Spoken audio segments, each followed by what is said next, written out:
Shen simply faced forward, grabbed a bamboo stalk, and began eating. Considering the current situation, it was the safest thing he could do. Chapter 14. Max looked around the conference room of the NYPD Shifter Division. She was surrounded by crystal-clear, reinforced glass, so she could see everything going on. At one point, she looked into the office next door. Inside were a woman and two males she didn't recognize, and Deanne Smith, her absolute favorite wolf to torture.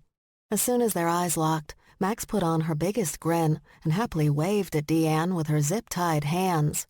The men and women laughed as Deanne snarled and looked away from her. Yep, her favorite person to torture. Before she could lower her bound hands, one of the cops grabbed them. "These were behind your back."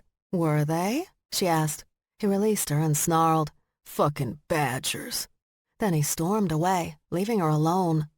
About 30 minutes later, Max was shocked to see her teammates dragged in. Why were they here? They hadn't done anything. Each of them was led to a chair and pushed into it by a much bigger uniformed shifter. Then the cops left, and a new team came in. They were all dressed casually, in jeans and T-shirts, each with a single holstered firearm. But none of them had badges, so they weren't detectives Max would expect. She was always interrogated by detectives, at least in major American cities. In other countries, it varied. After the 5 of them were seated, and the very large, unidentified shifters were comfortably situated around the room, nothing. For at least 45 minutes. Max wasn't exactly shocked, though. It was an interrogation move. Keep the perp waiting in the hopes that he or she would get worked up and reveal all when the cops entered the room. Although the police outside the room, the ones Max could see through the glass, didn't seem the least bit interested in them. When a few did notice, they just appeared confused by what was going on, probably because the NYPD had other rooms that were used specifically for interrogation. So why were she and her team here, in this big glass room? And who were their guards? Max didn't recognize any of them. Eventually, while Max was wondering if she could jump out the window and fly, she wasn't planning on doing that, but she did enjoy wondering what it was like to fly. 3 males entered the room, along with a black woman who looked familiar to her. "Hello, ladies," the lion male said. "I'm Benjamin." "Benji!" The lion smirked before correcting Streep.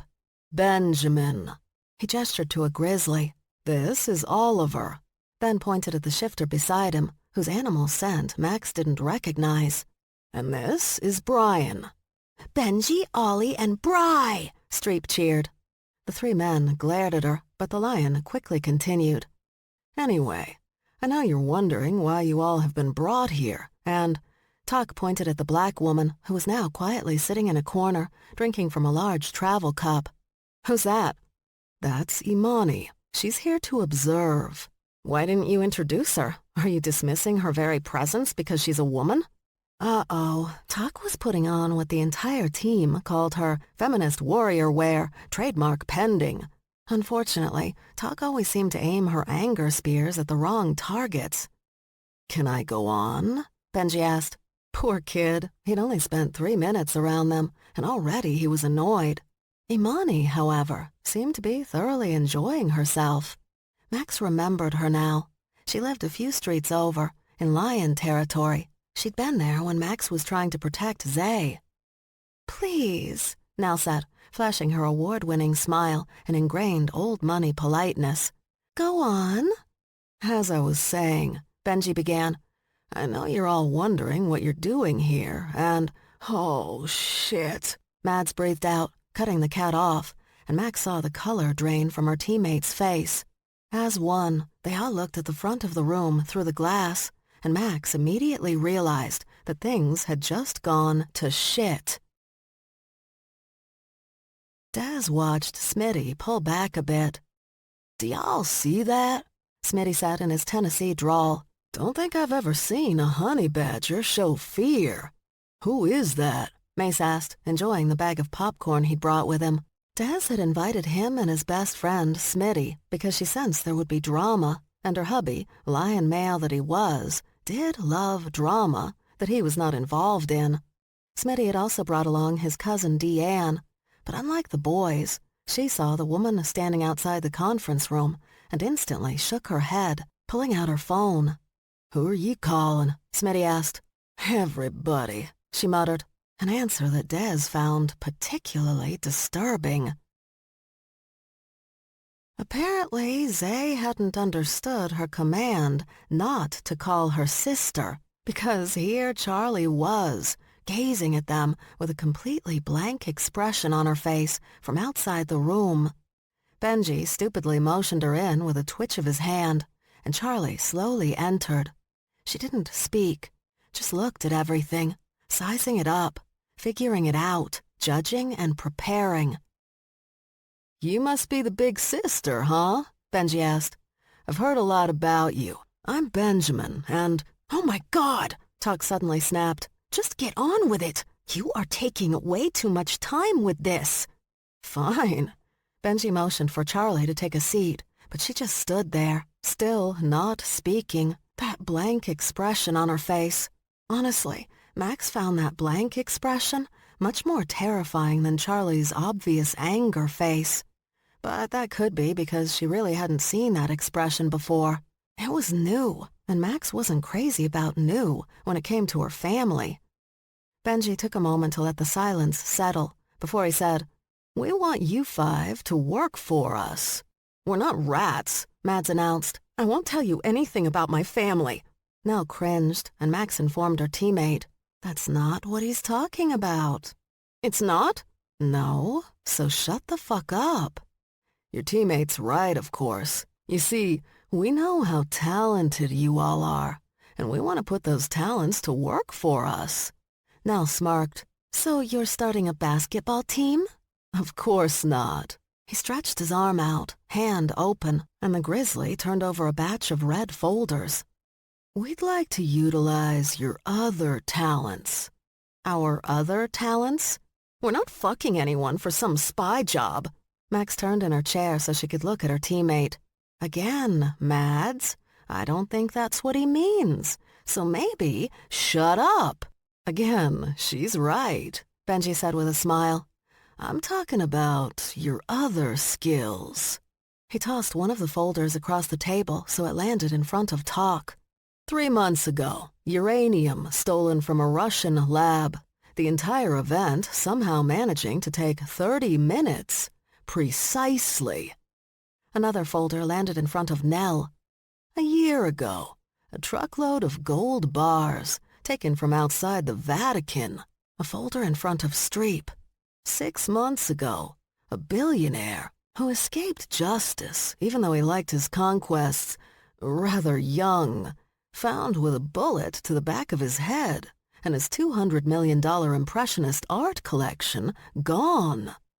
He stopped and stared at Mads. "Shockingly, I have nothing on you. Either you're really good or very boring." "That's just rude," Tuck muttered.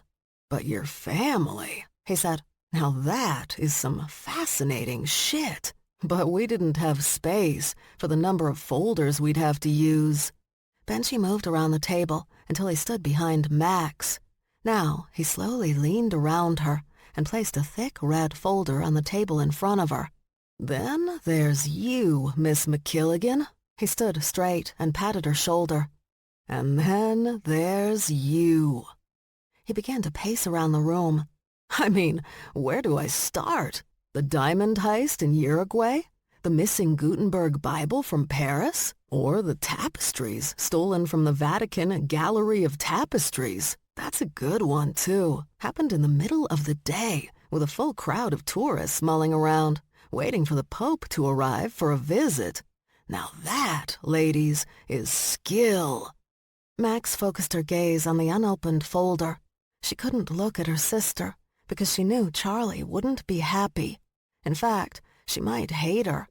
Charlie had tried so hard to keep both Max and Stevie out of trouble and away from a typical McKilligan career. She knew Charlie wouldn't just be disappointed in her, but ashamed.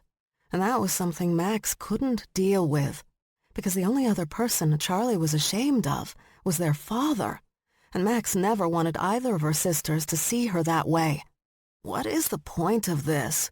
Mads asked, the only one among them who seemed to have found legal ways to occupy her time between basketball games. "You work with us. None of this ever gets out." Mads sat up a little straighter. "And if we don't work with you, then what?" "Sweetie, what do you think? We have enough evidence to put you all away for a very long time." "Well," he glanced at Mads, "maybe not you, but all your family. And not just here in the States, but in places where you don't want to go to prison." He leaned down so his head was right by Max's. "Just ask your mom about that." Wow, he'd gone there, had gone there hard, and her friends were none too happy about it either. The four of them jumped up from the table, despite their bound hands, and started yelling at Benji. The guards he had with him immediately rested their hands on their holstered weapons, and the cops outside the glass had finally found something interesting to watch in this conference room. Only Max stayed in her seat, because, did it matter? Any of it? Now that her sister knew the truth? Now that she knew everything, would Charlie ever forgive her? Or just push Max out of their lives, as she'd done to their father? Max couldn't even think about it. It was too horrible for her to even... It was instinctual, the way Max shoved herself and the chair she was sitting in back and out of the way, because she didn't hear anything, see anything. She simply sensed a change in the air around them as Charlie launched herself across the table and directly into Benji. She didn't take him to the ground, though. Instead, she forced him into the wall that was a solid 50 feet behind him. Benji laughed and grabbed her upper arms, pushing her back. "I heard you'd be the problem here. The group, Katzenhaus, BPC, they may all be scared of you, but I'm not, freak. Now get her out of my sight," he ordered his team. A male grizzly grabbed Charlie's left arm, and a she-grizzly grabbed her right. Together, they led her back toward the door. "Now," Benji continued on, "where were we?" Charlie stopped halfway across the room, pulled her arms free, and spun around to face Benji again. "What?" Benji asked. "What are you going to say, Miss McKilligan, that I could possibly give a fuck about?" It seemed that Charlie was trying to say something. She kept opening her mouth to speak, but nothing was coming out. Max had never seen her like this. Charlie almost always had something to say. Usually something precise, brutal, and definitely threatening. Yet this time, she kept trying, but there was nothing, not a word.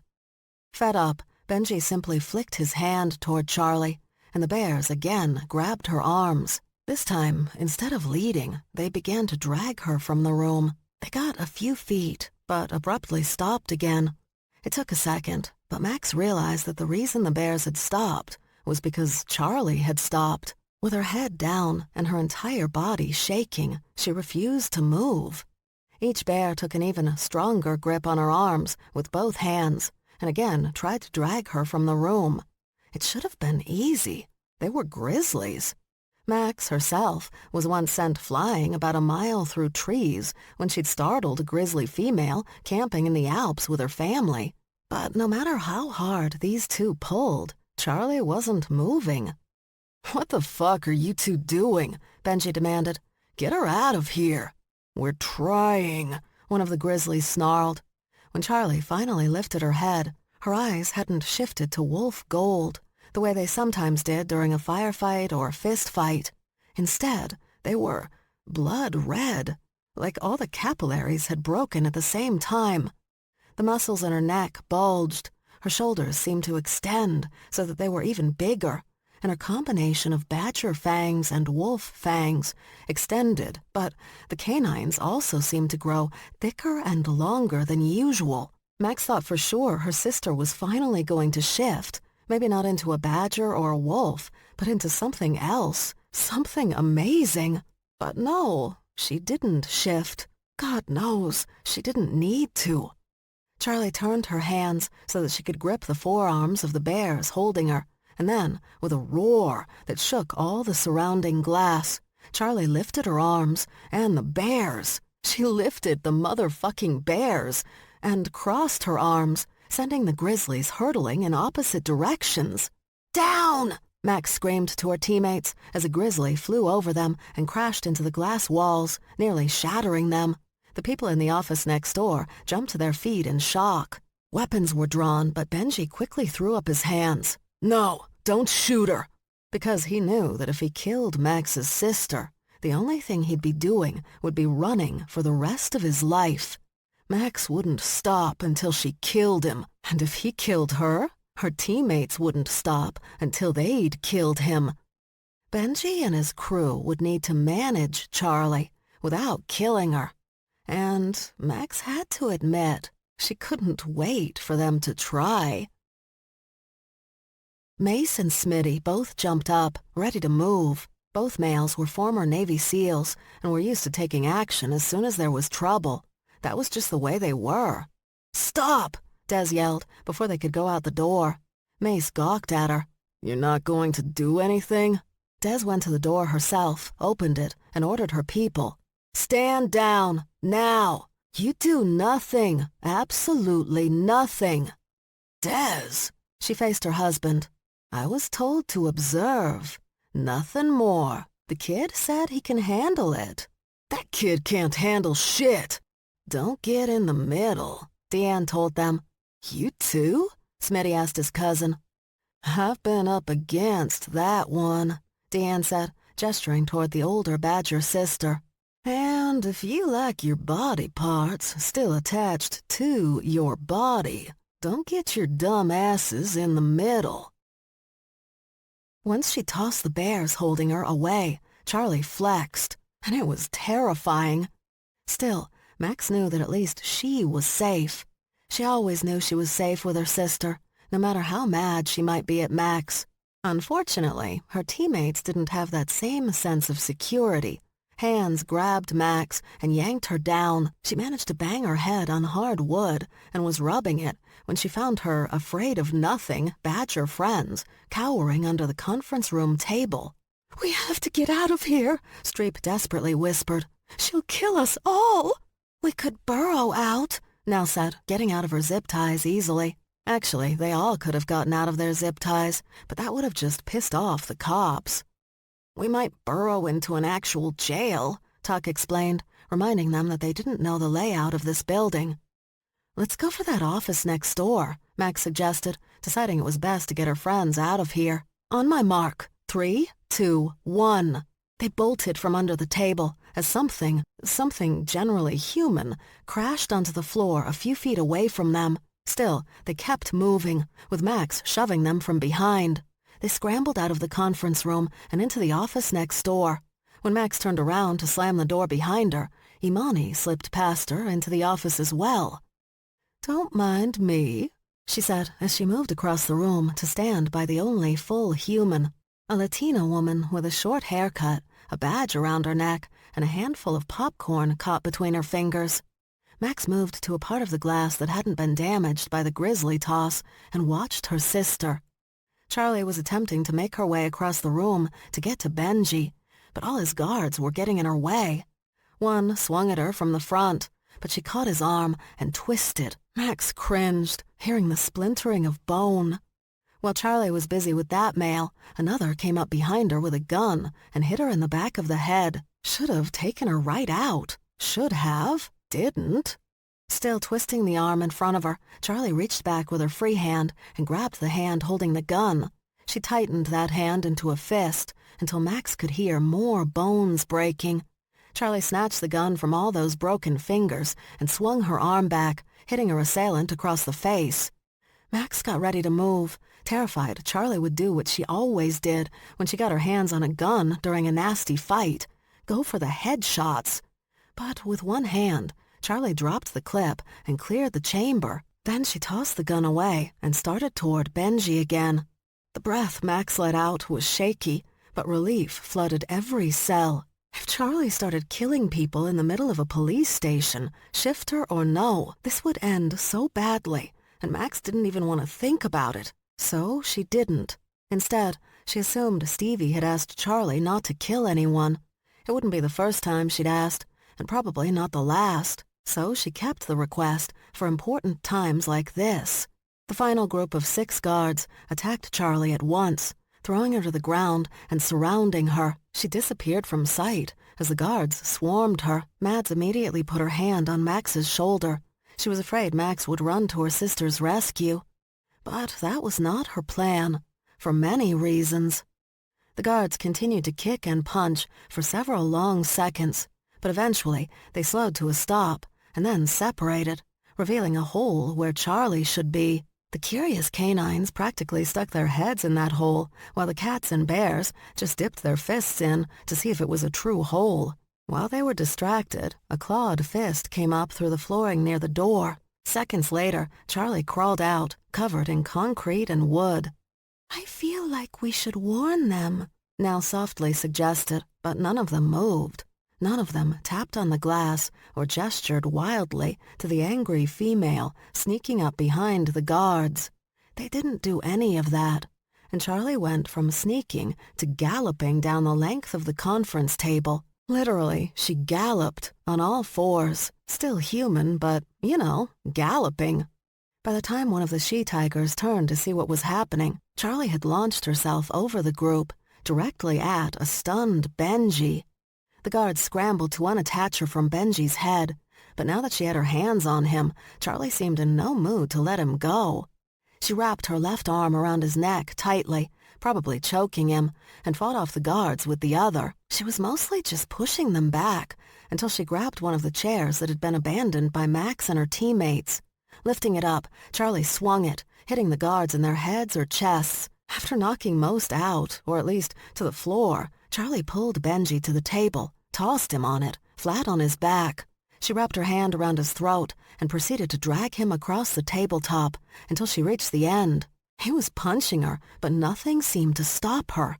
She yanked him off the table, put him on his feet, took a step back, and then she kicked him right in the chest, sending him exploding through the glass conference room door. By the time Charlie followed him into the bullpen of cop desks, the lion had crawled across the floor. He was shaking his head, trying to stop himself from passing out, most likely. Charlie started after him, but a roar stopped her. It was the 2 who'd come in with Benji earlier. The grizzly was huffing, ready to charge, and the other one, what the fuck was that thing? Was he a wolf or a fox? She'd never seen a wolf or fox with such long legs, ridiculously long legs. Both males had shifted, and the grizzly shook his head, his anger setting off the cops in the room. None of them wanted to watch a grizzly mauling. Charlie faced the males, and without hesitation began to walk toward them. Another bear, a polar cop with a long white ponytail and a gray and black beard that made him look like a criminal biker, tried to grab her. Not to hurt her, though, to stop her from getting hurt.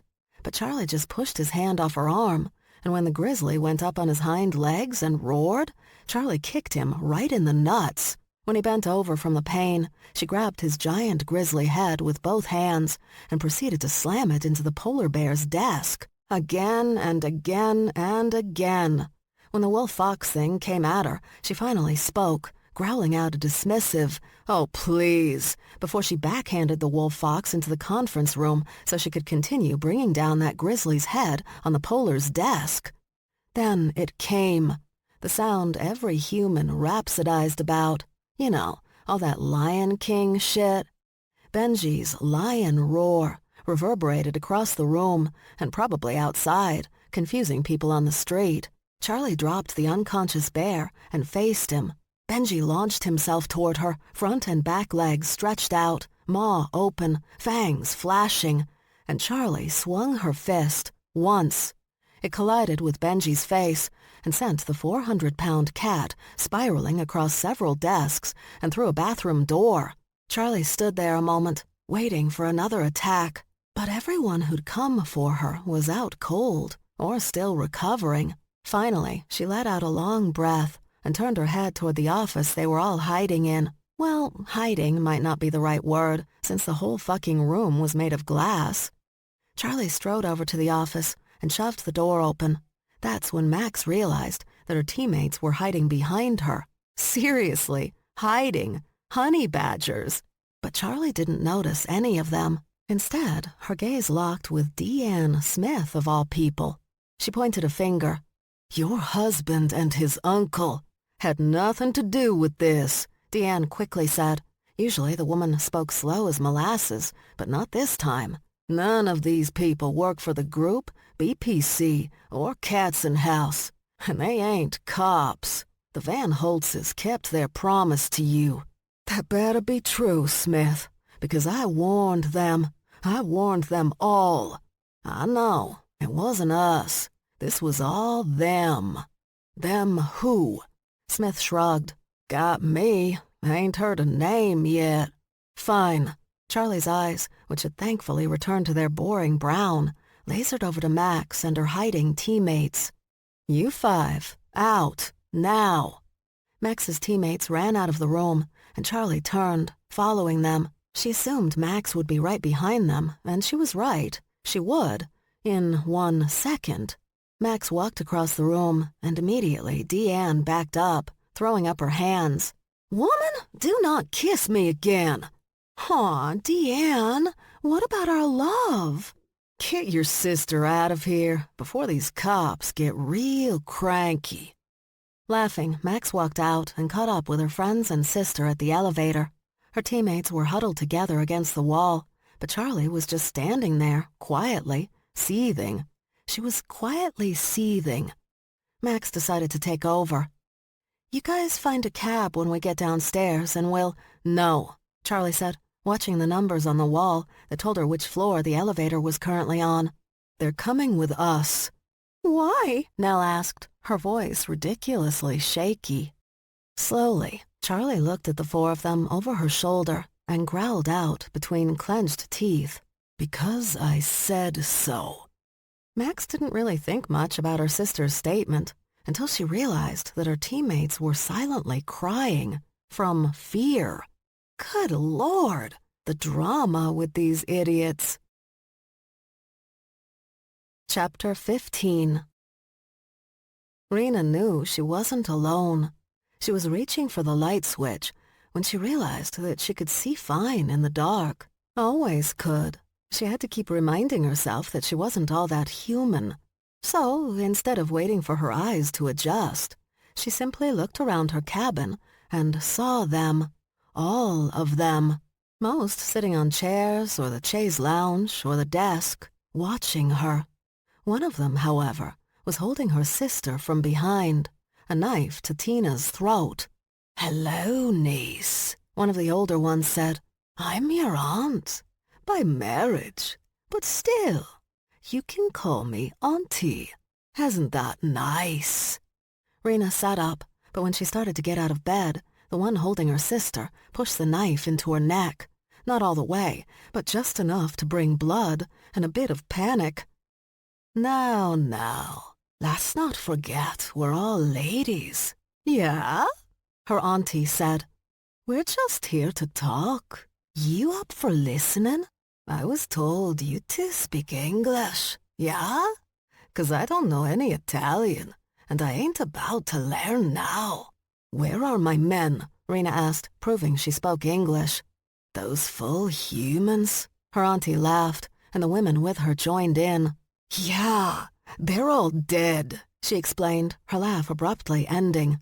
"You didn't really think they'd stop us from getting on your fine boat here, did ya?" The woman pulled one leg up, resting her foot on her knee. She wore thick work boots like a man would. "We'll make this fast, yeah? You see, little girl, this could have been a little skirmish between gods. But then you released the Kraken, didn't you? And now the Kraken's running free." "What?" "That's Greek mythology. Thought you two would know that." "Italian," she reminded them, punching her chest. "That doesn't matter. You released the Kraken, and now she's going around, terrorizing the villagers. I still do not understand." "Mari," another one said. "You let out Mari." "Mari hates us," her auntie explained. Because we didn't dig her out of prison. That's what she wanted. And if it had been almost any of our other kin, we would have done it.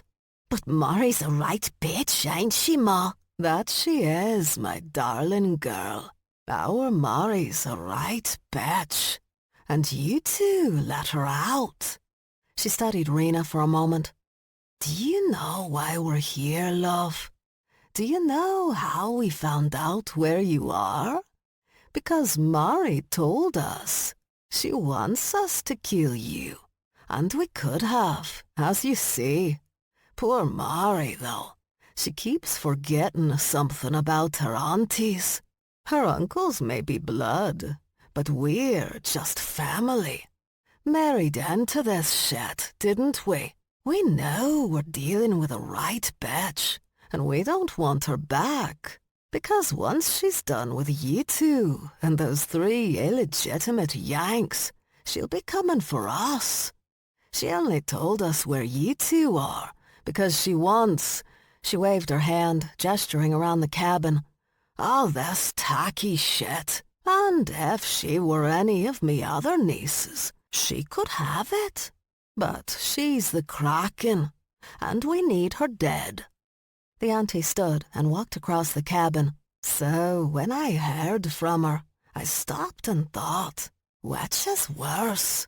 Dealing with you two crazy cows who blew up me husband and sons, or that psychotic cunt? That's when I knew. I had 3 choices. 1, I could just come here with me girls and kill you both, which I have to admit crossed me mind. 2, I could do nothing and let Mary kill you when she's done with the Yanks.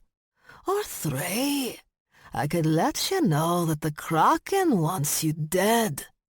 I went with 3, and all I gotta say is, you two better get rid of her before she comes back here and gets rid of you.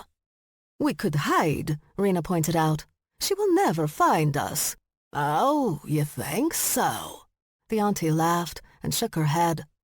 All this money you made, and not a brain in either of your heads. She's a badger. Finding shit is what we do. The farther underground you go, the easier it is for us to find ya. You did not find us. We weren't looking, were we, girls? Nah, all the other women said. Do you know why, my Italian princess? Rena sighed. Because we had the Kraken? Exactly.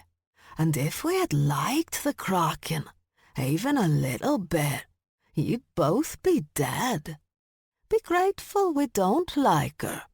That being said, she's still family. Her uncles and cousins won't want to kill her.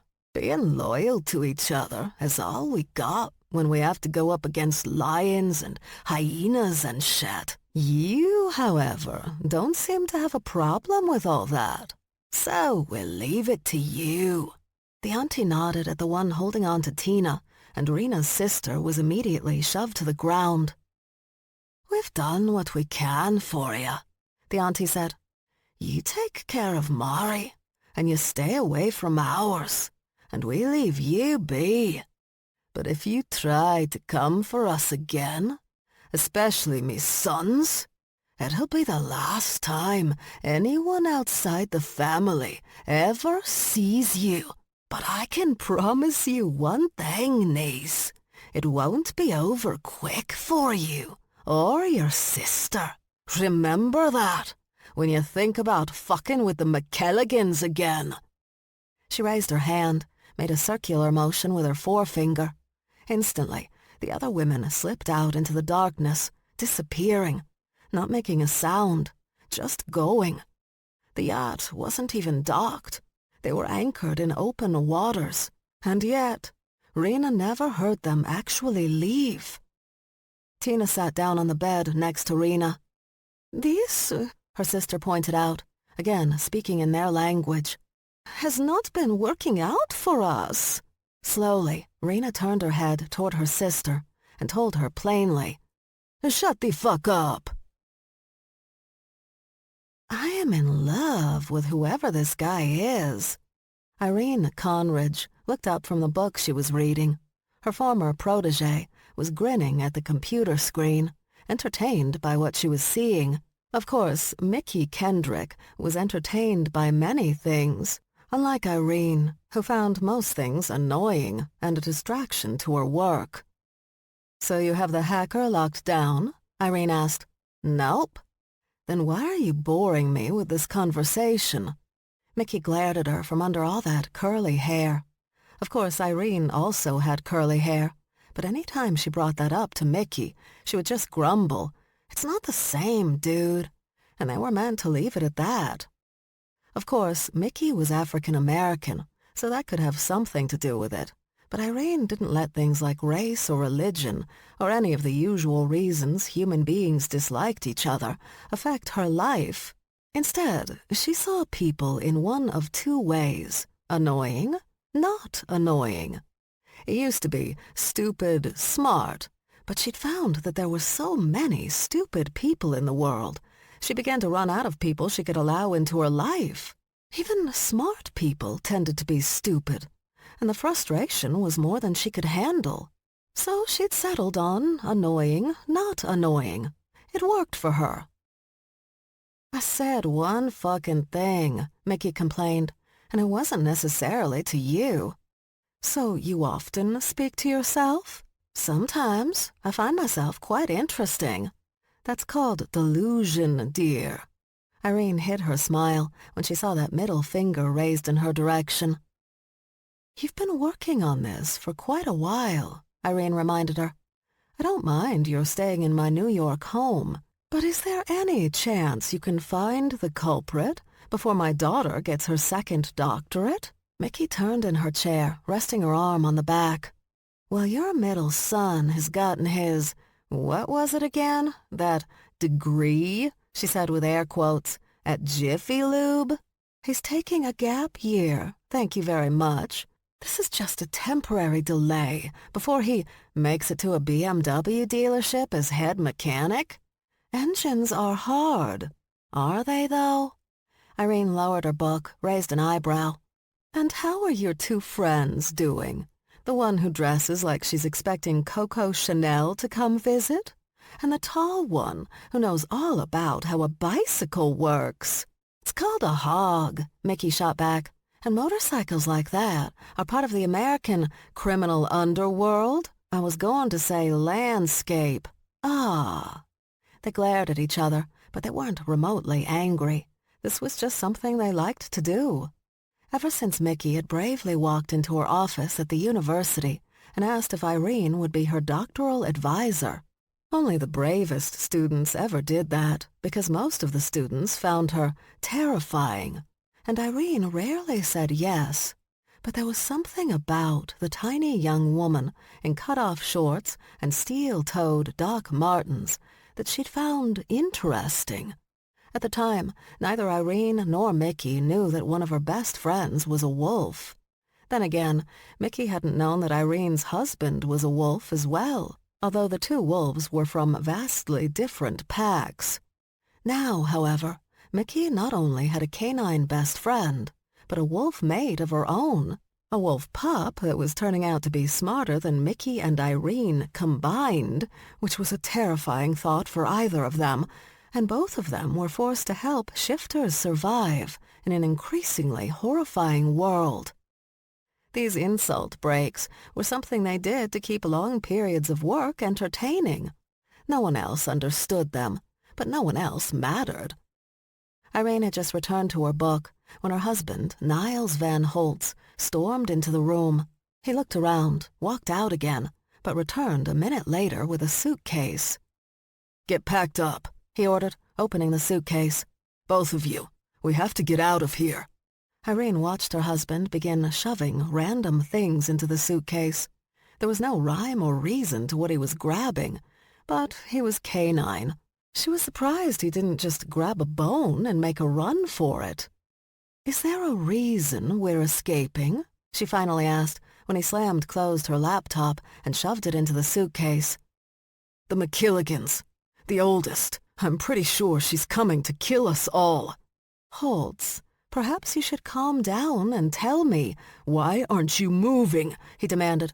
"Do you want to live without skin?" At that point, Mickey had turned around in her chair again. "Live without skin? What now?" "Yes, she promised to skin us."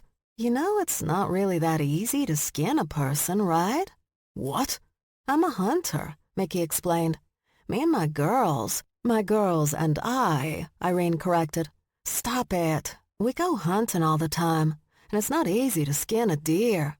And they have that thick hide you can pretty much grab and pull. But humans..." She lifted her left hand and with her right began to simulate removing human skin. "Our skin is so thin, you've got to be real careful about removing it. It's not like skinning an orange." Holtz turned to Irene. "Why are all our full human friends weird?" "I didn't major in psychology," Mickey said before Irene could reply. "But I'd say you draw weird to you." "No one asked you, tiny female." There was a knock at the door, and it opened to reveal her cousin-in-law's giant mate filling the doorway. The woman boasted shoulders Irene imagined Neanderthals once had. They were enormous. "Hey there, cousin." Deanne greeted Holtz, her Tennessee Titans baseball cap low on her head. Irene often wondered if the she-wolf could see, or if she was so canine she simply sniffed her way around. "What you doing?" "We're leaving. Rick told me what happened with those idiots and that psychotic badger. We warned them, and they didn't listen. Now I have to evacuate my family from the state." "Or you can calm down," Deanne suggested, "and not worry. Charlie McKilligan knows it wasn't y'all." "You do understand y'all is not a word," Irene once again reminded her. "I'm supposed to believe," Holt said, "that the woman who threatened to skin me and my wife in the dark of night if we went near her sisters is rational enough to know we didn't have anything to do with this?" "Yep." Holtz looked at Irene, and she repeated, "Yep." "Besides, she made her point," Deanne continued. "Beat those boys and their friends within an inch of their lives, sending a very clear message." Holtz shook his head. "They're lucky she didn't kill any of them." "That was not luck, cousin." "Stop calling me cousin. I'm not your cousin." "What she did was very precise. She knew exactly how much strength to use to do the most damage without killing her prey. That's the mark of a real killer." "And you know that because..." "How do you think?" Deanne smiled. "My daddy taught me well." Mickey snorted as she tapped away at her keyboard. "Anyone else hear banjos playing anytime this woman speaks?" Deanne's wolf-like gaze immediately locked on Irene's protege. "Well, ain't you the cutest, tiniest, little full human I ever did see? I could eat you right up." "I guess we're done here," Holtz said quickly, trying to escort Deanne out the door. But Mickey Kendrick had been around wolf packs all her life, and just in general was a difficult woman to terrorize. So she laughed and shot back, "Bitch, I'm a black woman from the wilds of Texas. Trust me when I say I can have your wolf ass hunted, stuffed, mounted, and displayed in my living room before the day's over." "This has been fun," Holtz interjected into the following silence before he shoved Deanne out into the hallway and left Irene and Mickey to their work. Chapter 16. The drive back to Queens in a limo ordered by Nell was so silent that Max was sure her teammates were going to burrow out of the vehicle at one of the red light stops, because every time Charlie crossed her legs, every time she let out a loud breath, practically every time she blinked, the others jumped. It was like they were expecting her to beat them to death right there in the car. But Max knew she wasn't mad at them. Charlie was mad at her, Because she knew exactly how Max had made her money over the years, the things she'd done, the people she'd ripped off. Yeah, she liked to pretend she was sort of being Robin Hood, at least in the sense that she only ripped off people or organizations that she knew had the insurance and money to handle the loss. But did it matter?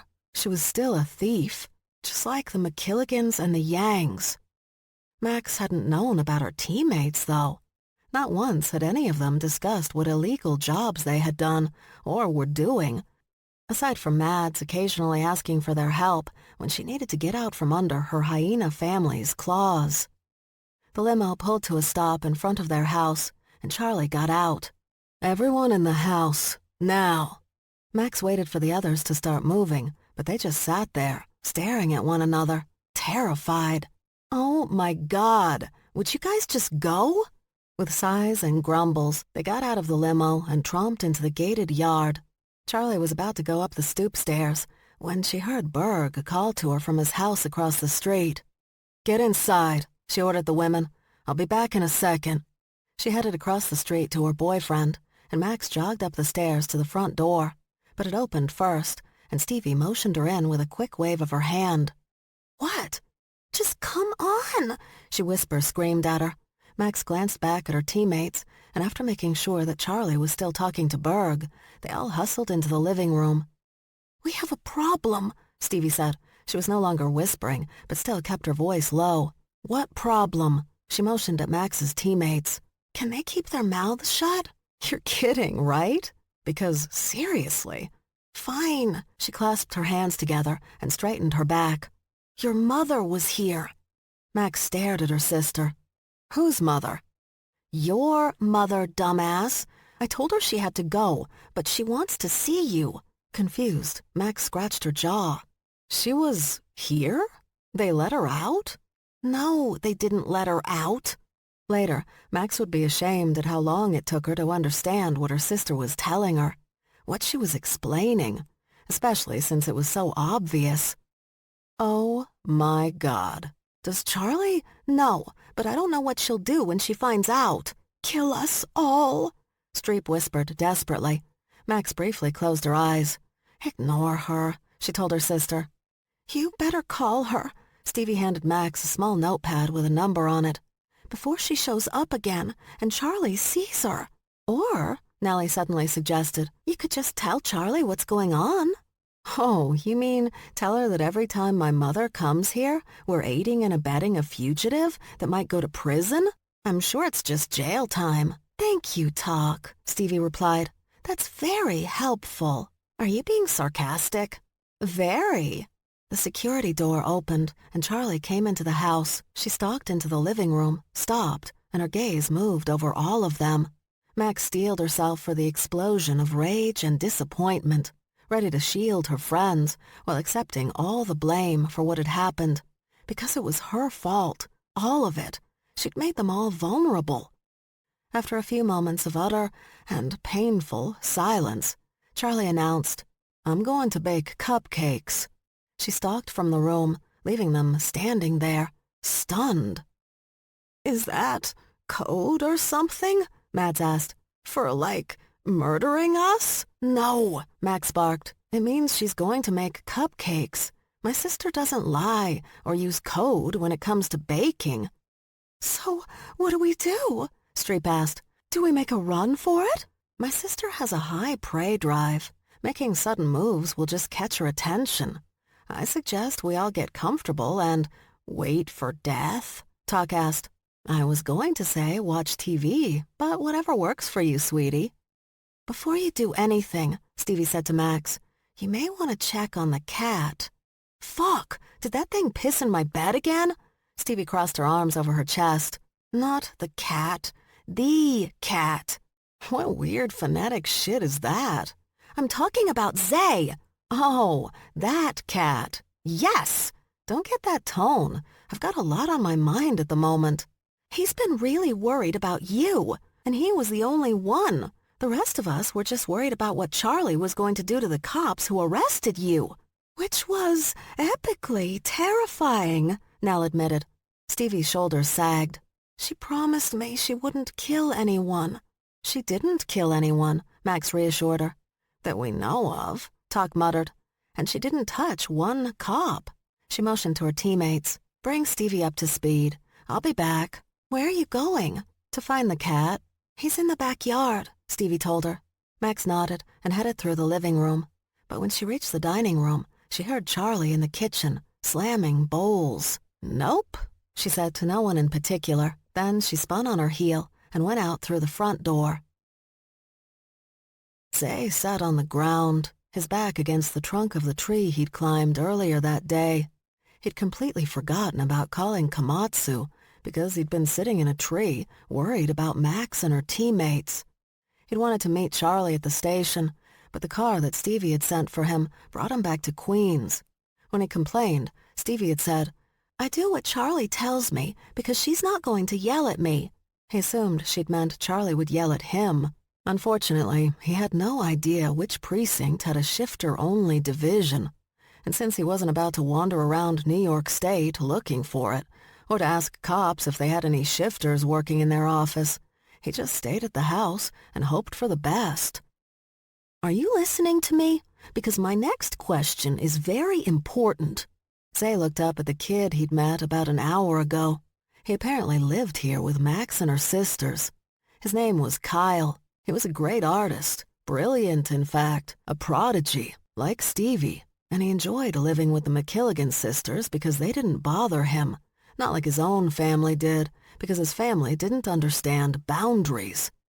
And Zay knew this because the kid had told him all that and much, much more while he'd been standing there, blathering along as if Zay had done anything to warrant such an attack of annoyingness. So, the kid continued on, have you ever done any nude modeling? Okay, that's it. Zay got to his feet. I'm out of here. He could track Max down later because this whole conversation was just weird. Are you ashamed of your body? You shouldn't be. It's quite nice. You need to stop talking to me. Why? Because you're freaking me out? And I don't freak out easy. How am I freaking you out? Because you're a teenage boy asking a grown man if he wants to pose nude for him. If I didn't know better, I'd swear you were just a cop attempting to frame me. The kid wanted to debate this, but Zay held up his hand to silence him and walked away. As he moved out from under the tree, he saw Max coming toward him from the front of the house. He couldn't believe how relieved he was to see her. He wanted to rush up to her, but he waited where he was until she reached him. You're back. I am. You told my sister. I did. I called Stevie, but she put me on the phone with Charlie, and I don't like lying to her. Of the three of you, she does seem the most rational. Most of the time. Hi, Max, the kid said, now standing near them. Hey, Kyle. Zay won't pose nude for me. I think he's worried it will put his sexuality into question. Would you please convince him that he is a very virile, heterosexual male, and that as a woman, you would love to have sex with him, so he can feel confident in his straightness, and see this as the artistic request that it is? Sure, Max said, nodding and smiling, and walking right over to the back door of the house, opening the screen, and yelling into the house in a sing-songy voice. Charlie! Kyle keeps asking Zay to pose nude for him and making the poor guy uncomfortable. Charlie's voice, however, was not sing-songy when she barked. God damn it, Kyle. Stop doing that, or no cupcakes for you. Kyle blinked and was extremely calm when he asked Max, Your sister is making cupcakes? Yes, she is. Fine. In honor of your sister's cupcakes, I'll let it go. But, he added, I consider what you just did a hate crime against art. Of course you do. Kyle nodded at Zay. Zay? He said. Child, Zay said back. Zay watched Kyle walk to the garage and disappear inside, closing the door behind him. Why did he go into the garage? I'm worried what that implies. Don't. He turned it into an art studio. So he really is an artist? Yes, and a very good one. He's also a little nuts. Honestly, your entire house is kind of a freak show. I know. Isn't it great? She pointed at Zay. Did you ever get in touch with your girlfriend? I don't have a girlfriend. The Japanese chick. At least I'm assuming she's Japanese. You mean Komatsu? She's not my girlfriend. And I completely forgot to track down her number. I need a laptop so I can get to my online storage. I'll get you a laptop. You wait here. She looked at the back door, but started to go around the house. Where are you going? Charlie is anger baking, she said, stopping by one of the windows that looked out over the side yard. And the last thing you want to do is walk into the middle of that. Why? Because she starts ranting. And when she starts, she doesn't stop. For a long time. She has a lot of rage stamina. Do you and Stevie make up a lot of terms that involve your sister doing mundane things and anger? Yes, she replied. She pushed the window open and snuck her way into her own rental home so that she could avoid her sister baking. Zay let out a breath. Utter freak show. Hey, cat! A voice called out from behind Zay. He looked over his shoulder and saw an obscenely large man across the big yard on the other side of the chain-link fence. He motioned Zay over with several waves of his hand. With nothing else to do, and a little curious about what the large man could want, Zay walked across the yard and around an in-ground pool he hadn't noticed before. Yes? He asked when he stood before the large man, who had to be at least 7 feet tall. Freak show. The man lowered himself and whispered, Is Charlie baking? Why are you whispering? Shh! Fucking cat! Just answer the question. Yes, she's baking. Should I alert the media? What's she making? Zay remembered what Charlie had threatened Kyle with. Cupcakes, I believe. Cupcakes. And the man said the word as if he was talking about something sacred, like the lost Ark of the Covenant or the Shroud of Turin. Thanks, cat, the man said before he jogged away, again moving with an ease that Zay would expect of a shorter, leaner man. As he stood there, wondering, Max came to stand beside him with a thin laptop in hand. What are you doing over here? Talking to what I believe was some freakishly sized bear. That's pretty much the entire street, dude. What did he want? To know if your sister was baking? What did you tell him? I said she was. Max's eyes grew wide.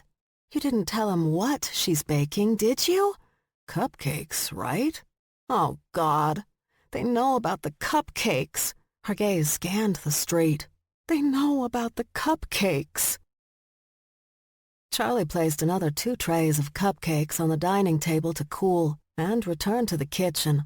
She reached into the cabinet above the fridge and took out several jars of honey.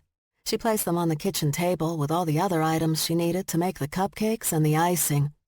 Wiping her hands on a towel, she walked back into the dining room and stopped, staring at the grizzly who'd opened her window and was stretching his long arm inside, his fingers attempting to reach the cupcake trays. Placing her hands on her hips, Charlie asked, What you doin', Lloyd? The bear stopped, his gaze locked on the floor, refusing to look up at her. Nothing? Is that a statement or a question, Lloyd? Because it sounds like a question, like you're not sure. Are you not sure what you're doing, Lloyd? He's sorry, his wife said, pulling him away from the window. He's sorry. We're just going to sit out here and wait until you're done. Sit out there? Charlie walked to the window and leaned out. They were everywhere, sitting around her yard in the summer sun, chatting and waiting for her cupcakes. Well, now she knew what happened to the dogs. They usually stayed in the kitchen with her while she baked, in the hopes that she'd drop something on the floor. But now she knew they were under her bed. She reared back from the window. Stevie! Charlie returned to the kitchen and again opened the cabinet above the fridge, the place where Stevie usually hid when bears invaded their house or yard. She was definitely not there, nor had she burrowed a hole into the ceiling of the cabinet so she could escape through the house. Hearing a laugh, Charlie went to the butcher block by the small window that looked out in the backyard. There was Stevie, chatting with the bears, while she sat on Shen's lap. With the panda so close, Stevie wasn't freaked out by the grizzlies and polars, the man-eaters, as she liked to call them. Seeing her sister so comfortable and casual around people who used to make Stevie hide in trees made Charlie so damn happy she didn't think she could stand. "Hey, Charlie." Startled by the voice, Charlie drew the .45 she always holstered to the back of her jeans before she'd even turned around, to find it pressed against her sister's head. "Damn it, Max." Charlie quickly removed her finger from the trigger and lowered her weapon. "Don't sneak up on me." "You didn't smell me right behind you?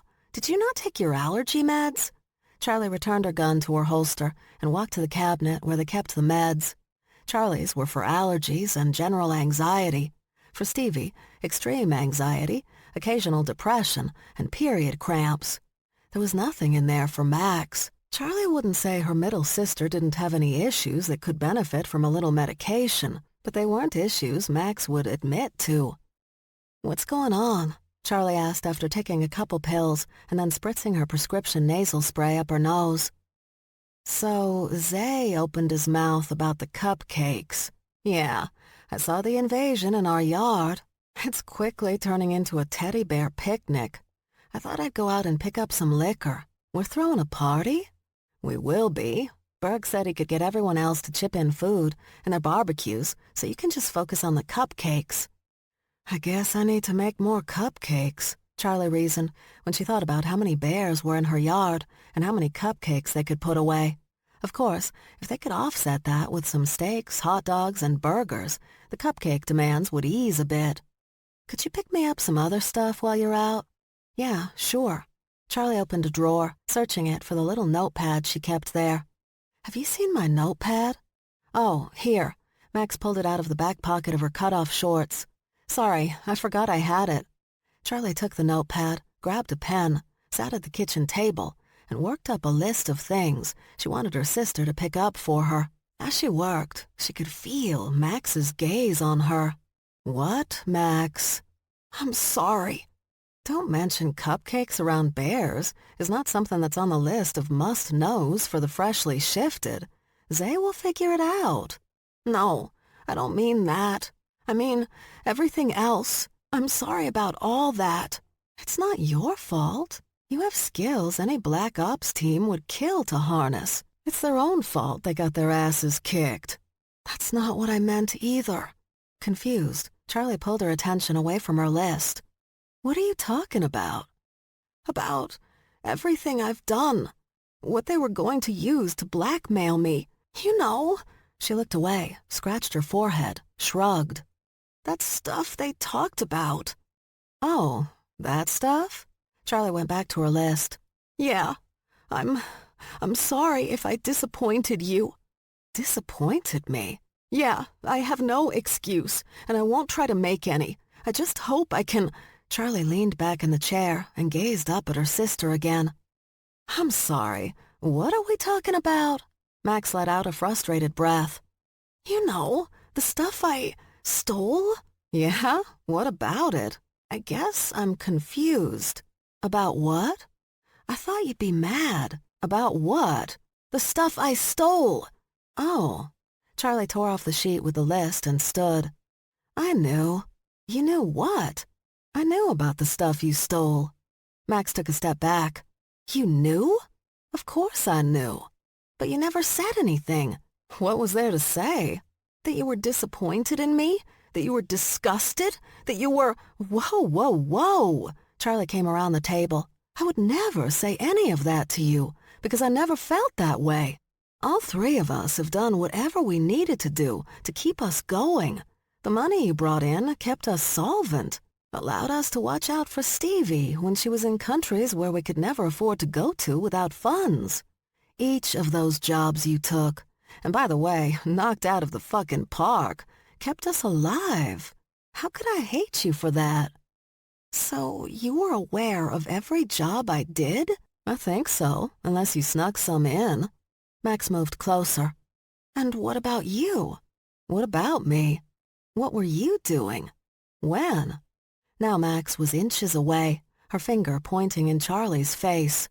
"I did all my jobs in the 6 months I was not looking out for Stevie. So, when you were not looking out for Stevie, what did you do? You know, to keep us solvent?" Charlie handed Max the sheet of paper before going back to her cupcakes. "And make sure you don't forget the flour." Zay waited by the black SUV Max had pointed out to him before she went into the house to talk to her sister. When she came out the front door, she seemed upset. "Are you okay?" he asked as she stomped by. "Get in the car." "Okay." She electronically opened the doors, and he got into the passenger side. "Is it me, or is this vehicle excessively large?"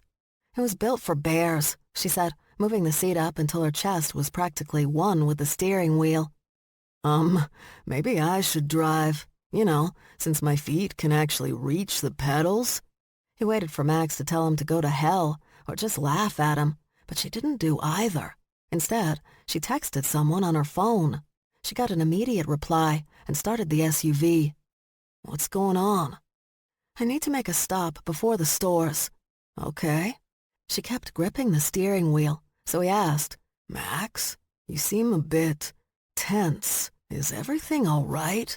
She turned the SUV off and took out the keys. "You're right. You need to drive." She handed him the keys. Zay held them up. "You could have just kept them in the ignition. It's a symbolic gesture." Chapter 17. The Bugatti pulled to a stop in front of the SUV, and Max leaned forward to get a closer look. She couldn't believe that her mother would steal a goddamn Bugatti. Why not steal a yacht or a private jet? If someone is going to lose their mind about their car being stolen, it's the guy willing to drop a few million on it. "Who the hell is that?" Zay asked, but Max was already getting out of the SUV. She was too excited to wait. As she closed the door, her mother was already throwing herself into Max's arms. They hugged, holding on tight, neither speaking. What was there to say? Over the years, once Max had been able to travel without her sisters, she'd attempted to see her mother, many times. But Bulgaria had a tough penal system, and her mother was considered a highly dangerous prisoner. So they'd kept in touch with letters and smuggled in phones. So this very moment, was the first time they'd held each other in years, and it meant everything to Max. "My beautiful girl," her mother said in that growly voice of hers. According to Yang family lore, her mother hadn't been born with that voice, but had gotten it after she and one of her brothers got into a nasty fight, and he slammed Rennie against a table.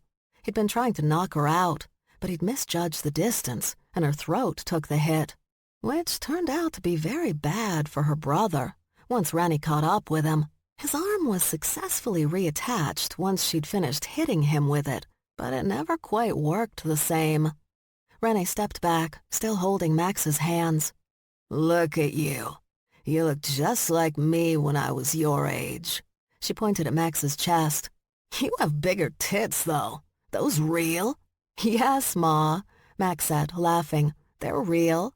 "Lucky girl. I didn't even bother getting bras, they were so small. Just put some Band-Aids over my nipples, a tank top over that, and out the door I went." "Ma." Sorry. Just a little jealous." Without moving her gaze from Max, Rennie jerked her head in Zay's direction and asked, "Who's the cat?" "That's Zay Vargas." "He's cute. You fucking him?" "Not yet." "I'm feeling objectified." "Shh, pretty kitty," her mother said, ignoring the follow-up hiss. "No one's talking to you." The music started outside, and Charlie couldn't believe how fast the bears could get a party started. Maybe it was because they didn't need much. A couple of whole cows already butchered, a farm's worth of potatoes and corn to boil and roast, and a few industrial-sized barbecues carried from their nearby homes like they were carrying a six-pack of beers. Get that together, and you had yourself a bear party. Apparently her cupcakes would just be a lovely dessert, as one of the she-bears noted when she passed through the dining room. The security door at the front of the house opened and closed, and Charlie called out, "Did you get the flour, or did you forget again?" "If you need flour," said a voice that did not belong to Max, "I can get you flour." Putting down the bowl she'd had in her hands, Charlie faced the doorway. "Do I know you?" she asked the woman standing in her kitchen. "You know, I would say we've met, but we really haven't. We just sort of keep passing each other in the most interesting of ways." "Oh, yeah?" "Yeah. You tranked someone on my street from, I believe, the roof of this house, and I witnessed you kicking the ass out of some very strong male apex predators." Okay, Charlie remembered her. She'd been in the conference room, but she hadn't involved herself in any way. She hadn't spoken, hadn't helped the ones attempting to recruit Max and her teammates, and when things really got nasty, she'd gone into the office next door and stayed there. "Now, before you pull that gun you've got behind your back," when Charlie frowned, the female tapped her nose. "I can smell the gun oil. Anyway, before you start doing what you do so well, I have an offer. You want my sister to work for you?" "Yes." "And her teammates?" "Yes." "By blackmailing them?" "No, I never would have gone that route. But you know what they say. Boys will be boys." "That's why you didn't do anything. You were letting them fail." She shrugged. "A she-lion teaches the younger generation by letting them get their asses kicked. Usually the ass-kicking comes from a clan of hyenas, but you did a very good job." Charlie rested her hands on her hips. "So what is this? You're hoping I'll force my sister to work for you? You've got something on me you think you can use to get me to help you?" "Look, kid, I know you can't be blackmailed. I know you can't be forced. And I fully understand the extent of your dangerous nature." She smirked. "That's why I want to hire you." "Hire me to do what?" "To do what you do for your sisters, but this time for others. You can hire the Dunn triplets if you want a protection unit. I have other things to—" No, I don't want you to protect and serve. That's what we have cops for. I want you to do what you do for your sisters. Protect and destroy." They did look alike, the pair of them. The same height, the same face, even many of the same mannerisms. But there was a difference. The thing that drew Zay to Max was the same thing that made him keep a healthy distance from her mother. He just didn't know what that thing was, or why his reaction was so vastly different from one woman to the other. "I can't believe you stole a Bugatti. Why not just wear a sign that says, 'Hey, I'm a fugitive'?" "Oh, you're such a little worrier." "That's the thing, Ma. I'm not." Max's mother leaned against the Bugatti's door, putting that expensive paint job at risk. "So why couldn't I come see you at the house you guys are living in?" Rennie asked. "Not sure Charlie would be okay with a fugitive coming to call." "Must you keep bringing that up?" "Ma," Max said, grabbing her mother's hands, "I am so glad to see you. You have no idea how glad I am. But I don't want you back in prison. I want you free to live your life. I want you to be happy." "Happy? Sweetie, we're honey badgers. We're rarely happy. We're bitter and angry. And that's okay. That's what gives us our edge." "I'm happy." "You are?" "I'm almost always happy. I'm happy you're here. I'm happy my sisters have met men that can tolerate them. I'm happy Charlie's making cupcakes tonight. So, yeah, I'm happy. Aren't you happy, now that you're out of prison? Because you should be happy. I want you to be happy." "Well, I'm not depressed. Among the Yangs, that's considered happy-ish. But stop worrying about me. I want you to start thinking about the future." "The future of what?"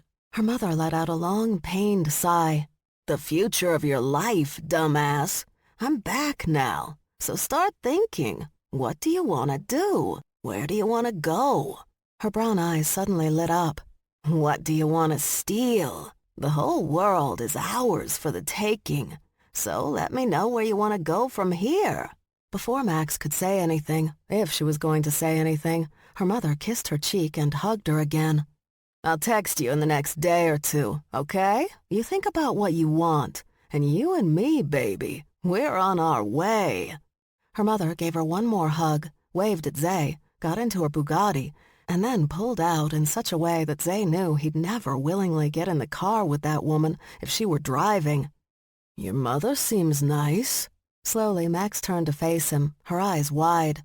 "Okay, I'm lying. She doesn't, but she clearly loves you. That must be nice." "It's great," she nodded. "It's great." She walked toward the SUV. "Come on, we still have to get stuff for Charlie. And liquor. We need to get lots of liquor." Zay got into the driver's side and started the engine. "Do you want to talk?" "I'm not one of those girls," she said, staring out the passenger side window, "who sits around, endlessly analyzing her feelings. If you want any of that shit, talk to Stevie." "Okay, fair enough. So, what do you need now?" She looked at him, stared at him intently. "You know what I need right now?" she said in a husky whisper. Zay cleared his throat. "What?" "Ice cream." "Huh?" "I need ice cream. 2 scoops, chocolate and honey almond, on a sugar cone." She pointed. "There's a place not far from the house. Just go up this street and take a left. If it's ice cream you want, then it'll be ice cream you shall have."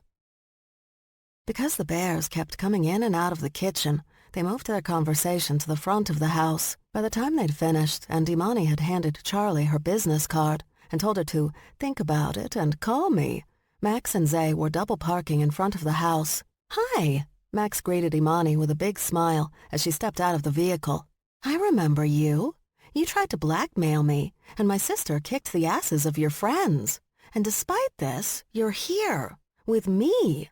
That seems like a bad idea." "Max," Charlie said, "it's okay. Let her go. You should thank my sister, because she's the one person who can stop me from tearing out your throat." "Wow." Zay took Max's arm, pulled her away. "Talk about not subtle." Imani returned to the cat side of town, and Charlie returned to the house, but she didn't want to go inside, so she sat on the stoop stairs. Zay had a few bags of groceries, but he stopped before going past the fence and said, "Why are we doing this?" He put the bags down and walked to the far side of the fence. "Hey, bears!" he yelled into her yard. "Get over here and take this stuff if you want liquor."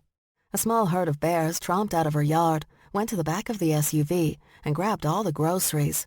Zay led them inside by heading around the house. That way, Charlie wouldn't have to move from her spot on the stoop. She also noticed that Zay's arms were now empty.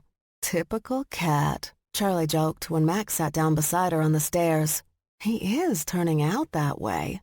She motioned in the direction that Imani had taken. "Want me to deal with her?" "No." "I don't mind." Charlie laughed. "That I know." She slipped Imani's business card into her pocket. "So what took you so long getting back?"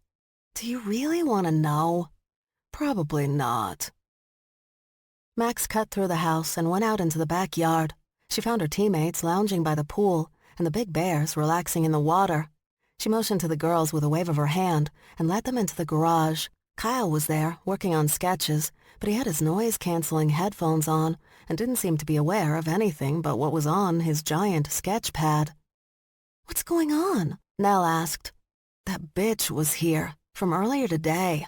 "What bitch?" Tug asked. "There were a lot of bitches in that room. Bitches and bastards. Unless you're specifically talking about the canines. Then the room was also filled with sows and boars and—" "Please stop," Max begged her teammate. "The older black chick, who didn't do anything except watch us." "Oh," they all said. "Wait," Nell said. "She was here? Why was she here?" "That's what I'm trying to find out. More importantly, who does she work for?" When her teammates all shrugged, Max said, "Nell, I'll find out." "Good. Find out, and then I'll know if I need to kill her. I won't let her push my sister into something she doesn't want to do, just to protect us." "I'm on it." "Did you see your mother?" Mads asked. Max nodded. "Yeah." "How did it go?" "Amazing." "And?" "She's already talking about us working together." Mads frowned. "Seriously? Hey, honey, boy, have I missed you these past 2 decades. Let's go rob some people." "I'm sure she didn't mean it like that," Nell argued, shoving Mads aside with a very nice hip bump. "She was just probably really excited to see you and wasn't thinking." "I'm sure that's true," Max agreed. "Anyway, I'll see her again later. I'm not going to worry about it right now." "So," Streep interjected, "we're not going to talk about the fact that on our off time we're all thieves? Except for Mads, I mean." "I steal magazines from doctors' offices all the time," Mads admitted. "Why are you in doctors' offices?" Talk asked. "To steal magazines." "Okay." Max went over to the metal shelf where she kept steel-boxed basketballs and took one out. "Let's go practice a little before we eat." "Why?" "So when Coach is busting our proverbial balls about not being at practice today, we can tell her, without lying, that we still practiced." "Nice!" Her teammates quietly cheered before heading outside. Max started to follow, but Kyle's voice stopped her. "You McKilligan sisters do live fascinating lives." Walking to the table where he was working, Max wrapped her arm around him and rested her chin on his shoulder. "I thought those were noise-canceling headphones." "They are, but I'm a jackal." He rested his smudge-covered hands on her arm. "I can hear someone washing dishes, like 6 blocks away. These just cut down on the noise. Nothing truly cancels it out for me." "I'm sorry. Did we scare you?" "Not at all. I like you guys. I especially like Nell." "Everybody likes Nell, but you are too young for her and too poor." "But I will be rich and will need a beautiful woman on my arm to impress people I do not care about." Max laughed and kissed the kid's cheek. "You are too cute." "Forget it, McKilligan," he teased. "You're much too short for me." It was the dark chocolate cupcake that made it clear to Zay why the bears had come into the McKilligans' yard and then patiently waited. He'd never tasted anything so amazing before, and he was a connoisseur of dark chocolate. Whether it was truffles or cake or ice cream, a very picky connoisseur, in fact. But Charlie had made a believer out of him. She even used a proper dark chocolate ganache on those cupcakes. When he went to grab 4 more, and some polar bear attempted to get between him and what he wanted, Zay bared his fangs and hissed. When the polar paused to wipe the spit from his eyes, Zay grabbed his treats and walked away. He sat down in a lounge chair and watched Max and her teammates playing ball against a few of the locals. To say they were wiping the floor with those guys would be an understatement. "Hey!" Zay let out a very long, very loud sigh. "Damn," Dutch complained. "I haven't even said anything. Yet. Just your presence annoys me. People love me." "I doubt that." "And after I did you a favor." "Really?" Zay asked, licking chocolate ganache off his fingers. "And what favor was that?" "I took care of everything with your company so that they and your girlfriend know you're alive, but don't know you're a shifter." "Shit," Zay snarled at himself, lowering the half-eaten cupcake. "I forgot to call Komatsu again. And she is not my girlfriend. She's my team leader." He looked at his watch, winced at the time. "I'll call her in the morning." "Why are you going to call her?" "Because she's my friend. Do you have friends? Do you know what that's like?" "I have friends, and you can't call her. What are you going to tell her?" "What do you mean?" Dutch moved his chair closer. "What are you going to tell her about where you've been, what you've been doing, how you healed so fast? Your blood was all over the place." "I'm sure I can come up with something." "Come up with something, or admit the truth? Because you look like someone who thinks he can get away with telling the truth. Except you can't. Not now. Truth is off the table." "But isn't it easier to—" "What? Explain to her how you can shift into a big cat? That Max is a honey badger? Max's best friend is a wolverine? That Max plays on a pro basketball team filled with shifters? Do you really think you can tell her all that and not have her think you've gone insane? Or, even worse, believe you and tell the world?" "She wouldn't do that." "I know you believe that, because she's your friend. But what if you're wrong? Then what do you tell these people?" He looked out over the bears filling the McKilligans' yard. "When your friend's government comes for them and their kids." Zay wanted to tell the man he was wrong, that he didn't know Komatsu, that his battle buddy would never betray him.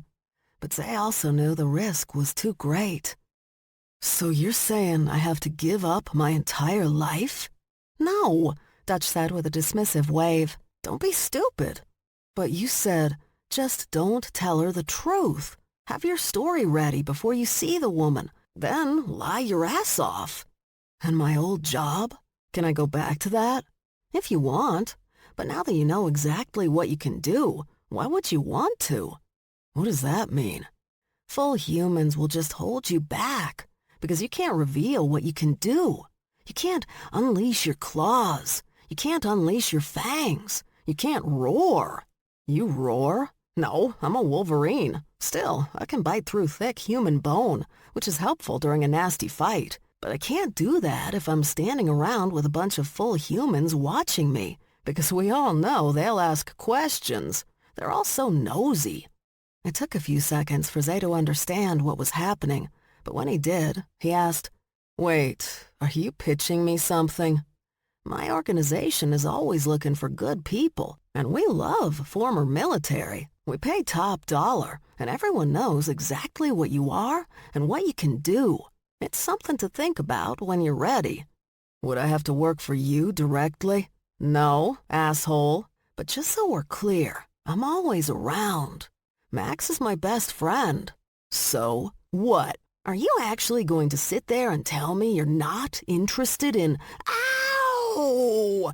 Shocked by his scream of pain, Zay looked up to see that Charlie had Dutch's ear and was twisting it to the point that Zay was worried she'd tear the damn thing off.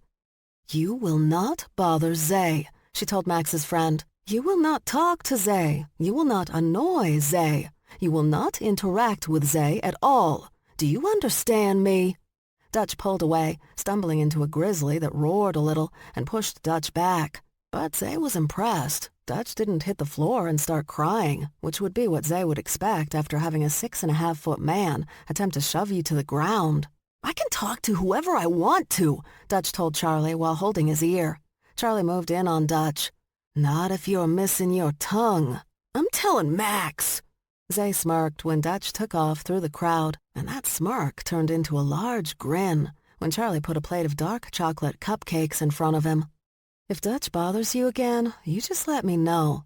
He lives and breathes because I allow him to. I'd happily enjoy reminding him of that. He pointed at the cupcakes. These are the best, by the way. Thank you. I'm glad you're enjoying them. She sat down in the chair next to him. Can I ask you a question? Sure. Did Max go see her mother today? Zay choked on the cupcake he'd just bitten into, sending a spray of chocolate across the ground. Okay, thanks.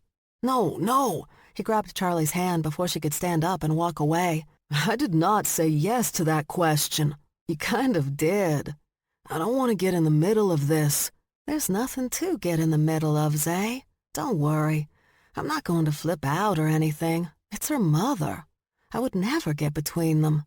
I just wanted to make sure. How did you find out? Imani Ako, the she-lion from a few blocks over. She was here. She told me. I thought she was going to use it to blackmail us. But no, she just wanted to tell me. Trying to gain my trust, I guess. I really think Max is going to tell you. It doesn't matter, Charlie admitted.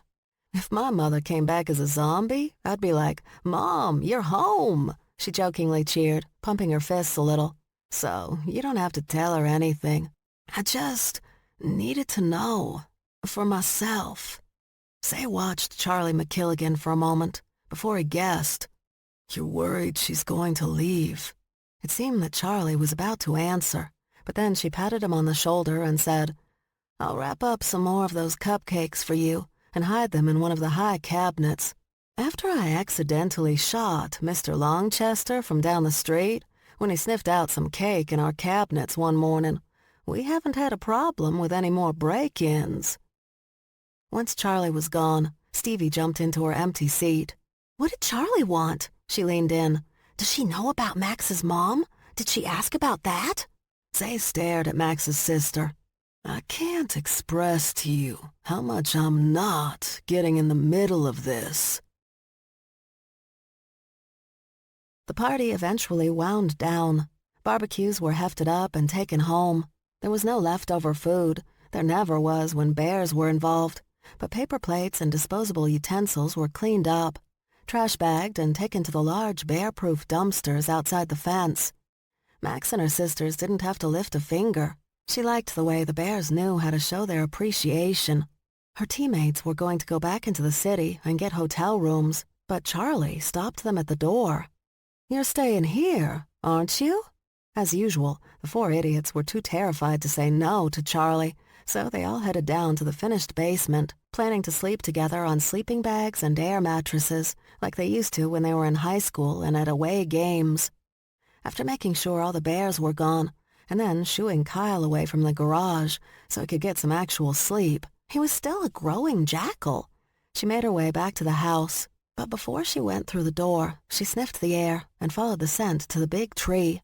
That's where she found Zay. He was hanging out on a limb and texting on his new phone. "You gonna spend the night up there?" she asked. "I wasn't planning on it. But Komatsu managed to get my new number, and she's been texting me like crazy.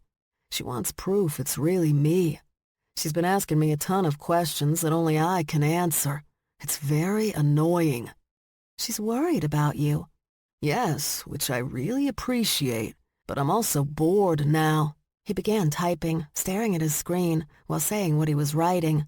"I'm done. I'm going to bed. Do not bother me again until sometime tomorrow." Max grimaced. That's a little abrupt, isn't it? The phone vibrated with an incoming text. "Okay," he read from the screen. "Now I know it's you.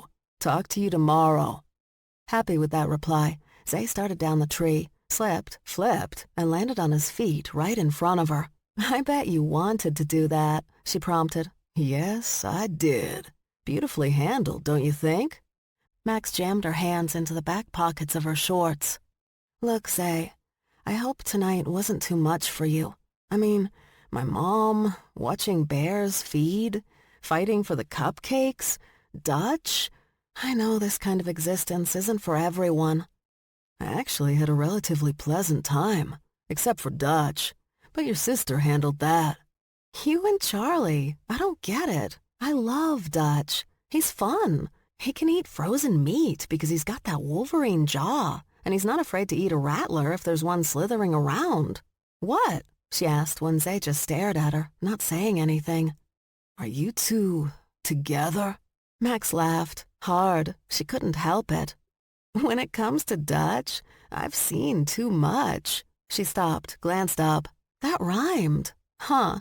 Anyway, one time he got drunk at homecoming and somehow managed to set himself on fire. If Talk hadn't been there to put him out, the rest of us would have let him burn. But he's my boy. He always has my back. "But I don't have to worry about him, right?" "Worry about him?" "Yeah, worry about him getting in my way." "I'm not a building you're trying to climb. And no, you don't have to worry about Dutch." "Good," he said, a small smile on his lips. "See you in the morning." But Max wasn't going to let him get away with that. When it came to sex, cats might play games, but honey badgers didn't, and he might as well learn that now. Zay was about to go into the house when Max cut in front of him and blocked his way. "Something wrong?" She went up on her toes and slid her hand behind the back of his neck. He watched as her lips came close, already parted and lush. She didn't wait for him to come to her. She simply made her wants known, and he liked it. When her lips touched his, he grabbed her waist and pulled her close. Both her arms went around his neck, and her tongue slipped into his mouth. They should have been testing and easing into this, finding out what each other liked through exploration. But there didn't seem to be a question to answer. It was as if they both just knew. She sank her hands into his hair, digging her fingers into his scalp. He began growling at the sensation and pushed her against the wall next to the back screen door. The kiss quickly grew out of control. He pushed his hand between her thighs, brushing his fingers against her covered pussy. In return, she wrapped her hand around his denim-encased dick and began stroking. Their intensity grew, both of them pushing each other. Any second, he knew, they'd start ripping off each other's clothes. Right out here, in the backyard. Max pulled her hands away, only to place them on his shoulders. She pushed him around so that he had his back to the screen door, then aggressively stepped into him. Sadly, the screen door was not as strong as the wall, and their combined weight took the whole thing down. With mouths open in shock, they gawked at each other. Then, from somewhere deep in the house, Charlie yelled out, "I am not fucking paying for that, you two horny idiots." Mari lowered the long rifle. She'd been using the scope to watch her cousins. She had no intention of shooting Max. That would be too easy, now wouldn't it? She wanted a proper fight with her. It had crossed her mind to start shooting people at that party, but this was the States, wasn't it? And something like that would make big news. Random, extremely large innocents shot at summer party. News at 11. She'd be in an American prison faster than she could spit, so it was best not to get off track. She carefully took her weapon apart and put it back in its case. She locked the case and made her way off the small, full human-owned house to the waiting vehicles down the block. She secured the case in the back and got into the passenger side. They headed back to the city and the hotel they'd been staying at. Although she hadn't really forgotten about Freddie McKilligan, she wasn't actively looking for him. She could deal with him later. She'd let her female kin deal with her twin aunts first, and then she'd find that idiot and twist him until he coughed up the location of the money he'd stashed. She refused to believe he was smart enough to steal it back from the twins alone. He must have had some help, but he was protecting whoever that could be. Mari knew it must be a woman, some young thing, too stupid to know what she was getting herself into, but smart enough to steal $100 million and hide it from nearly everyone. She had no idea how Uncle Freddie was smart enough to pick such competent women to help him and get them pregnant, but so stupid he always managed to get his money stolen by someone else. That man, a walking disaster if she'd ever seen one. But she'd worry about him later. She had other things on her mind right now, like why they were pulling into this parking lot behind a closed shopping mall. "What are we doing here?" she asked the full human behind the wheel. "Got orders to come here, ma'am. Not sure why." The first shot took the driver's head clean off. The next few took out the man in the vehicle with her. Mari dropped down, hands over the back of her neck, to protect herself. More shots took out the ones in the second vehicle as well. Then silence. She waited, not remotely surprised, when the door to her vehicle was wrenched open, and big hands grabbed her and dragged her out. "Come on, lads," she began to say, but they simply shot, using handguns this time. The shots kept coming and coming. She thought they'd never stop.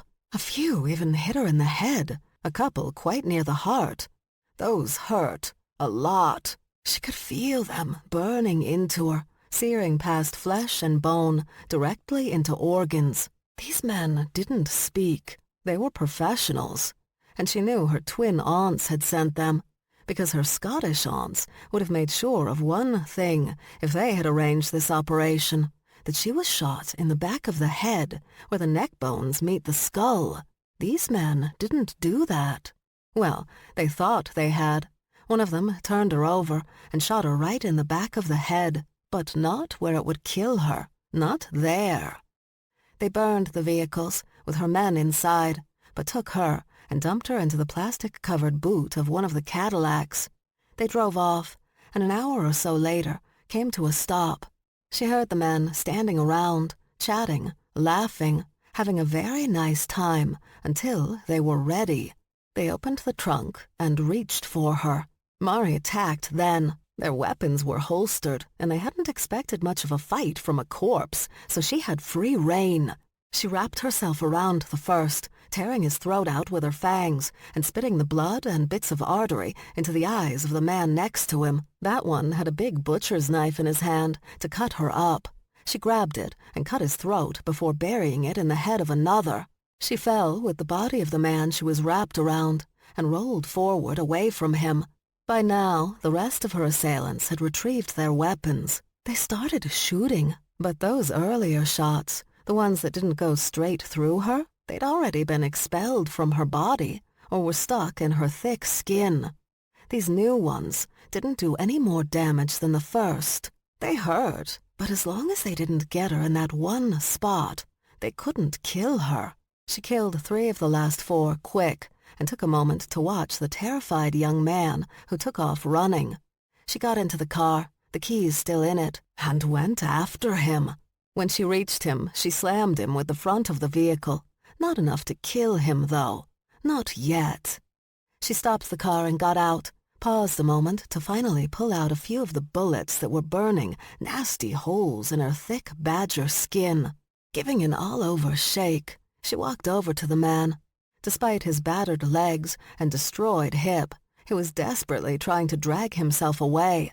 It amazed her, the way full humans fought for their lives, even when they knew they were done for. That was the one thing their kind had in common with the weak bastards, the will to live. "Now, where are you going, my lad?" she asked before grabbing his left foot. His right was barely hanging on by its tendon, so she didn't bother with that one. "No use trying to get away when we still have to get better acquainted." "No," he begged. "Please, no." "Don't start with all that yelling," she told him as she dragged him back toward the car. She could hear his fingers digging into the asphalt, trying to stop her from taking him. "Not that I mind yelling, you see. I just think you should wait." She pulled him alongside the car and dropped his leg, put her foot on his back, and gazed down at him. "You know, at least until you really have something to scream about." Chapter 18.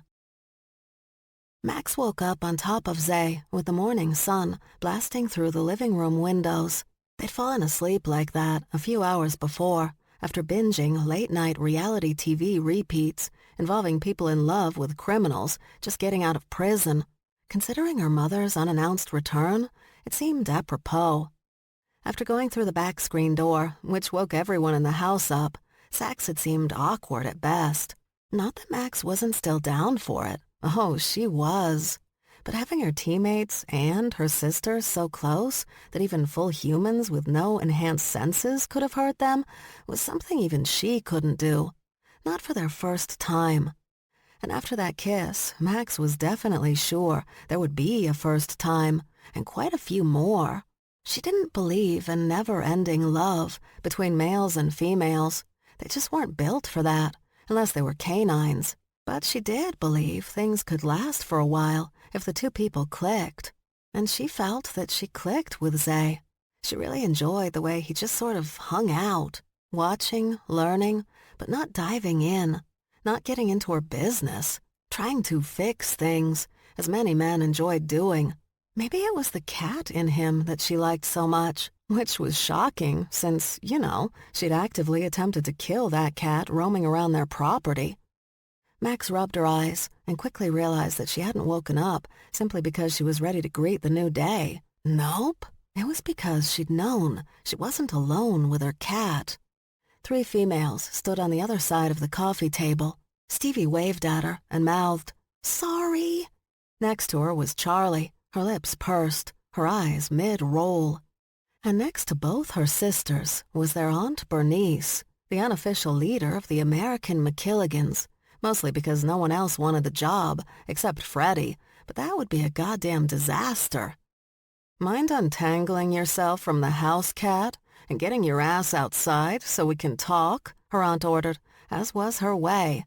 True, Max could launch herself across that table and tear out her aunt's throat with little to no effort, but it entertained her more to grin widely and cheer, "Aunt Bernice, I'm so glad to—" "Shut up and move your ass." "See?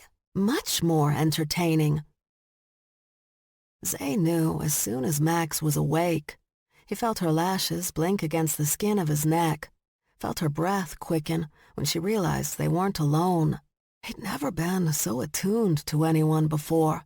The closest was his teammates when they were on a job, but that was about life and death, about surviving when the firefight started. this, though. He hadn't wanted her to go, but he'd scented someone new in the room, and that's when he discovered that he not only knew what Max's sisters smelled like, but if one stood behind him, he knew exactly which one it was. Smirking a little, he sat up and dropped his legs to the floor. He studied his hands, and, with just a thought, he changed his hands to claws. Texts began pouring into his phone at that moment, all from Komatsu. She wanted to meet him at a Starbucks in Manhattan at noon. He knew he had to go, even though he had no idea what he was going to tell her. But the more he thought about it, the more he realized that if he tried to put her off, she'd keep digging. It was in her nature. She never backed off anything.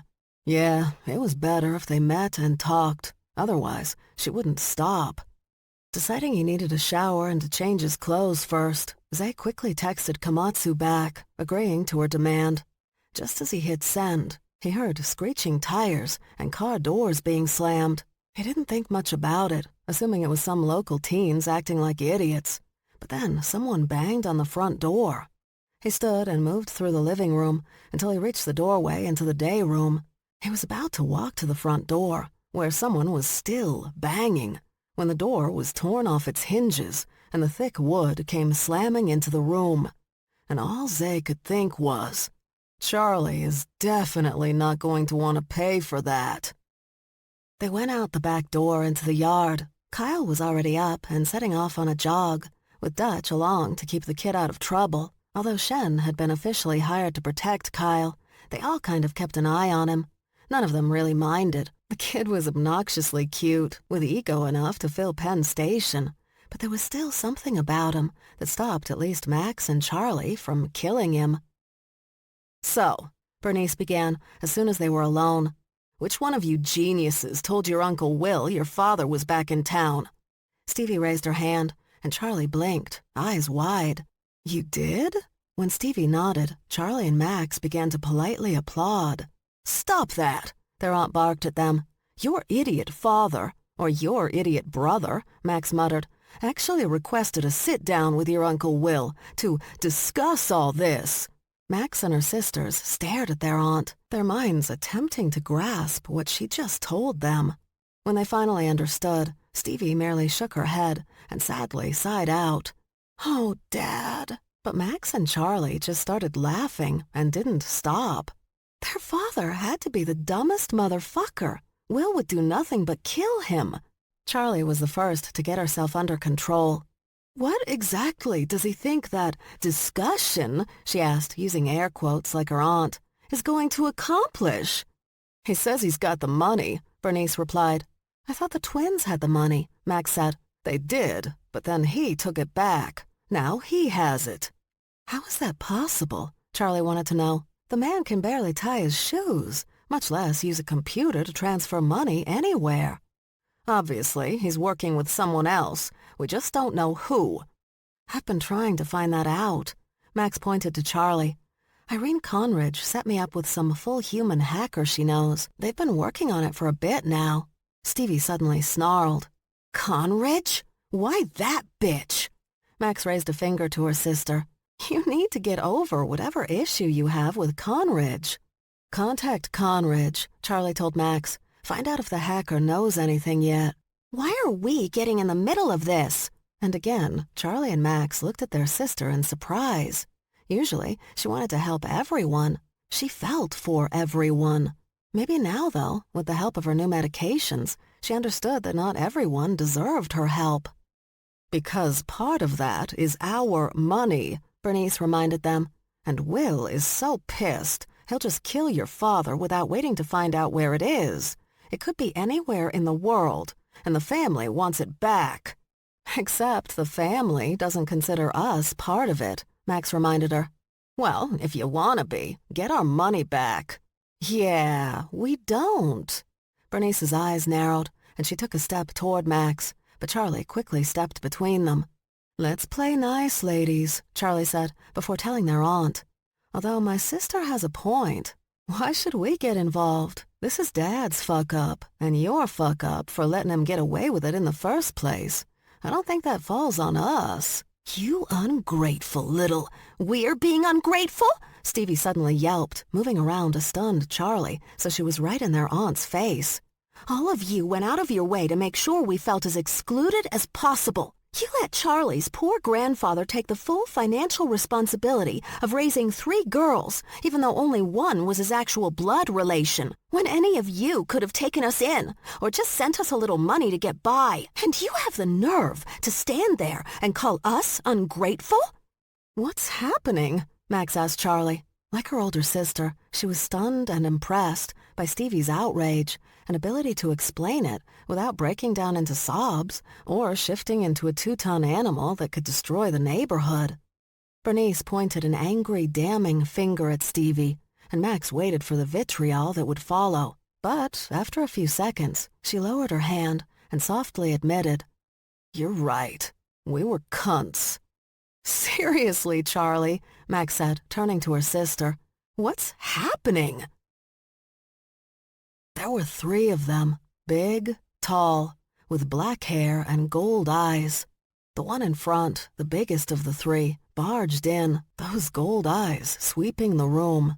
"Where is she?" he growled out. Since they didn't know what or whom he was talking about, he didn't respond. The man stormed closer. "I said..."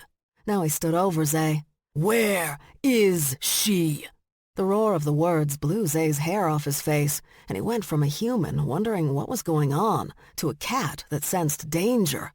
He backed up, moving into the living room, his fangs easing out of his gums, claws bursting from his fingers. He shifted, shook off his clothes, and let out his own roar. The raging man took a moment to look at the 2 men with him. Then he shifted and turned into what kind of looked like a tiger, but not one Zay had ever seen before. Because despite a few orange stripes he could barely make out, most of the tiger's fur was black as Zay's. Then, still towering over Zay, the tiger roared. It wasn't like a lion's, but it made Zay's sound like a squeak. Yeah, it was loud and powerful, and shook the windows of the house. At that point, Zay was pretty sure he was dead, but that had never stopped him before.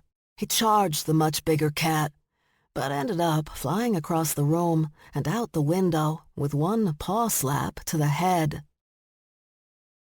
Max ran into the room just in time to see poor Zay slapped out of a closed window, the glass exploding across the yard. Pissed, Max hissed and launched herself at the tiger, shifting in midair. "Badger!" one of the other tigers warned.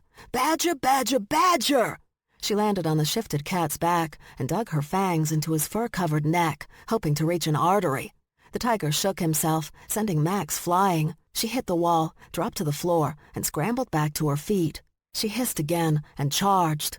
The cat tried to slap her again, but she ducked under his legs, ran under his chest, and latched onto his balls. As she sank her fangs into the skin, he went up on his hind legs and roared, trying to slap her off with his front paws.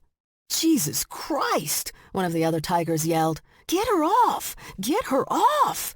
Human hands grabbed her around the waist, but a separate fist began punching her. "Let him go!" one of the other men yelled at Max. A flash of black dashed past Max, and Zay returned, tackling the one punching her. That man shifted to tiger, and their roars and growling rumbled across the floor as they knocked over furniture and got dangerously close to the TV Max loved. Small price to pay, though, for this much fun. "Fuck!" the last human male exploded. "More badgers!" Her teammates leaped onto the Siberian tiger and did their best to work their way either up to or down to major arteries. Behind them, Zay and the other tiger rolled by. Considering how much smaller he was than the other cat, Zay was doing pretty well for himself. They all heard it then, and everyone froze, because they all knew the sound of a Mossberg 500 tactical pump-action shotgun. Okay, maybe no one but Max actually knew that's what it was, but still. Charlie stood under the archway, her grip on the weapon steady and in control. Christ, Max adored her big sister. "Now," Charlie began, their Aunt Bernice standing behind her, "we can all relax and retract fangs and claws from important body parts. put our clothes back on, and have a calm, rational conversation. Or I can start murdering everyone that's not related to me by blood." That's when Max's teammates made a run for it, disappearing up the stairs. Disgusted, Max released her grip on the tiger's balls, dropped to the ground, shifted, and yelled after them, "Are you fucking kidding me? She didn't mean you!" Charlie shrugged. "I kind of meant them. Wouldn't do to have witnesses." Zay had claw marks on his sides and back, and fang bites on his neck. There was blood pouring from his wounds, and his head hurt. But despite all that, he'd never felt so fucking amazing before in his life. He pulled on jeans, and a now dressed Max came over to clean up his wounds.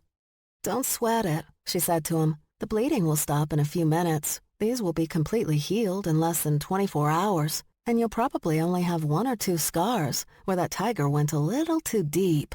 "Thanks." "You're welcome." Max kept her face down, focused on his wounds. "Keep looking at me like that," Max warned, "and I'm going to fuck you right here. Promise?" "Hey!" That growly voice barked at them. "I want my sister. Where the fuck is she?" Max handed Zay the alcohol wipes and started to walk across the room to the tigers, but Charlie said, "No, Max." Max stopped immediately. When they'd started training with their neighbor, Charlie had made Max agree to one thing. When I tell you to stop, you stop. Even then, at 14, she'd had that calm delivery. Not soft-spoken so much as rational. Very rational. At the time, Max had easily agreed, not thinking it would be that hard to comply. It turned out that it was surprisingly hard to stop in the middle of a fistfight or firefight, especially if someone had managed to piss her off. In the end, though, it was the rule she'd been most glad her sister had made her commit to. Charlie had saved her life with that one short sentence, "No, Max," more than a dozen times. Charlie still held her weapon, but had the barrel pointing at the ground. She motioned Max to step back with a jerk of her head. "Stevie," she said when Max had moved back to Zay's side, "come down." "Nope." The only order that Charlie had ever forced Stevie to follow was run. So if they asked her to do anything else, and she wasn't in the mood or too freaked out, she just didn't do it. The tigers looked up to find Stevie hanging from the ceiling above them. "Stevie," Charlie tried again. "Get down here." "Forget it. There's 3 of them. 3 man-eaters. Why not just serve us up with some Tabasco sauce?" Charlie closed her eyes, took a breath, and ranted. "Stevie McKilligan, get your ass down here." Okay. She could have just dropped to the floor, but she scuttled across the ceiling and down the wall until she could stand directly behind Charlie. "Are you hiding behind your sister?" Bernice asked. "Don't harass me." Charlie ignored the bickering behind her and informed the invaders. "I don't know who your sister is." "You're lying." "Call my sister a liar again," Max warned. "Okay." The one who hadn't bothered to shift at all quickly stepped into the middle of the room, a forced smile on his face. "How about we take this down a notch, and I start off with introductions? We're the Malone brothers. I'm Shay." He pointed at the smaller brother, small being relative at 6'4". "That's Finn, and this big lug here." He dropped his hand on the biggest brother's massive shoulder and was immediately tossed off. "Is our older brother, Keen." "And your sister is Sella Malone?" Max asked, but the look she got from all 3 tigers told her in no uncertain terms that they were not the brothers of Sella Malone, and how dare she even suggest such a thing. "Sorry, just a question." "Our sister is Natalie Malone, and—" Keen yanked his brother out of the way and finished his sentence. "She's 17, deaf, and was last seen in the company of Freddie McKilligan. That was a week ago." Max locked gazes with Stevie.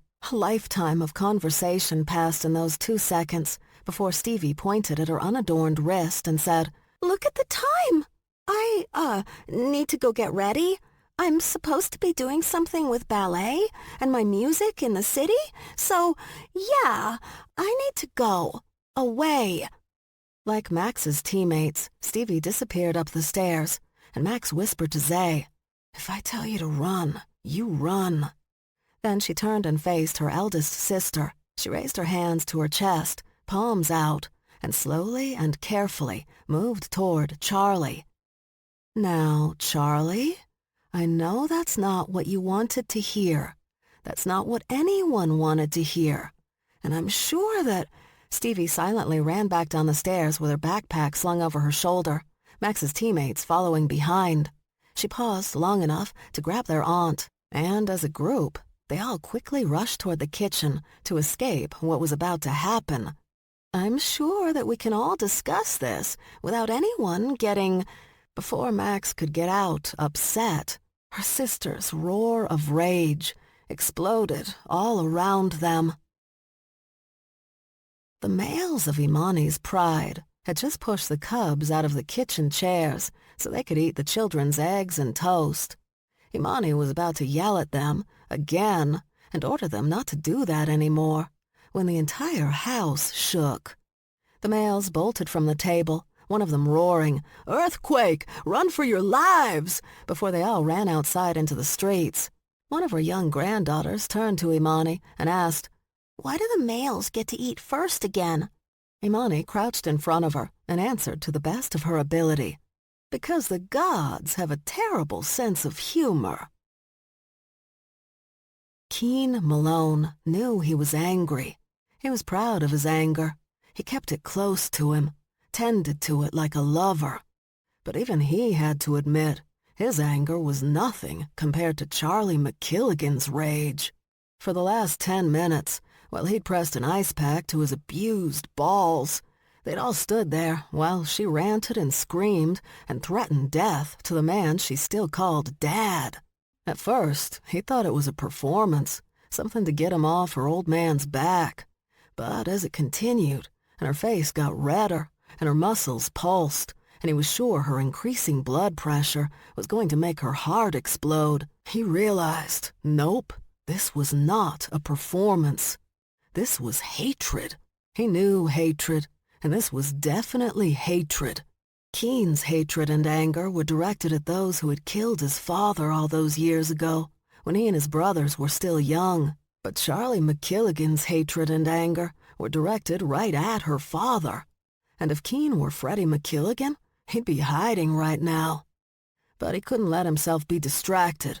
He wanted his sister back, and he wasn't going to stop until he got her. "Look," he began, but the younger badger shook her head at him, and her eyes were really big, and she looked about ready to panic, which was strange. Honey badgers weren't prone to panic. Once Keen stopped talking, the little badger crouched in front of her now seated sister. "Hey," she said softly, "why don't you go bake something, sweetie? It'll help you think." Bake? She wanted her sister to bake? His baby sister was out there somewhere with an idiot, and these heifers wanted to bake? Again, Keen opened his mouth to speak, and again, the badger gave him that crazy look. "Yeah," Charlie McKilligan said. "Yeah, I'll bake. Baking's good. Bears love when I bake." And like that, she got up and walked out of the room. Pressing her hand against her upper chest, the small badger let out a very shaky breath and stood. She was cute, but she reminded Keen of a Muppet. Maybe it was the size and the purple hair. "Okay, now that I've got that managed—" "My sister," Keen pushed. Yeah, sorry. Look, I don't know what to tell you. We always knew our father was an asshole, but we didn't know he was this much of an asshole. But the one thing I can tell you is that he would never tell us about your sister, not in this world or the next." Charlie walked back into the room. She was already mixing batter, a stainless steel bowl tucked into the crook of her arm. The other hand stirred its contents with a wooden spoon. "You know," she ranted, "it's like he goes out of his way to fuck with our lives. Like it's his goal to make me crazy. Why does he want to make me crazy, Max? Because he's making me crazy." Abruptly, she spun around and stalked back to her kitchen. The Muppet went back to their conversation as if her sister hadn't interrupted. "However, our father is being hunted by most of our family. Chances are very high he may be caught soon and quickly killed." "What about our sister? That just puts her in more danger. If one of our family catches up with Freddie, you won't have to worry. They're not going to kill a pup. Cub. Whatever. They'll probably just leave her there, with the body. What the hell does... And you know what else? Charlie McKilligan demanded as she stalked back into the room with a muffin pan, each cup filled with batter. He'd never seen anyone make batter that fast before. His mother baked muffins, but she took way longer. I should have killed him when I had the chance, she continued. When I was like 9, I had the chance to take him out. Thought about it, too. But my mother took the knife out of my hand and told me I shouldn't kill my own father. She said it was wrong, morally. But you know what? I think she was wrong. I think I absolutely should have killed my own father. I should have. I really should have. And off again she went, back to her kitchen. I'll put the word out with the family, though, the Muppet said, still not freaked out by any of that muffin-baking rage. Let them know about your sister and that she's to be brought in alive and unsoiled. Wait, what? Don't panic. My male cousins aren't that bad, and my female cousins wouldn't let them get away with it anyway. Charlie McKilligan returned again. This time she had a tray of freshly baked muffins. Blueberry? She asked, completely freaked out. Keen stepped away from her. How did you make those so fast? She shrugged. These just came out of the oven. I've been baking all morning. She jerked her thumb toward the windows. I've got bears to feed. Oh, shit, Shay barked as Finn hissed in warning at the bears standing outside the windows gazing in. And just so you know, Charlie McKilligan said, her voice now calm again, rational, if you'd hurt me or my sisters, those bears would have torn all of you apart. Just FYI, if you decide to come back here without an invitation. But you know what? She handed Keen a giant blueberry muffin. You and I understand each other perfectly. You hate Freddie McKilligan. I hate Freddie McKilligan. You won't let him harm your sister. I won't let him harm my sisters. My God, it's like we're twins. She motioned to the muffin. Go ahead. Try it. Keen glanced at the Muppet, but all she did was shrug non-committally. He went ahead and bit into the top. After a few seconds of chewing, Keen couldn't help but grunt a little in appreciation. I know, right? McKilligan agreed, as if he'd set off fireworks and written a 5-star review. They are great. I don't have a lot of skills, but the few I do, I've made sure to master. Max walked the Malones out to their car. She wanted to see them get into their vehicle and drive away. Next time, boys, if you want to come by, you should call or something. We're not a family you want to sneak up on. Our sister. If we hear anything, we'll let you know, I promise. The cat nodded and opened the passenger door. He was about to get in when Max asked, Quick question. So you're not related to Sella Malone? Because I know her already, and she could probably help with this. We don't deal with that side of the family, one of the brothers said, and the bitterness in his voice. Damn. Got it. Without another word said, the brothers got into their giant SUV and drove away.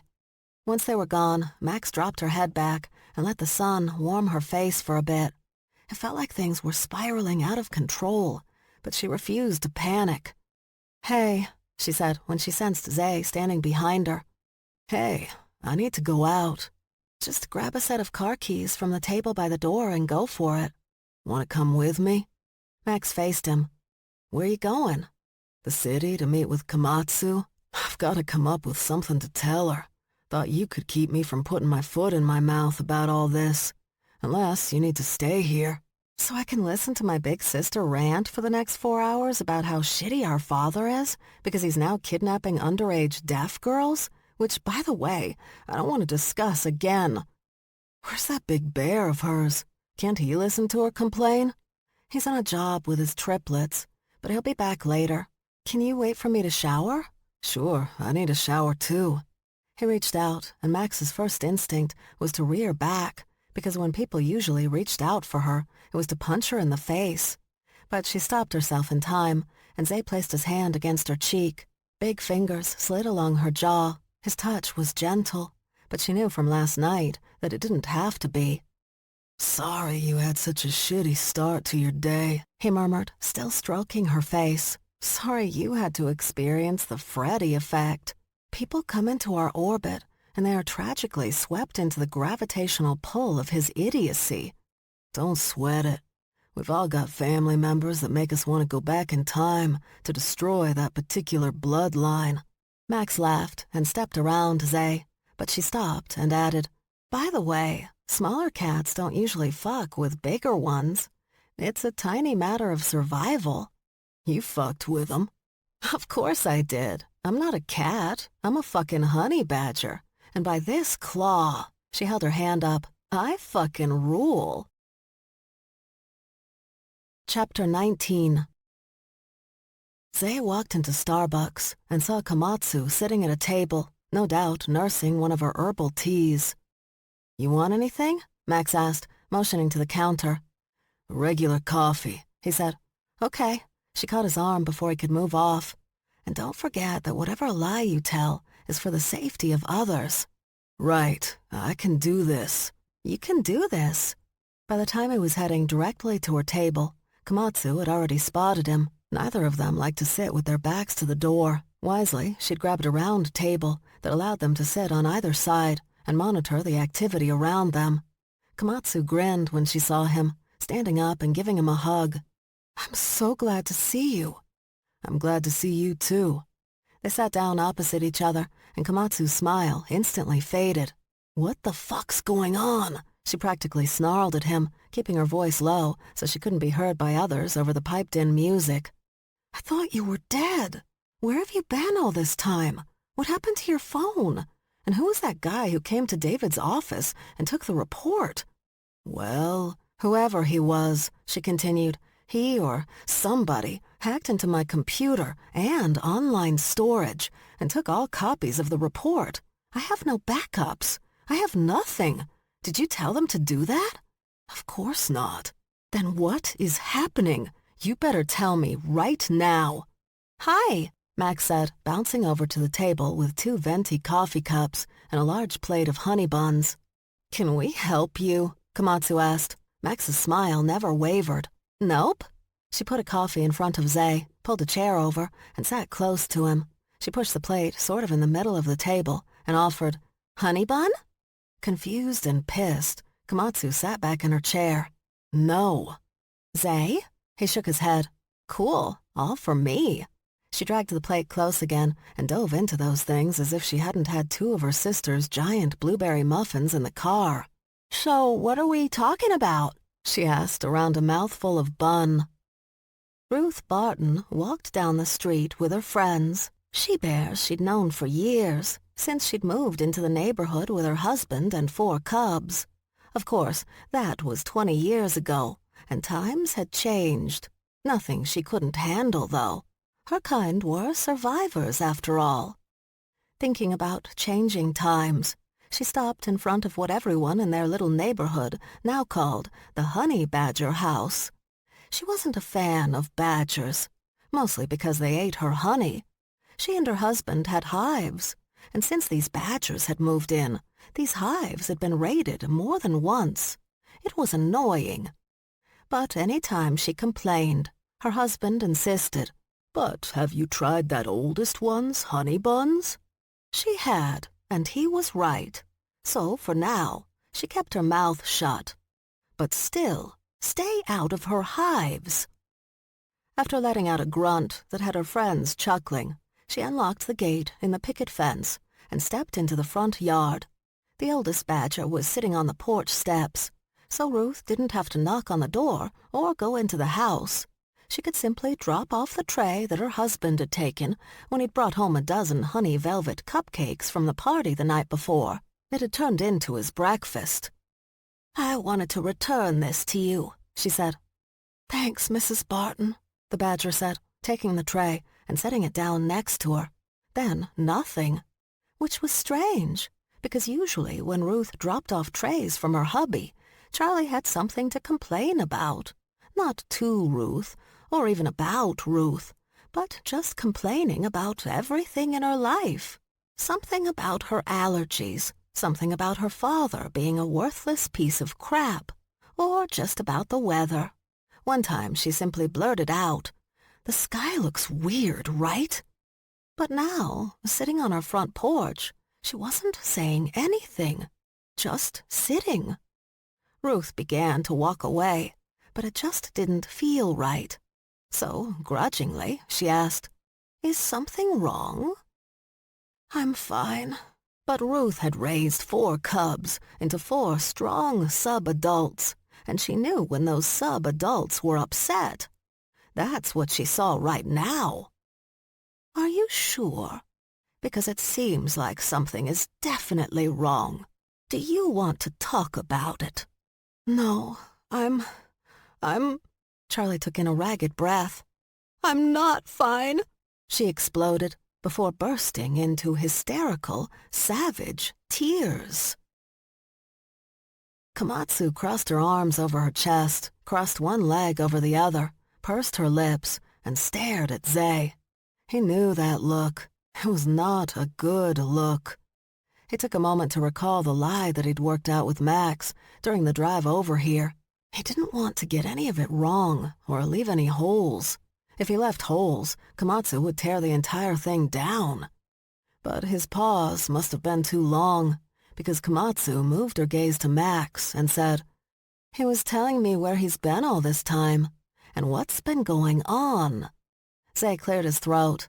"You see, it's all my fault," Max said, surprising Zay. Fault? They hadn't said anything about fault. "It is?" Komatsu asked. "It is?" Zay asked. "Yeah." She dropped the bit of bun she had left, wiped her hands on a paper napkin, and began. "You see, this guy was trying to kidnap me because of my mother. Long story, won't go into it. Anyway, when they took the hood off my head and I looked around, I saw Zay, and I said to myself, hold up, this guy shouldn't be here. He's not one of them. My mistake was I was entirely too friendly, and they believed that Zay was trying to help me, which, okay, he was, but they weren't supposed to know. Unfortunately, at that point, they did, and all hell broke loose. It was a total clusterfuck of my own making, which is why my big sister does not like it when I do these sorts of things on my own. But I knew if I told her about it beforehand, she would just flip out, because, honestly, this is all because of my dad when you get right down to it. And now that we know he's kidnapped that 17-year-old deaf girl, she shook her head. I gotta tell you, though, and I know my sister wouldn't want to hear this, so I didn't say it at the time. I don't think he's having sex with this girl. He's definitely using her for something, but I don't think it's sex. Oh my God! She slapped her hands against the table. The hacker! She's probably the hacker! She pressed her fist to her forehead. That's how he got that $100 million. It was her. Of course. Now it makes sense.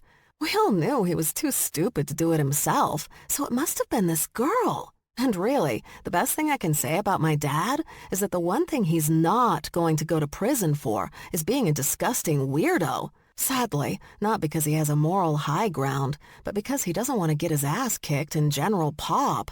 Max rested her arm on the back of the chair and nodded. Yeah, I'm right about this. Can't tell my big sister, though. Not yet. She hates him too much.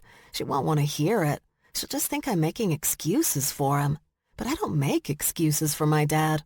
That's my baby sister. She makes excuses for him. Oh! She sat up straight again, and Zay noticed that her hands were moving with each sentence, almost every other word, which was fucking incredible, because she was talking so fast. The whole thing was intense. But I was so proud of her today. Since she's been on this new medication, she has been rational and calm, and not one tear shed. And I was so proud when we were talking to our Aunt Bernice, and she was doing that thing she does, where she tries to push the blame for our father onto us, when she could have killed him very easily when she was growing up with him. A pillow over that pinhead, and none of us would be having this conversation. Anyway, she did that thing, and my baby sis totally took her down. She stood up for herself. She didn't back down. And when she did get angry, she didn't shed one tear or shift into a 2-ton striped honey badger that could destroy the neighborhood. It was awesome. She pointed a finger at Zay. But don't tell her I said that. She fell blessedly silent, but that didn't last. What were we talking about? Oh, yeah. So anyway, I realized that Zay didn't know what he was, and although I could have left him there and let your team rescue him, I felt it was my duty to tell him what he is. I mean, he did try to help me, so now I had to help him. Of course, there was a delay because he got really hurt during the firefight. Well, it was more a knife fight / animal mauling than it was a firefight.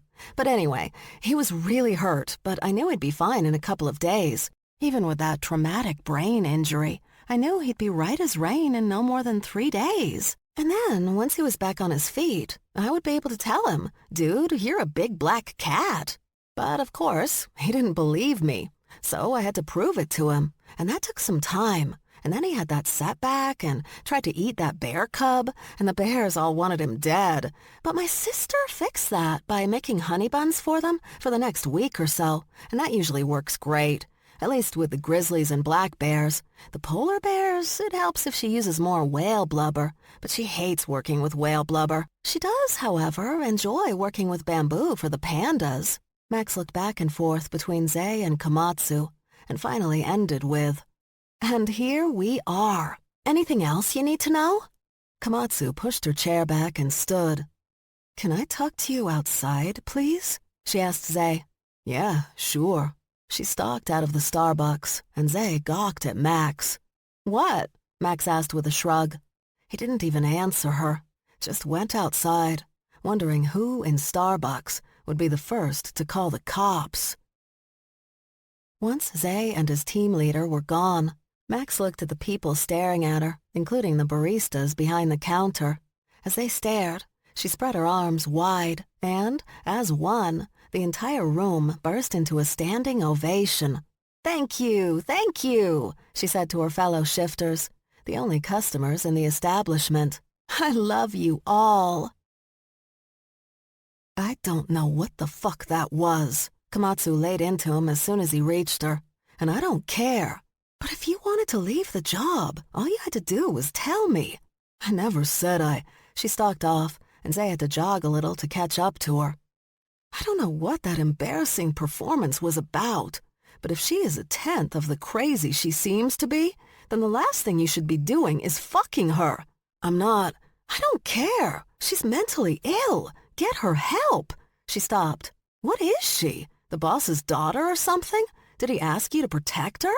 Because what she needs is a mental hospital, not a bodyguard."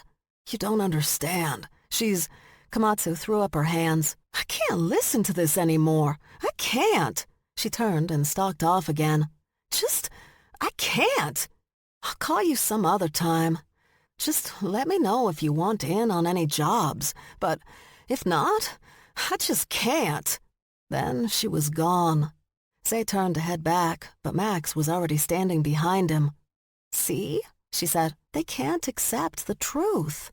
"What the fuck was that?" "What was what?"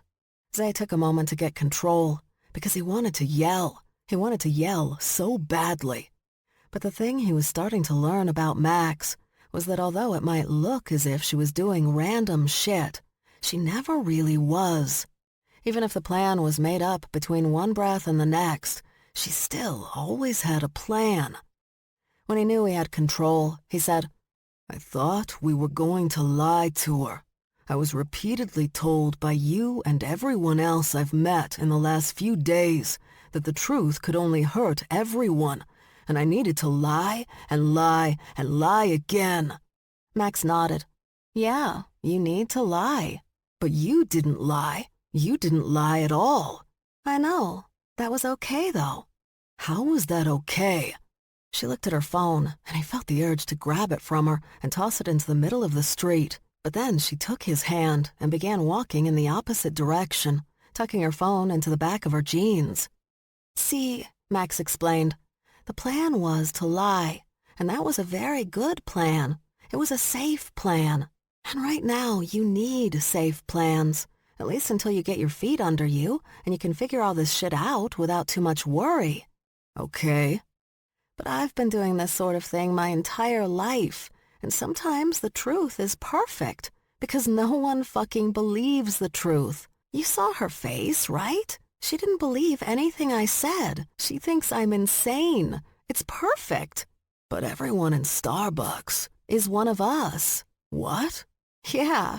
I didn't know that the Starbucks we were going to is the one that's so close to the new sports center until we got here. Everyone that works there and everyone that happened to be in there at the time, one of us. It was perfect. She stopped and pointed at the giant building that took up the entire city block. This is the sports center, she said, before dragging him through the big doors. As they walked through, he saw a lot of people doing a lot of sporty things. There was a massive gym, a sports medicine facility on the upper floors, an entire stadium in the back, a skating rink, and a Starbucks. He pointed. No, not that one. It's filled with full humans, and they never have enough honey buns. Max continued walking, pulling Zay along. Now, I had never been to this place when we first got here a few weeks ago. All the other finals and playoffs I was in took place either at the old Staten Island Sports Center or the sports centers around the country, or world, depending on who the finals were against. This place was just built in the last few years. Our first playoff game will be here, and I'm so excited. I mean, this place is nice, right? She took him to a stairwell that was off the main area. 2 large security guards stood in front of it, and one of them looked at Max and smirked. You start a fight, the security guard warned. I won't. Promise. Max opened the door, and they went down a flight to the next level. She opened another door and walked in. Zay followed and froze in the doorway. It was just like what he'd seen upstairs, except that he knew almost all these people were shifters. The insane variation in sizes, the way they looked at each other, either sizing them up or threatening them. Even the way they walked. The bears lumbering, the canines trotting along, the cats appearing and disappearing among the crowd until they vanished completely. Stop staring, Max said, pulling him along. You look like you want to fight. Not only was the place packed with shifters, it was geared specifically toward shifters. The stores had giant mannequins, the restaurants offered whale blubber steaks and foot-long antelope hot dogs, and the massive gym had treadmills right in the window. On one of those treadmills was a woman running at least 50 miles per hour. He pointed. What's going on? Tiger. Like the cheetah, they can go fast, but only in short bursts. But the wolf on the treadmill next to her, she can trot like that for several hours. Oh, you should see this. Still holding his hand, which he really didn't mind at this point, she dragged him into the gym, past behemoths casually lifting weights that only Norwegian guys trying to get into the Guinness Book of World Records could lift. This, she said, you should try this out at some point. He didn't know what she was talking about until he saw a very wide, very tall tree with lots of limbs and branches the leopards and jaguars were climbing while holding something in their mouths. Are those zebras? Not real zebras. And you have an array of fake zebras and antelope to choose from. An array? You know, adult or baby. Nope, Zay said, turning back toward the exit. Can't handle this. You should try it. It'll be fun. She caught up to him just as he stepped out of the gym. Okay, I see this was too much. And weird. Don't forget weird. Max took his hand again. Let's get something to eat. I'm not eating whale blubber. Of course not. You need meat. Polar bears need whale blubber. I just feel like I failed them. You know? Charlie admitted to the she-bears currently taking care of her. Someone made her lemonade. Another got her cheese and crackers. And they were all sitting on her porch, listening to her whine. I should have taken better care of them. They're still alive, aren't they? Ruth asked. Because let's face it, that was a long shot. I didn't even know Max still played basketball. And she got MVP one year. Or was it 2? Kathy Jake said. When Ruth glared at her, she added, I just know because I used to play little college ball back in the day, and I'm a big fan of the Butchers. The who? Her team, dear. Oh, God, Charlie rubbed her forehead. I don't even know the name of her team. What kind of sister am I? I doubt she cares, Ruth insisted. Your sister is not like anyone, actually. Very true, Mrs. Jakes agreed. And Stevie is flourishing, isn't she, girls? She saw me the other day, Mrs. Deming said. And she didn't scream and hide in the tree, like the last 17 times she saw me. This time, she just softly begged for death as I walked by. That's a huge improvement. Charlie sat up a little straighter. You know what? I'm sorry, ladies. All this whining? Dear God, I'm annoying myself. Ruth patted her knee. Charlie McKilligan, you need to have faith in yourself. You're an excellent sister who loves 2 females most people would find very hard to like, much less love. You protect them with your life, and you care about others. That's more than most these days. Thank you. Charlie smiled at the she-bears. I really appreciate this, and oh my God. The she-bears looked around, ready for any danger. What is it? Ruth demanded. What's wrong? Sorry. I didn't mean to. Charlie pointed, and the she-bears turned to look at the street. Girl, Mrs. Jakes growled. Look at the fucking Bugatti. When her friends stared at her. What? I like cars. In fact, I'd kill my husband for that car. Don't bother, Ruth muttered. You couldn't get your big bare ass in there. Who is that? Mrs. Demings asked, sniffing the air. Badger. Another aunt? Not quite. Charlie blew out a breath. It's Max's mom. Oh, that's nice. Ruth blinked, looked off. Wait, isn't she in prison? She was. But she was paroled? Or pardoned? Anything? Charlie shook her head. Oh, kid, you are having a day. Ruth sighed out. You're telling me. An older version of Max walked through the open gate and stood at the bottom of the porch stairs. Hiya, Charlie. Hi, Rennie. It's great to see you. You too, sweetie. It's been so long. You have grown into a beautiful woman. Your mom would be so proud. Thanks. That means a lot. Rennie glanced at the she-bears and asked Charlie, I think we could go somewhere private and talk for a few minutes. No! All the she-bears barked before Charlie could say a word. Those determined looks on all those bear faces told Charlie there was no point in arguing. I guess no. Not a problem. We can talk here, with these bears. Sure, what's up? Now that I'm back, illegally, Ruth muttered. How's that going, fugitive? Mrs. Demings tossed in. But Rennie, like Max, just ignored them. I've got some things going, some plans I'm making for my future. Okay, Charlie nodded. That's great. And I would love to have my daughter at my side. You know, making up for lost time. Real mother-daughter bonding. Charlie fought her need to frown. She didn't know why Rennie was telling her this. Okay, Charlie said again. I'm sure Max would love spending some time with you. You should just ask her. I did float the general idea by her, but I think if you let her know it would be okay for her to go, she'd be more ready to venture away from you and Stevie. Max has always ventured anywhere she wants to. Well, not exactly. I mean, she told me that she was expected to stay with Stevie for up to 6 months at a time. I took 6 months and she took 6 months.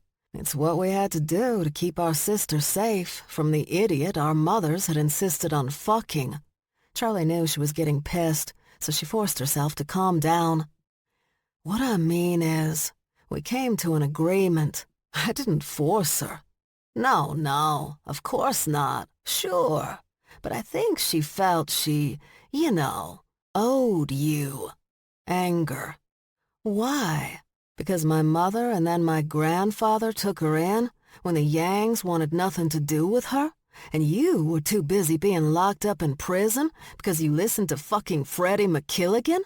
You mean like that? It looked like Max's smile, but it was nothing like Max's smile, because it was cold. It was a cold smile that Rennie had. But she was still Max's mother, and Charlie wasn't going to get between them. Not now, not ever. Yeah, Rennie said, something like that. I'll tell you what I always tell her. She owes us nothing, because she's our sister, and we love her. And she can go and do whatever she wants, and we'll always be here for her. End of story.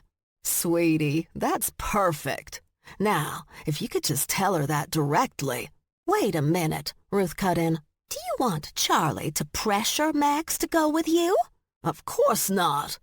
Then what are you asking for? Maybe you should mind your own business. Maybe you should fuck off before I maul that leathery badger skin right off that ass. Okay, Charlie said, quickly jumping in. I'll make this clear for everybody. I'm not going to pressure my sister to do anything. Whether it's to stay or to go, she has free will. She can make up her own mind. Okay? Everybody happy? Great. That's fine, Rennie said, taking a step back. That absolutely works for me. I just wanted to make sure we understood each other, and it seems we do. I just wanted to ensure you wouldn't put any undue influence on her. That's all. Charlie jerked up so fast that she made the she-bears jump. She needed to get herself back under control, even though she was getting to the point where she might not be able to maintain it. She raised both her forefingers and turned her head so she didn't have to look at Rennie while she forced herself to calm the fuck down. It took a few seconds, but once she knew she had proper control, she faced her sister's mother and precisely and succinctly explained, "Never in the history of the universe have I or will I get in the way of you and Max. Not now, not ever. Do I make myself clear?" "Yes, perfectly clear." "Good. I need you to go away now. Please." Because she couldn't keep from punching her much longer. "Sure, no problem. It was great seeing you again, Charlie." Charlie sat back down on the stoop, and, after Rennie had driven away, Ruth took her hand. "Oh, Charlie, girl. Before we go any further, I just need you guys to be honest with me. Did I miss—" "No," Ruth said before Charlie could even finish. "Charlie, you did not misread, mishear, misinterpret. You heard what we all heard and understood it correctly." "Thank you. I wanted to make sure." Chapter 20. Will was going over paperwork, and he was in a bad mood. One was not linked to the other. He was in a bad mood because a lot of questions were being asked about his plane being blown up. Coppers from this country and his own were asking too many questions, and he didn't like it. You'd think the bastards would just be glad they didn't have to scrape McKilligan guts off their tarmac, but no. Bastards had all sorts of questions. Will didn't like answering questions. Never had. And he wasn't about to start now. They kept saying they wanted to prove or disprove that the explosion had been a terrorist thing, but the bastards knew better. They all knew the McKilligan name and what it meant. They were just trying to trip him and his boys up. Wasn't going to happen, now was it? Will's nose twitched, that familiar scent hitting his senses like a bloody rock to the head. Jumping up, he spun around, and she stood there in the shadows of the hotel suite, watching him. "Hello, Mari. Come to kill your old Uncle Will, did ya?" he asked. His niece smiled, a mean smile. She'd always had a mean smile, even when she was a wee thing, playing with her cousins at Will's house. "Actually, Uncle, I've come to make a deal." He put his papers aside. "A deal? What kind of deal?" She stepped out of the shadows, and Will saw the damage to her face, neck, and arms. She'd been shot and beaten. I get you, dear Uncle Freddy, and your money, and I forget all this trouble. Trouble? You mean helping those Italian betches in their attempt to destroy us? Destroy our family? To be fair, those Italian betches are family too. So I didn't really go against the family now, did I? Talk about splitting hairs. I thought you'd been trying to find Freddy, and couldn't. What's changed? Let me worry about that. I just need to know we have a deal. All right, Will said. You bring me Freddy, alive, and we forget all this. Great. He watched her leave. She didn't say another word. He didn't need her to. You really trust in her, doll? His son said from the doorway that connected their suites. I trust she's found a way to bring in Freddy, he replied, picking up his paperwork and dropping back into his chair. And if she brings him in, we'll deal with her after that. After their meals of burgers and fries in the food court, thankfully made of cow and not rhino as the server had suggested, the plan was to explore the sports center a little more. But a text came from Nell asking Max and Zay to meet Max's teammates uptown. They grabbed a cab outside the sports center and went to the address Nell texted them. By the time they reached the location, Nell and the others were waiting for them in front of a large 5-story building. As soon as Max reached her teammates, Zay heard her ask, "What? What's going on?"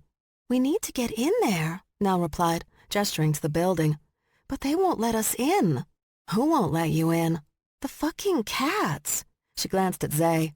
"No offense." Max moved around her friends to stand right in front of the large double-glass doors, and Zay waited beside her. She politely knocked, then raised her hand and waved. She included that winning smile, and Zay did actually expect the man to allow them entry. But the security guard behind the doors gave her the finger, and Zay had to grab her arm before she could pull the knife holstered under her t-shirt. "Why don't we just break in?" Tuck asked. "We're all apparently really good at it." "I say we just blow through those doors and start beating the shit out of people." Max grinned. "You guys up for that?" When they all instantly agreed, Zay quickly stepped in front of them. Wait. How about we not storm the gates like barbarians?" "But we're descended from barbarians," Max replied. "Yes, I'm sure you are. But what's in there that you need to get? Is it something I can buy for you online, so we don't have to beat the shit out of anyone?" Streep took his hand in her own and dramatically gestured to the building with the other. "Say, the truth about who you are is in that building, hidden away from you by these cruel asshole cats. No offense." Zay attempted to pull his hand away, but Streep held tight. He tried again, and still she wouldn't let go, so he yanked it away and kind of hissed at her. Didn't mean to do that last part, but it came out. "Give me a moment," he said to Max and her teammates before walking up to the glass double doors. He politely knocked, and the security guard snarled, "What? Are you closed right now? Because here on your door, the sign with your hours says you're open." He leaned back a bit and looked up at the signage over the door. "And this is a fucking library. Do you have an entry card? This library is open during these hours, only if you have an entry card. I don't. Can I get one? It's expensive." And the guy said that as if he knew Zay couldn't afford it, which did nothing but piss Zay off. This motherfucker didn't know what he could or could not afford. "I'm more than willing to pay for an entry card. Do you have an appointment?" the guard asked. "Because if you don't have an entry card, you need to have an appointment to come in. But I'm guessing you people don't have that either." Zay's neck got tight. "You people?" "He's talking about badgers," Max said from behind him. "It's not a race thing." "Are you sure?" Because the man was a big, blonde, Aryan-looking motherfucker, and it definitely sounded like a race thing. Max came to stand beside Zay, pointed through the glass at the guard. "See that hair? That's a mane, a lion mane. He's a cat." "Uh-huh." She now pointed at Zay for the lion's benefit. "He's a cat, too." The guard looked Zay over, then looked over Max and her teammates. "You need to choose a better class of friends, house cat." Zay grabbed the big metal handles on the glass doors and told Max, I'm going to tear these fucking doors off. Calm down, the guard said. Calm down. He unlocked the doors and pushed them open. No need to get bitchy. Zay stepped back so that Max and the others could walk through first and not be locked out again, especially since he wasn't exactly sure what they were looking for. He needed their help in this foreign world.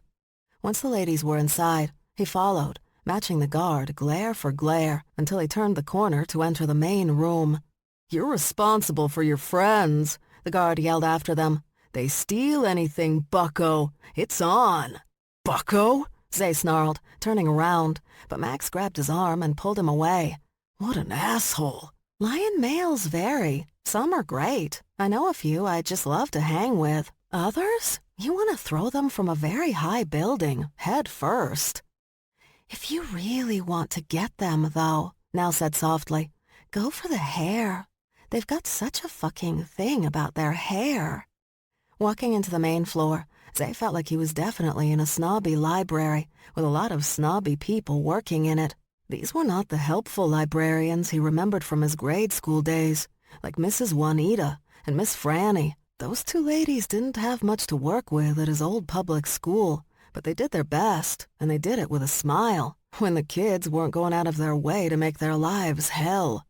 But the librarians here? Jeez.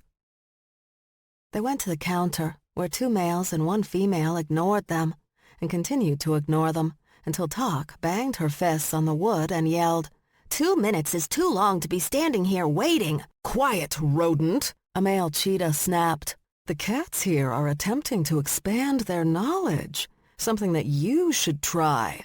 Talk was on the counter and almost over it when Mads grabbed her around the waist and yanked her off. We need your assistance, Nell said kindly. Do you have an appointment? We only assist those who have an appointment. Zay put his hands on the counter and leaned forward so that he was eye to eye with his fellow male cat. You people are starting to really piss me off, he growled. Now, my friends are saying they need assistance. Give it to them. The cheetah hissed. Zay snarled back. Good Lord, the female said, pushing the cheetah out of the way and taking over. I swear, you house cats and your drama. Bengal tiger, Max said to him so he understood the insult. I can't express to you how much I do not care what she is. Knowing what they are makes it easier to know whether to run or not. How can I help you? The tiger asked, wide gold eyes blinking at them. Talk, calm once more. She never let her rage linger the way most honey badgers did. Said with a hand wave toward Zay. We'd like familial information on this jaguar. The tiger nodded. Of course. How far back would you like to go? The beginning of time? Mads asked flatly, and Max had to ball her fingers into a fist and dig her nails into her palm so as not to laugh in the tiger's face. She was the only one being helpful after all. It would be silly to piss her off. How about a shorter time span? The tiger sweetly suggested. Maybe it was easier to be pleasant when you knew you were an apex predator. For instance, 3 or 4 generations? Actually, Nell said, just 1. Just 1. Oh. She leaned in and whispered to Zay, were you adopted? Zay leaned in and whispered back, no. The tiger pushed a pad and pencil in front of him. First name, last name, current address, address where you grew up, if that's different. Zay quickly printed out the information in architectural-type block letters and pushed the pad back across the smooth surface of the desk. I'm not sure how long this will take, the tiger explained. We may need to look in our written archives, since some families don't want their offspring tracked by anyone, especially a database. Are you talking about doomsday preppers? Max asked. Full human or not, they are everywhere. She walked off with Zay's information, and Max turned to Talk. Did you hear something? Talk looked around, leaned in, and whispered. You mean about that delivery of diamonds coming in from South Asia? Max scratched her forehead. No, I mean about Zay. Oh, Talk stood up straight. Wait, what? When you couldn't get in here before, you said you were waiting to hear back from contacts you had. Did you hear something from them? Her teammates exchanged glances with Talk, and she said, Why don't we wait until—" "Got it," the tiger said, coming back to the counter with a smile and a couple of pages printed out. "Here's what we have." She held the pages out, but Zay didn't take them. He just glared at them, as if expecting them to strike, like a coiled copperhead. After an awkward few seconds while the she-tiger held those pages out and Zay stared, Max took them. "Thanks." Since she wasn't going to stand there holding the pages out for Zay, she simply looked at them herself, but didn't see anything shocking until she did. "Huh?" "Huh?" Zay repeated, a note of panic in his voice. This from a man who'd been through the weirdest life change ever and had shown few to no signs of panic when not in a full-blown fever, until now. "Why are you huh-ing? What is there to huh about?" "Well, you are in the Cats and House system, which would allow what is called the Cat Nation to keep track of you. That way, if something happens to your immediate family, they can track any relatives you may have in other states or worldwide who might be willing to take you in, to raise you. If there's no one, you could be taken in by an adoption agency or foster system that handles fellow cats or shifters as a whole." "Yeah? And?" "See, I was under the assumption that only one of your parents was a shifter, and since you never mentioned your dad, I just guessed that he didn't tell your mother what he was, went out for a pack of cigarettes one day, and simply didn't come back. Sadly, it's somewhat common for the bigger cats, although it usually happens more frequently with the hybrids. And my dad." "Waiting for you to get to the point." Max cleared her throat. "But according to this, both your parents were cats. Your mother was Jaguar on her mother's side." "My grandfather raised me on his own after my mother and grandmother died." "Yes," she said, wishing she could avoid going on. "How did they die?" Nell gently asked Zay. "Car accident." Max cringed. "Or a fight with a hyena clan." "Sorry?" Fuck it, she thought. She might as well tell him everything and handed over the document. It specifies what happened to your mother and grandmother. In the full human world, the death certificate probably says car accident. But in ours, the truth is that your mother and grandmother were in the wrong neighborhood at the wrong time, during the wrong Pride Clan fight. The deaths were accidental. The hyenas just saw cats and overreacted. But it's very clear that your mother and grandmother were part of the shifter world." Zay stared at the papers in his hand, but he didn't say anything, just stood there, staring. Then, abruptly, he walked out. "Well," Mads muttered, "he's off to kill every hyena he sees." But that actually wasn't Max's worry. She saw a bigger issue, and raising her gaze to Nell, she saw that her teammate saw it too. "Go, Max," Nell urged. "Go!" Max ran out of the main library, past the snobby male lion, and through the double glass doors. When she hit the street, Zay was already stepping into a cab at the end of the block. She charged toward him, but the door closed, and the cab was already moving when Max reached it. She picked up speed, dashed around a few full humans walking down the street, and when she passed the cab, she abruptly turned into the street and threw herself in front of it. The cab wasn't going terribly fast, but fast enough to ram into Max's small body and send her flipping into the back of one of those refrigerated trucks. She bounced off it, hit the ground, rolled toward the cab from the power of that bounce, and went right under the wheels of the vehicle. "Fuck!" the driver screamed when that insane woman rolled under the cab's wheels. He hadn't been able to stop in time, and the front tires definitely went over her body. The poor cabbie hit the brakes and gripped the steering wheel, unable to do anything but pant and pray to St. Francis Cabrini in Spanish.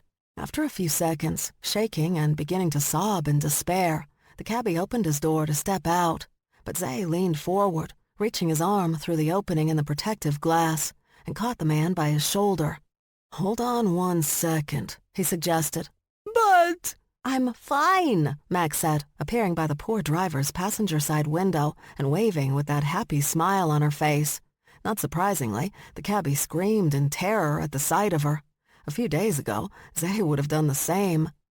"I'm sorry," she said, moving to the back passenger door and getting into the cab with Zay. "I didn't mean to scare you. I tripped, but I'm fine." although she stated this with an actual tire track imprinted across her face like some cosmic joke. "Really?" she insisted when both men just stared at her.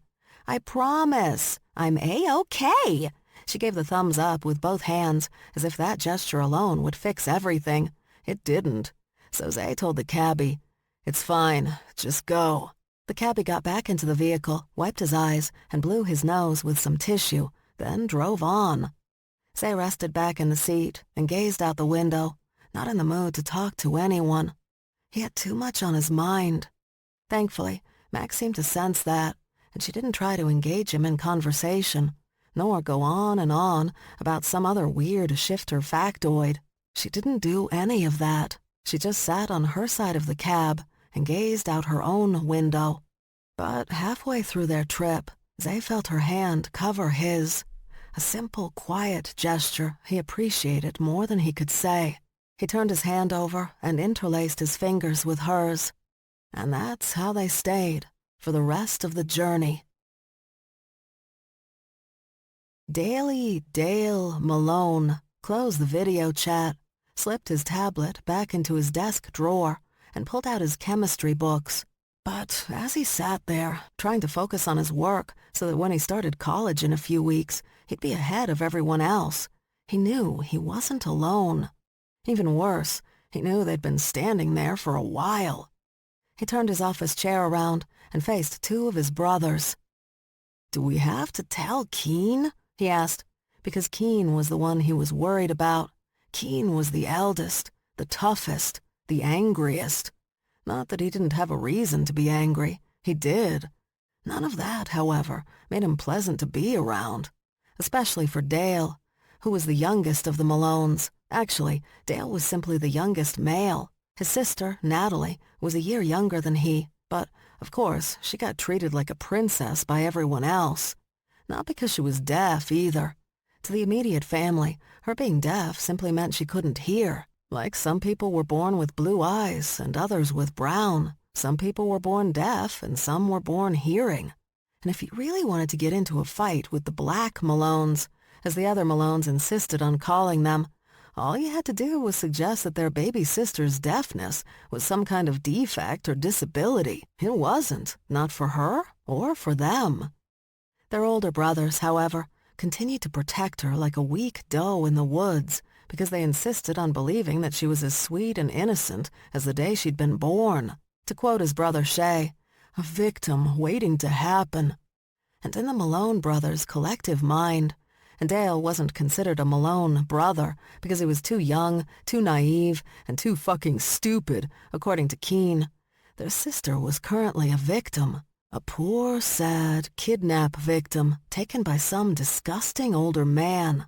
Dale knew better, though. He knew because there were no secrets between him and Natalie. They were so close in age, they were like twins. There were, however, secrets between Dale and Natalie and everyone else. It was a commitment they'd made to each other when they were toddlers, and they kept it to this day. But when it came to their younger siblings, the Malone brothers didn't care about commitments. Dale was yanked out of his chair and dragged through the family home like a feral cat they'd found under the bed. They reached the kitchen on the first floor and shoved Dale inside with no mercy, no kindness.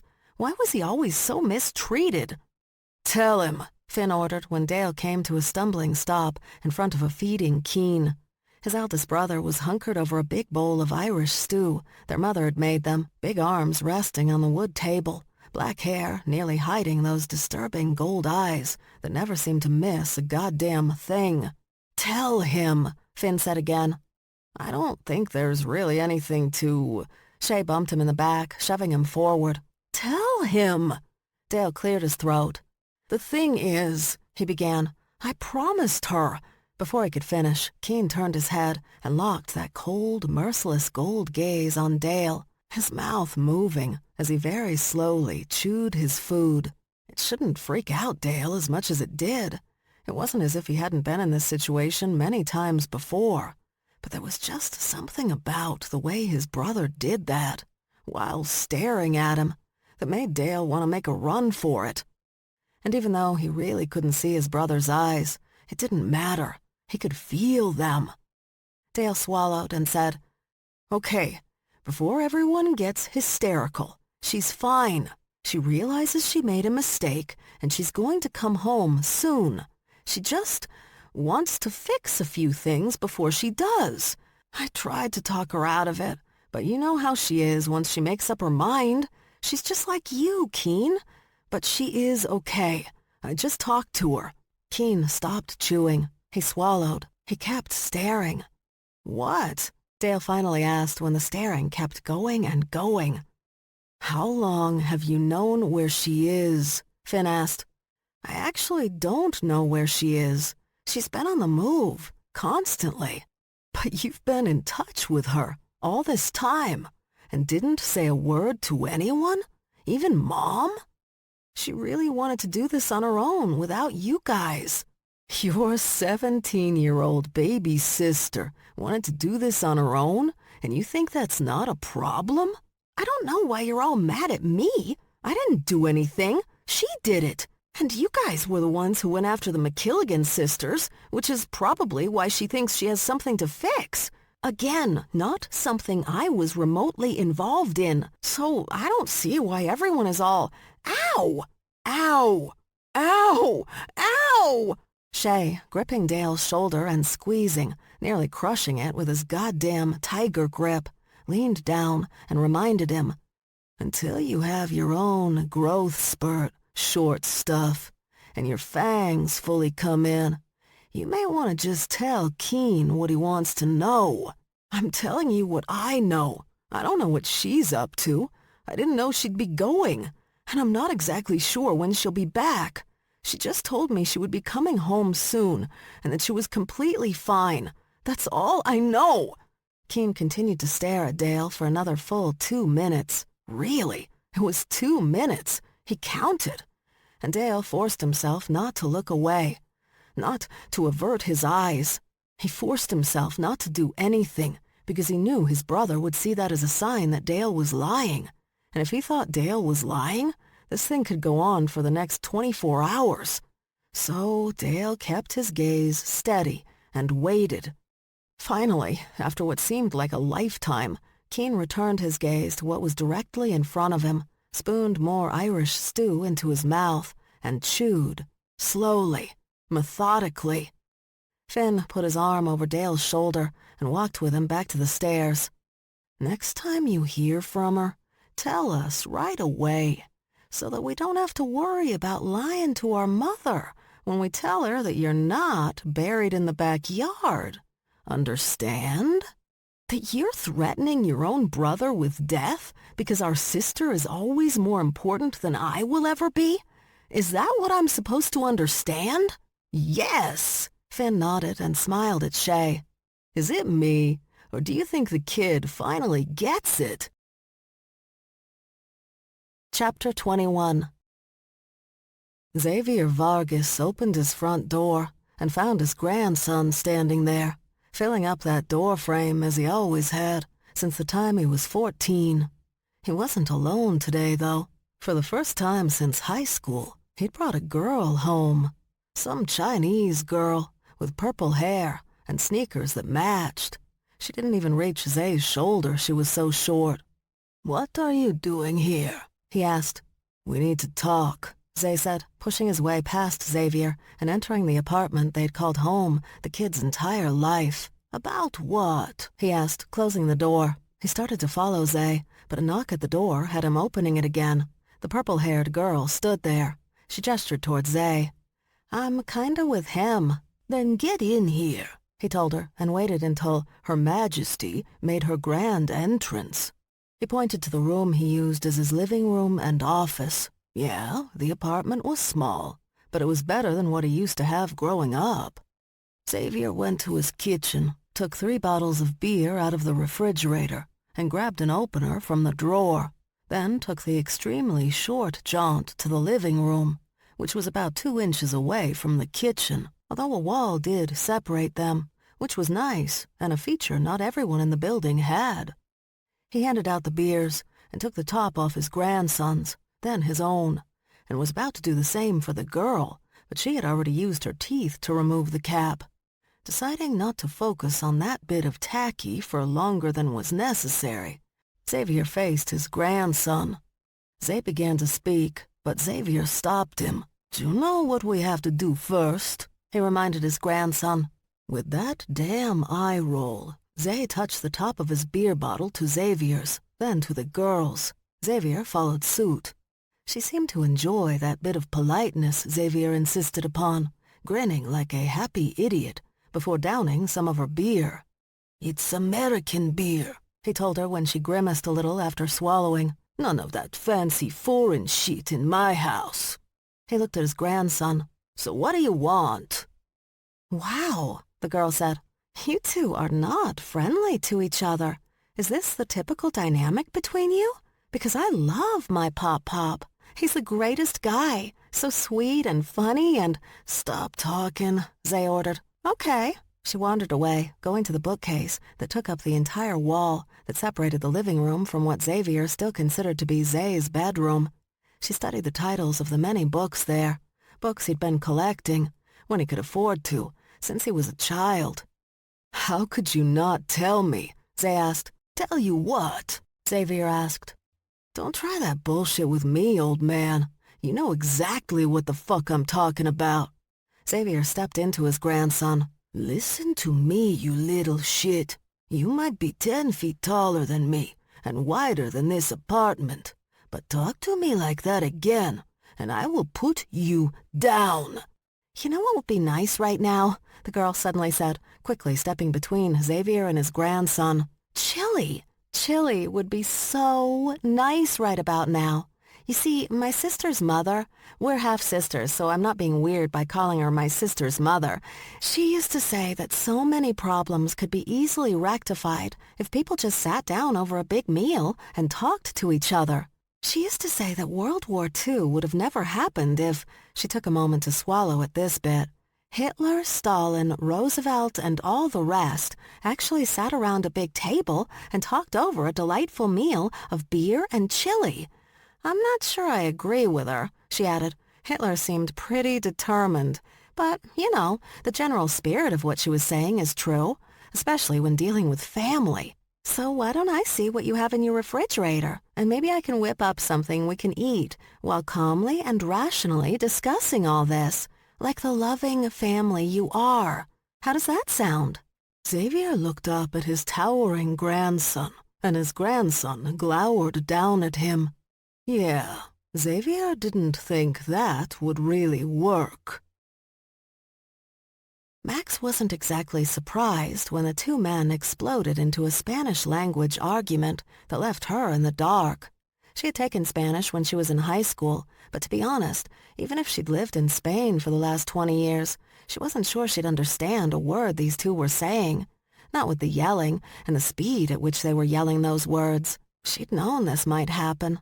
After seeing that information they'd gotten from the cat database, after one look at that thing, she knew that Zay's grandfather had known long before Zay was out of his mother's womb that the kid would be a shifter. How did she know? Because one of the pages was a document that entrusted Zay's care to the Katzen House Trust if anything was to happen to his mother, grandmother, or his grandmother's mate, Xavier. Not only that, but Xavier had signed it. His signature was there on the copy of the document that had been printed out, right after the signatures of his wife and daughter. So, of course, he'd known. The question now, of course, was why he'd kept it all secret from his grandson. Why hadn't Xavier helped him as he'd developed into an adult, especially during puberty, when Zay was probably confused and scared, wondering what the fuck was going on with his body. Instead, he'd forced his grandson to bury that part of himself, to completely ignore his shifter side. Why? Those were the questions that probably needed to be answered the most, but screaming at each other wouldn't get them there. Still, her plaintive, "Hey, come on, can't we discuss this rationally?" was just not doing the trick. So she did what she had to do, and it wasn't pretty. Max unleashed a nasty, vicious hiss, opening her mouth to reveal all those horrifying fangs as a copious amount of spit flew from the back of her throat and sprayed both men. Then, with those fangs still hanging out for the world to see, she said, "Both of you stop, or I will unleash my anal glands, and I can promise you that the funk alone will kill both of you. The only species not bothered by that smell are the canines. Neither of you are canines, so let's stop the fucking bullshit," she roared before immediately calming down and softly adding, "Okay?" Wiping spit off the side of his face, his grandfather accused, "You're dating honey badgers now?" That's when all the fight left Zay. It just left. Not only did his grandfather know what Zay was, and had known for Zay's entire life, but he knew that world. If he knew honey badgers, the man knew the shifter world. Shan had told him when they were hanging out in that tree at the McKilligan house that the honey badgers didn't usually associate with other shifters. They stuck with full humans, blending in so that they could manipulate and use them for their own profit and entertainment, like Rasputin, like the Borgias. But one fang-filled outburst from Max, and his grandfather had known what she was, and he didn't want his only grandchild hanging around her, meaning Xavier Vargas could have easily raised his grandson in the shifter world without any assistance from anyone. But he hadn't. Instead, he'd lied by omission. When Zay had come to him confused and a little scared because he could run faster than anyone in his class, or could fall from trees and the second floor of buildings and not get a scratch, much less a broken arm or leg like his friends, or when he'd hissed at his high school football coach because he'd grabbed Zay's shoulder, pissed about a missed play, Xavier Vargas could have sat Zay down and explained it all to him so that he didn't feel like a weirdo freak among his full human friends. But, again, he hadn't done that. Any of that. He just let his grandson go around feeling like an outsider, when the world he truly belonged to was right next door.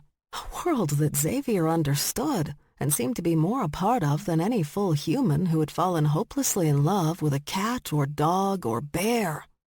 Knowing that, understanding that, was too much for Zay. Just too much after everything else he'd experienced the last few days. He carefully placed the untouched beer onto one of the end tables by the couch and walked out the door of the apartment he'd been trying to get his grandfather to leave for the last decade. Zay walked out and into what he hoped would be his new life. Max put her beer on the coffee table and started after Zay, but she stopped just as she reached the end of the couch. It was true, she didn't have much family, with her mom in prison, her father an asshole, and both sides of her family wanting nothing to do with her. But Carly, Charlie's mom, had told her from the day she'd arrived at their little Connecticut home, "Max Yang McKilligan, you will always have a place with us. Do you know why? Because you're family, baby. And family is family. Now, please stop choking Mrs. Merchant's cat and put it back out on the fire escape. I know it scratched you, but it's just a cat, Max." Family is family. That's what Carly had taught Max. But it was Charlie who taught Max that family only mattered if they're in it with you, to the end, do or die. Carly had been Max's family because she'd been in it until the end, and she had died trying to protect 3 little girls, only one of whom was actually her responsibility. She could have grabbed Charlie and run, leaving Max and Stevie behind, but she hadn't. She'd fought to protect them all. Could that have been the wrong choice? Maybe for others, but not for Carly, because she had lived to do what was best for her girls. It had always been about her girls. Max looked over her shoulder at Zay's grandfather, and she didn't see a man with an irrational hatred of shifters or a selfish bastard who didn't want a freak for a grandson. She saw devastation on that face because of the past choices Xavier had made. But until grandfather and grandson talked this out, Zay would never know if those choices had been made with his best interests in mind or not. Max looked around the living room, but didn't see any writing paper. Making a tough choice, she grabbed one of the books off the shelves, grabbed a pencil that was lying on the coffee table, and jotted down the address of her Queens home, a move that would have Charlie gasping in horror. She didn't have much time for reading, but she treated books like gold. "When you're ready," Max told Xavier as she placed the book on the table and rushed out the door. She didn't bother with the elevator, but instead ran down the stairs, hoping to catch Zay before he left the building. But she was too late. She rushed through the front door, past the people hanging out in front of the building because it was too hot in their apartments with only shitty fans to fight the summer heat.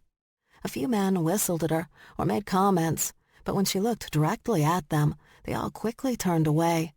If she were in a different mood, she might amuse herself by torturing them, but she didn't have the time or energy. Instead, she walked toward the street a few hundred yards away, again hoping to find Zay before he took off. "Max." She stopped and turned. Zay sat on a bench, as if he'd just given up halfway into his stalk off. Relieved, she walked over and stood in front of him. He didn't look at her or say anything, just sat there with his head bowed. Max kind of wished Nell was here. She was really good with the emotional stuff and could tell Max what to do. This was definitely not Max's thing. She was all about the action, about rectifying problems rather than discussing them. And more than once, Stevie had pointed out how horrible Max was with anything that has to do with human emotion. Still, she was all Zay had at the moment. Reaching out, she placed her hand on Zay's head, and when he didn't jerk away, dug her fingers into his hair. He wrapped his arms around her legs and pulled her close, pressing his cheek against her stomach. They stayed like that a while, neither one speaking or noticing the world around them. Chapter 22. Berg walked up to Charlie's house, and the first thing he noticed was that the door was new. He didn't want to think too much about what had happened to the old door, because he was sure it was something bad. He entered the house and saw damage to the wall from where, he was guessing, the old door had hit it, justifying his earlier concern. From there, he entered the living room. The first thing he noticed was that one of the windows had been boarded up. Yep, something bad. Letting his gaze sweep the room, he saw Zay stretched out on the couch. "You okay, man?" Berg asked, assuming that at some point the new shifter had gone through that window. He'd been around the McKilligan sisters long enough to know it was extremely possible. "Yeah, I'm fine," the cat replied on a very long sigh, which was not the reaction Berg had expected, especially if Zay had been in some kind of fight. Most shifters found fights exhilarating, not sad. Yet the way Zay was gazing up at the ceiling, he appeared sad. "Where's Max?" Berg asked. "She went to get Chinese food?" "Okay." Zay didn't say anything else, so Berg continued on through the dining room and into the kitchen. That's where he found Charlie. If she'd had another crazy day with her family, he'd find her baking, because that was how Charlie dealt with her stress. But that was not what he found. Instead, the woman he loved was sitting at the kitchen table with her head resting on her stretched-out arms, and the 3 dogs he didn't really want at her feet. He knew this was bad, because even the dogs seemed depressed. "Charlie?" She sighed, sounding a little like Zay. "Yeah." "What's wrong?" "Nothing." She obviously lied. "Are you sure? Because you seem a little bummed." "No, not at all." "Okay. Just wondering where I went wrong with everything. Not just went wrong with some specific thing, but with everything. Oi." "Where you went wrong with what?" he asked, wanting her to be specific. But nope. "Everything. Where I went wrong with everything." Berg tried to find a space for his foot on the floor between Charlie and the dogs. When he didn't hear a yelp from any of the 3 on the floor, he crouched next to Charlie and brushed her curly hair off her face. "What's going on? Talk to me." She sat up straight but didn't look at him. "I think I'm a horrible sister," she suddenly announced. "I'm ruining their lives. At least I hope it's ruining their lives, and not that I haven't already ruined their lives. I want them to still have a chance." "Charlie, that's crazy. You haven't—" "I think I should move out and let them enjoy the wonders of life." The wonders of life? Seriously? He hadn't been gone that long. What the fuck could have happened since he'd left on a last-minute protection job with his sister and brother the night before to bring out the wonders of life? Berg hadn't known Charlie that long, it was true. She'd exploded into his life, and he'd been figuring her out ever since. But even though Charlie and her sisters were different from other shifters he'd ever known, the three of them were also the fiercest beings he'd ever known. It was as if Charlie had been created out of steel, Max titanium, and Stevie gold. But in less than 24 hours, the strongest woman he'd ever known had been reduced to a crumpled mess, talking about the wonders of life. What the hell had happened? "Okay," Berg said, standing up. He reached down, put his hands on Charlie's hips, and lifted her out of the chair. "What are you doing?" she asked, but she didn't seem to really care whether she got an answer or not. Berg carried her into the living room and over to the couch. "Move your legs," he ordered Zay, settling her down when the cat finally moved a bit so there was some space. He turned on the TV and put one of Charlie's favorite horror movies on, The Exorcist 3, because why not? Berg left the two depressed shifters and stepped out of the house just as Max was pulling into a spot right in front. "Hey," she said when she stood at the back of the SUV, opening the door so she could get the food. "What's up?" "What happened with your sister?" She stopped, looked at him. "Nothing. Why?" "She seems to think she's ruined your lives. Does that sound familiar?" "God," Max said with an eye roll and reached into the back of the SUV to start carrying the food into the kitchen. "She didn't blow up anything, did she? Did the feds come by? Should I smuggle her out of the country again?" "I'm not talking about Stevie. I'm talking about Charlie." Again, Max stopped, turned to look at him with one of the bags of Chinese food in her hands. "What are you talking about?" "Did you guys get into an argument or something?" "Me and Stevie?" "No, Charlie." "I don't argue with Charlie. I argue with Stevie." "Well, something's wrong. She's depressed, and—" "Stevie?" Now he was getting frustrated. "Charlie." "Charlie doesn't get depressed. It's her anxiety that really gets her." "I know that, but at this moment, she's thoroughly depressed. I've never seen her like this." Max thought a moment, but finally shrugged. "As long as she's baking." "She's not baking." "She's not baking?" "Nope. She was just sitting in the kitchen with her head on the table. No baking." "Get the rest of the food," she said, shoving the bag she held into his arms before running into the house. Max found a miserable Charlie sitting on the couch with a miserable Zay, both of them watching The Exorcist 3. "What's going on?" she asked her sister while turning off the TV. "Nothing. Why do you ask?" But Charlie spoke with no strength to her voice, no animation. She wasn't even annoyed that Max had turned off The Exorcist 3. "Okay, what the fuck happened?" Max pushed. "Is it Dad? Did he do something? Do I need to kill him before Stevie gets home?" No, Charlie replied, suddenly appearing alert, concerned. She sat up, clasped her hands in front of her. "Max," she said with great intensity, "it's not your job to manage Dad. You shouldn't feel that pressure." "What the fuck?" Berg hustled by with several bags of Chinese food, heading to the kitchen. "I don't feel pressure," Max said, "and it's no one's job to manage Dad, but we do it anyway because Dad's a fuck-up." "I never should have asked you to get involved. It was cruel and unfair to you." She shook her head. "I've been holding you back from life, Max, haven't I?" "Actually, you've been holding me back from prison. That's a good thing." "I should have done better by you. I should have been there for you when you needed me. I didn't even know you played basketball. I never thought of you as a team player." "I'm a team player with other badgers," she said, as Berg strode back outside to get more of the food she'd purchased. She'd assumed she'd be feeding the triplets as well. "Our general hatred of others makes us perfect together. But I don't understand why you'd need to know any of that. It's not like I came in every day and said, 'Hey, I play basketball.' We had other things to worry about, more important things." How could such an important part of your life not be important? Wait, what?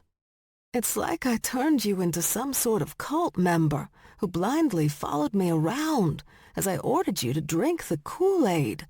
Sweetie, we discussed this. It was Flavor Aid that they drank, and I would have drunk it too if I were a full human with guns aimed at me.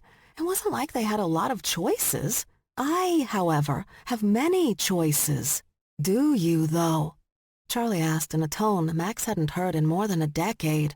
Not since high school, when Charlie's English teacher had introduced her to philosophy. For weeks, she'd read the works of Nietzsche, Sartre, Plato, even Karl Marx. Then she'd analyze everything in her life and the lives of Max and Stevie.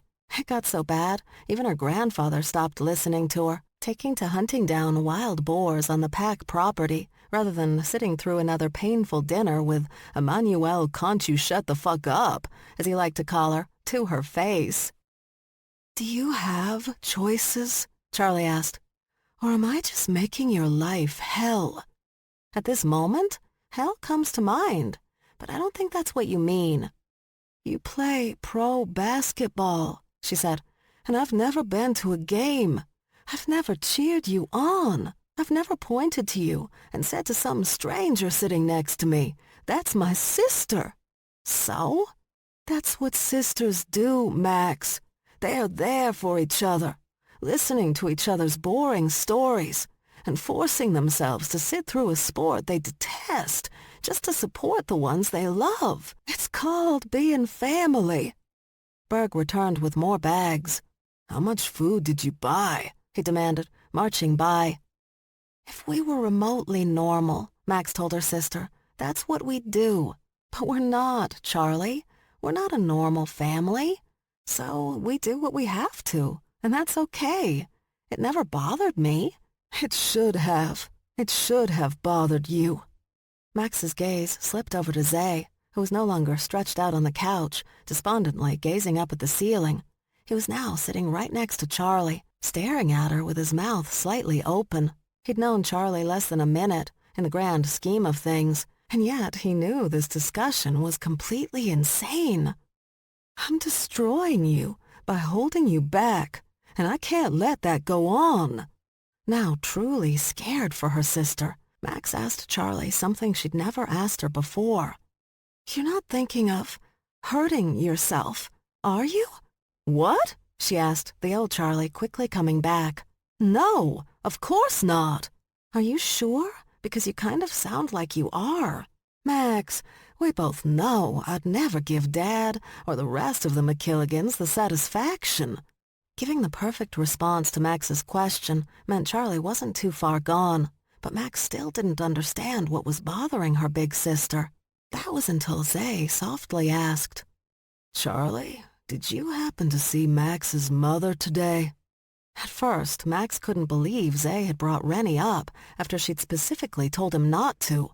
She wondered why he would do such a thing, and when this was all over, she planned to yell at him for like 5 seconds over it. But before she could really be mad at him, Charlie snapped back. What does that have to do with anything? Max shifted her gaze back to her sister.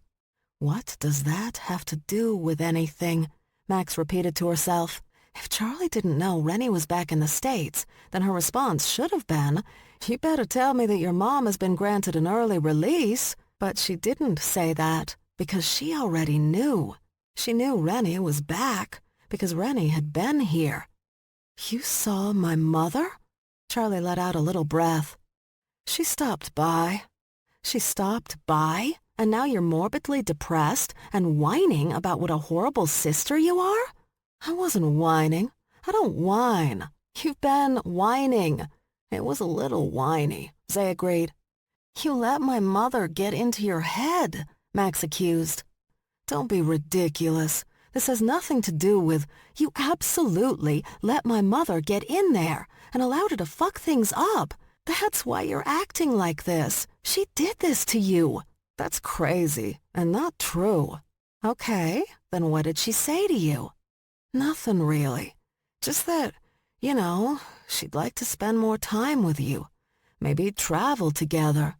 It's been a long time. She probably just wants to get to know her only daughter better. Uh-huh. Was that how you felt immediately after the conversation? Or did you feel annoyed and pissed when she first left? But then you started thinking and wondering and worrying that maybe she was right. I wouldn't say, Charlie. Okay, maybe a little. I was mad, but I realized that she probably had a point. Dear God, woman, that's what she does. Like a brain-eating disease, my mother worms her way in and destroys from the inside. And you let her do it. That's not what happened. It is. And do you know how I know that? Because she taught me how to do it while I was in my crib playing with live scorpions. That still freaks me out, Zay muttered. That badger was teaching me how to fuck with people without raising a claw. It's what she's really good at. Better than stealing. Better than destroying her enemies. My mother knows how to get into someone's head, and before you know it, you're covered in guilt and shame. That's not even a honey badger thing, Max admitted. Most badgers just come at you like the infected and 28 days later. But not my mother. Oh my God. Charlie leaned forward, dropped her head into her hands. She sat like that for about a minute until she finally admitted, "You're right. That's exactly what she did. I know. I do it to Stevie all the time." "Yes, but you do it so she doesn't wallow in her misery and then accidentally destroy the world, not just to get what you want out of her." Berg, his brother, and their sister Britta came by with more bags of Chinese food. "So much food," he complained. She knew the triplets were going to eat the majority of it, with or without anyone's help, but she'd let him live in denial. "Your mother, however," Charlie continued, "did it just because she wants you to be her jewelry heist buddy, and she wanted me to get you to do it." "Yeah," Max told her, "that's my mom. In fact, your mom told you that's my mom. She told you to be prepared for that." "I can't believe I fell for it."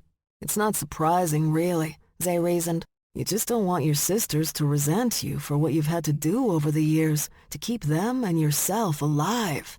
You made choices, tough choices, but everybody does, especially when you're caring for others. The question is, were you doing it for a good reason? Because you cared and wanted to keep them safe? Then you have nothing to feel bad about." After hearing that, Max couldn't help but stare at him, wondering if he could see how that statement applied not only to Charlie, but to his own grandfa. "What?" Zay asked Max. "Why are you looking at me like that?" Nope, he didn't see it at all. Typical. Chapter 23.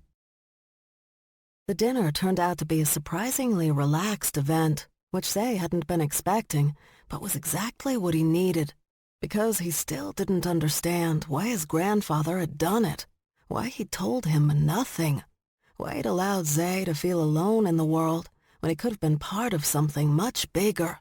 All those years of never fitting in, from grade school through high school, through the Marines, Zay had always felt out of place, off. Yet, sitting here, among all these strangers in a queen's house, he felt completely at home. He didn't know why. He couldn't say he had anything in common with anyone, even Max, but that didn't seem to matter to anyone. In fact, for the first half hour, once they'd all gotten their food and returned to the living room so they could have the TV on in the background as they ate, no one spoke. Not because anyone was angry or Charlie was still upset. If she was, she didn't show it, but because they were eating. And wow, could all of them eat. There was no talk of diet or workout regimes or anything else as they downed the Chinese food Max had brought back to the house. The majority smothered in honey chicken and broccoli, honey garlic beef, honey General Tso's chicken, honey shrimp, and green beans.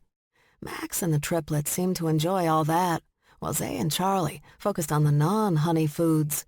It never occurred to Zay that he would eat nearly as much as everyone else, but he did, easily. And if he hadn't stopped himself, he sensed he could have kept going. Watching the triplets eat, though, that was interesting. There was some snarling and snapping when arms reached over or around to grab at cartons of food from the living room coffee table, and it felt almost like the three siblings were preparing for hibernation. He wanted to ask if they actually were, but he didn't want to be rude, not when everyone was having a nice time. When they'd mostly finished, except for the occasional nibble of the leftovers, Zay thought about asking Max if she wanted to go to a movie, or maybe out for coffee, someplace it could be just the two of them. But then Kyle came in through the front door and, without even a hey, went right through the house and out the back. It wasn't long after that, Shen came in as well. "You guys seen Kyle?" he asked, and then he spotted the food. "Oh, is that from Honey Panda?" "Yep, I got you bamboo chicken, bamboo beef, steamed bamboo, and bamboo fried rice. I put it in the fridge for when you got home." "You're the best, Max. Thanks."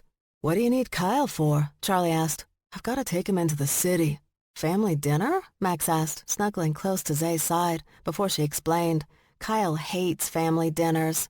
"Worse," Shen replied, using his fingers to dig out whatever leftover chicken he could find in the General Tso's container.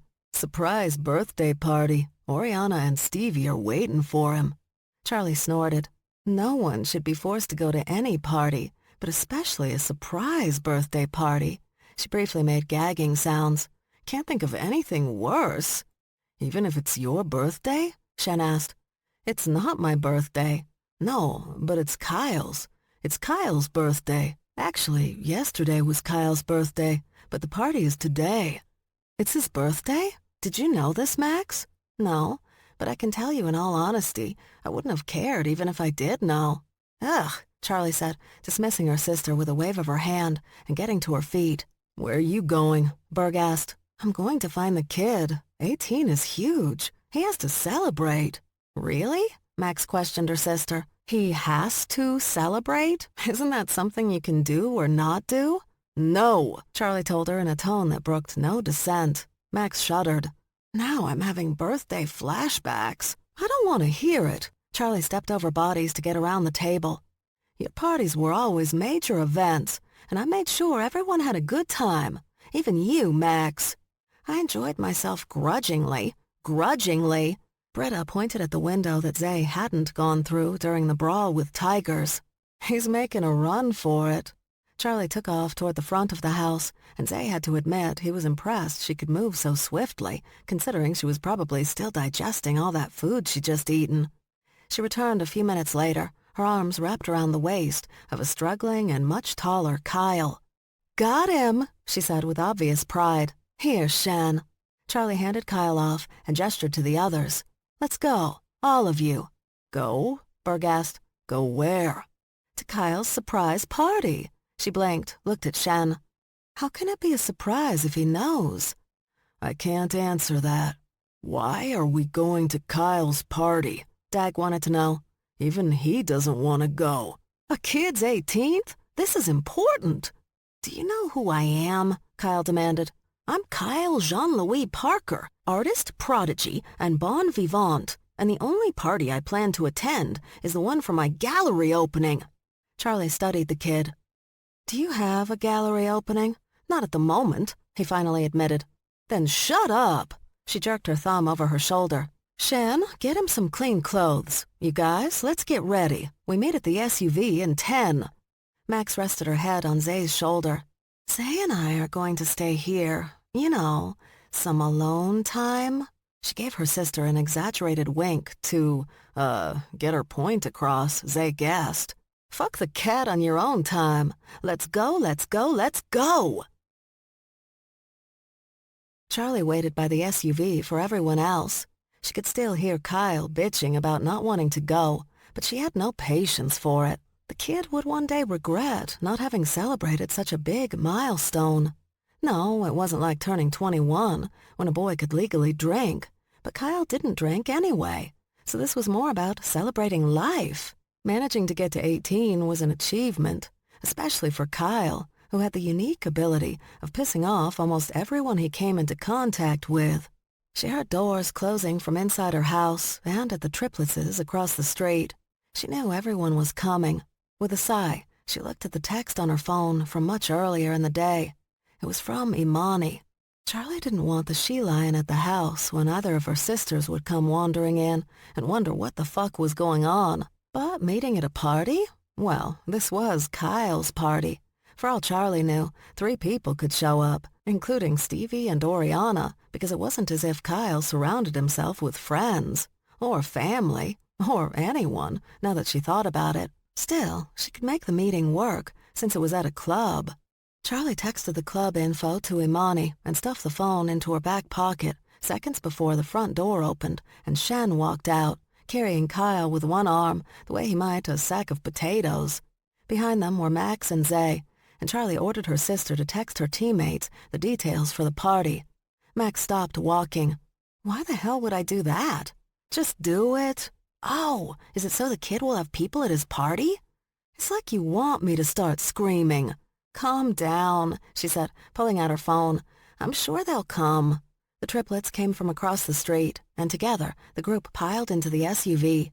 As soon as the doors shut, the complaints started. From everyone. Shut up, Charlie yelled. We're going to this party. We're going to have a good time, and I don't want to hear anything else about it. She waited a beat for her yell to fade. Then she added, Understand? Yes, they all groaned except Kyle. What I don't think you understand, the kid spouted, is that I consider this a form of kidnapping, and I plan to— Shut up, Kyle, the entire group told him. Rude, he muttered, but at least he did shut up. Whatever happens, Max told Zay while he stared out over the packed dance floor, just don't start swinging. Frowning, he asked, Why would I just start swinging? Max! A voice screeched seconds before Blaine, the woman he'd met at the steakhouse, attacked Max from behind, wrapping her arms and legs around the much smaller woman. Slowly, Max turned her head to look at him. Now do you see? Cocaine? He asked, assuming that would explain the woman's risky behavior. Nope. Sprite. Maybe Pepsi. Actually, Blaine said, dropping to the ground and gliding to a stop in front of Max. None of those things. Shirley Temples. 6 of them. She pumped her fist into the air and screamed out, Woohoo! Then she grabbed Max's hand and dragged her out onto the dance floor. That's when Zay realized the woman had on roller skates. Why was she wearing roller skates at a club? Want a shot? Berg asked him, motioning to the bar. God, yes. The bartender poured 4 shots of tequila for Zay and the triplets. They each picked one up and were about to knock them back when Nell and Mads abruptly ran up to them and began slapping the tequila from their hands. What the hell, man? Dag demanded. You don't want that tequila, Nell said, grabbing the bottle off the bar and expertly passing it off to Talk, who hustled it away while Streep put her hand to her forehead and seemed to pass out in front of Charlie, clearly attempting to distract her from what had just happened. Okay then, Nell said before walking away. What the fuck was that? Zay asked Berg. I'm guessing poison. It's tequila. How bad can it be? He shook his head. No, I mean literal poison. Sorry about that, the bartender said, pouring the 4 of them fresh shots from a tequila bottle Zay recognized. I didn't know they'd put that shit behind the bar. This is going to be an interesting night, isn't it? Zay asked the triplets, and the 3 just laughed. Max watched Blaine perform what she seemed to think constituted dancing. It wasn't. It was just a horrifying show of Blaine moves. Even worse, those moves were done to Funky Town, a song she only knew because her pop-pop had listened to that sort of 70s crap when he was driving Max, Stevie, and Charlie around before Charlie got her driver's license. Come on, Blaine urged. Dance with me. To this 70s shit? Don't they have anything from this century? It's a 70s, 80s dance party. That explains the white people in afros. Those are African wild dogs. That means nothing to me. The music switched to Donna Summer, another singer she knew because of her pop-pop, and Max was done.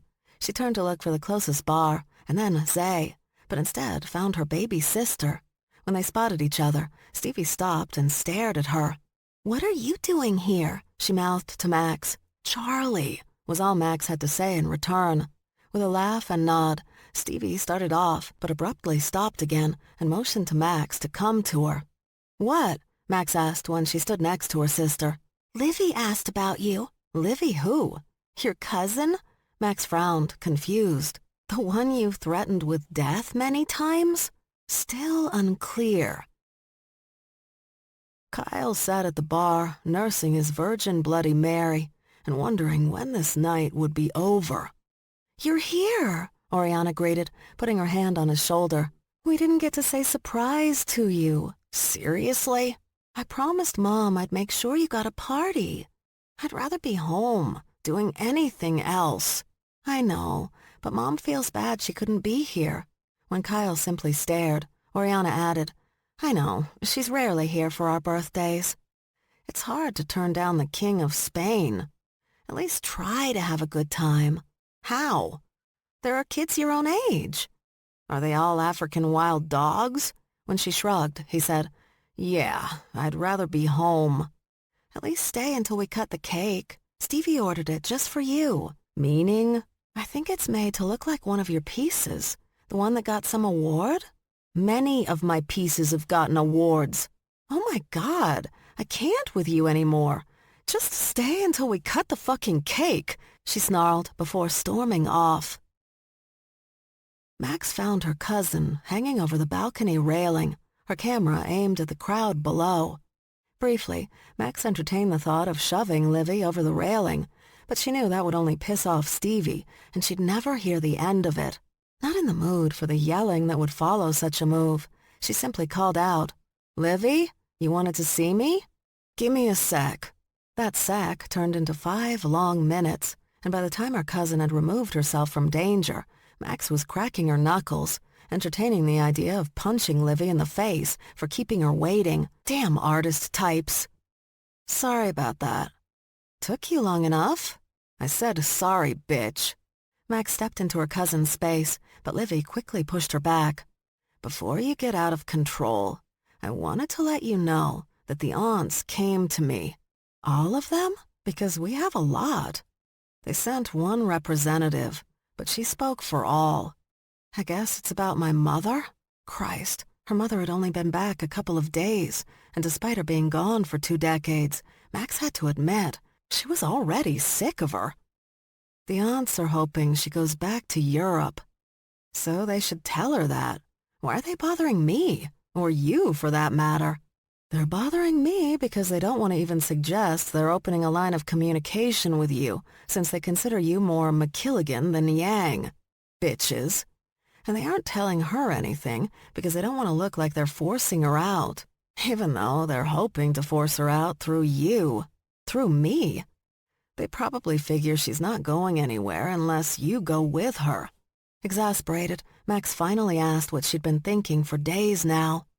"When did I become the center of this chick's life?" "She's your mother," Livy yelled back with a laugh. "Yeah, I guess. I mean, don't get me wrong, it's been great actually seeing her, but I don't necessarily want to become traveling buddies with my mother. I work alone. Plus, I've got the playoffs coming up, and we are getting into the finals. Oh, that's right, you play basketball, right? I forgot how much I don't care. Don't bitch at me because you don't have any trophies. Look, I'm just telling you what those old biddies wanted me to. What you do is up to you." Max sighed. I guess it couldn't hurt to spend some time with her. She did just get out of prison. I think that's actually called a prison break. Max ignored that and continued, "And I have missed her, so maybe I could give it a year or so. If you really want to. Why wouldn't I want to? I'm her daughter. Daughters should want to spend time with their mothers." She frowned a bit. "Right? Maybe asking me isn't such a good idea. My mother and I don't exactly get along. You know, since she keeps calling me the mistake." Livy briefly eyed her. "But, in all honesty, it doesn't seem like you really want to go." "I guess I don't. I've got a lot going on here, and I just met a guy. He's extremely hot." "Did you try to throw this one out a window, too?" "I never try. I succeed. And I haven't had to do that with him. Plus, he's a cat, so he'd land on all 4s anyway." She blew out a breath. "It's my mother. I can at least give her a year. At least until she can get back on her feet financially. It has been a while since she's done any real work. Safes and alarm systems have changed drastically in the last 20 years. What are you talking about? Livy asked. You can't tell me the aunts have been giving my mother money since she's been locked away. Of course not. You know the family rules. But she has that guy's money. Devon, right? I heard she took him out, by the way. Let the hyenas eat him. Livy shuddered. That is so gross. Wait, Max couldn't give a shit about Devon. What do you mean she has Devon's money? She's never had Devon's money. Yeah, she did. Before she got banged up in Romania, she handed it off to one of the Beijing Yangs. How do you think she got that Bugatti? She stole it? That would be less than subtle for a fugitive on the run. She bought that shit with money that she has, because she has Devon's money. The Beijing Yangs laundered it and put it in an account for her, taking only a 35% cut. Max shook her head. If that were true, don't you think she would have, I don't know, told me? You know, since Devon was trying to kidnap me to use me as leverage to get the money back. Yeah, I don't really know anything about that, but this all seems awkward now. I feel awkward. She weakly gestured to some random spot. I'm gonna walk away now. Livy scurried around Max, but before she could get away, Max called out, Wait! God, are you going to make this more awkward? No, I just have a question. What? Would your mother do the same thing to you? Livy thought a moment before replying, Probably. Then she shrugged. But that's the way of the Yangs. Let me rephrase. That's the way of the Yang women. Would you do that? No, but I'm an artist, and according to our aunts, my life choices just make me an idiot they're all ashamed of. Max shrugged. But I wouldn't do it either. In all honesty, Max, you were raised by different people. You were raised by Yangs, but I'm also half Kowalski. No, wait, forget that. The Kowalskis aren't any better. In terms of who really raised me, though, that would be the Jean-Louis Parkers, Kyle's family. When I met Tony, my life changed. I changed. That's why my mother hates them with the fire of 1,000 suns. Livy smiled, laughed a little. She blames them for my being and I'm quoting here, a loser that takes pictures. Ah, a mother's love, she joked. But don't worry about it. Your mother isn't doing anything ultra weird. She's just being a honey badger. Yeah, sure. Her cousin disappeared back down to the club, and Max soon followed her. As she went down the stairs, she saw Stevie again. Everything okay? She asked. Did you find Livy? Stevie stopped a server going by with a tray of fancy-looking hors d'oeuvres. She took 2 off with a napkin and held them out for Max. What do I want with those? They're honey puff pastries? Oh, thanks, dude. Max shoved both into her mouth at the same time and nodded. They were good. When Max had swallowed her food, she asked her sister, Can I borrow $5? Hey, Stevie called out to one of the people working the party. Tell the DJ to forget this slow stuff. Remember, dance, dance, dance. While she said this, she hopped on one leg, took off one of the bright orange Converse she'd taken from Max's room, and removed a small stack of 10s and 20s. She handed the whole thing to her sister. I'll pay you back, Max said. Whatever, I've got to make sure that cake arrived. I'm so proud of it. She tugged Max's sneaker back on and walked away. Max tracked down Charlie. She was sitting at a small table, chatting with Kyle's older sister, Tony. When she sat down, Tony moved off, and Charlie told Max, I don't hate her as much as I thought I did. Max waited for Charlie to add more about Tony. It seemed that she would add more, but other than, that's all I have to say, she didn't. The pair sat for a while until Charlie stated, This music reminds me of riding in Pop's car. I know, right? Charlie glanced down at the small stack of cash that Max had laid on the table. What's that? I owe you money. Since when? Not sure, but I owe you money. Charlie pushed it back toward Max. Keep it. It's yours. I don't want it. I owe it to you. What is wrong with you? Charlie snapped. If I need money, I'll ask for it. Yeah, but Charlie swiped up the cash and proceeded to shove Max forward so she could stuff it into her back pocket. When Max began to argue, Charlie closed her fingers on her right hand like she was clamping someone's mouth shut and snarled, Zip it. The pair sat in silence for a bit until Charlie smiled and said, "Totally feel like we're back in Pop's car."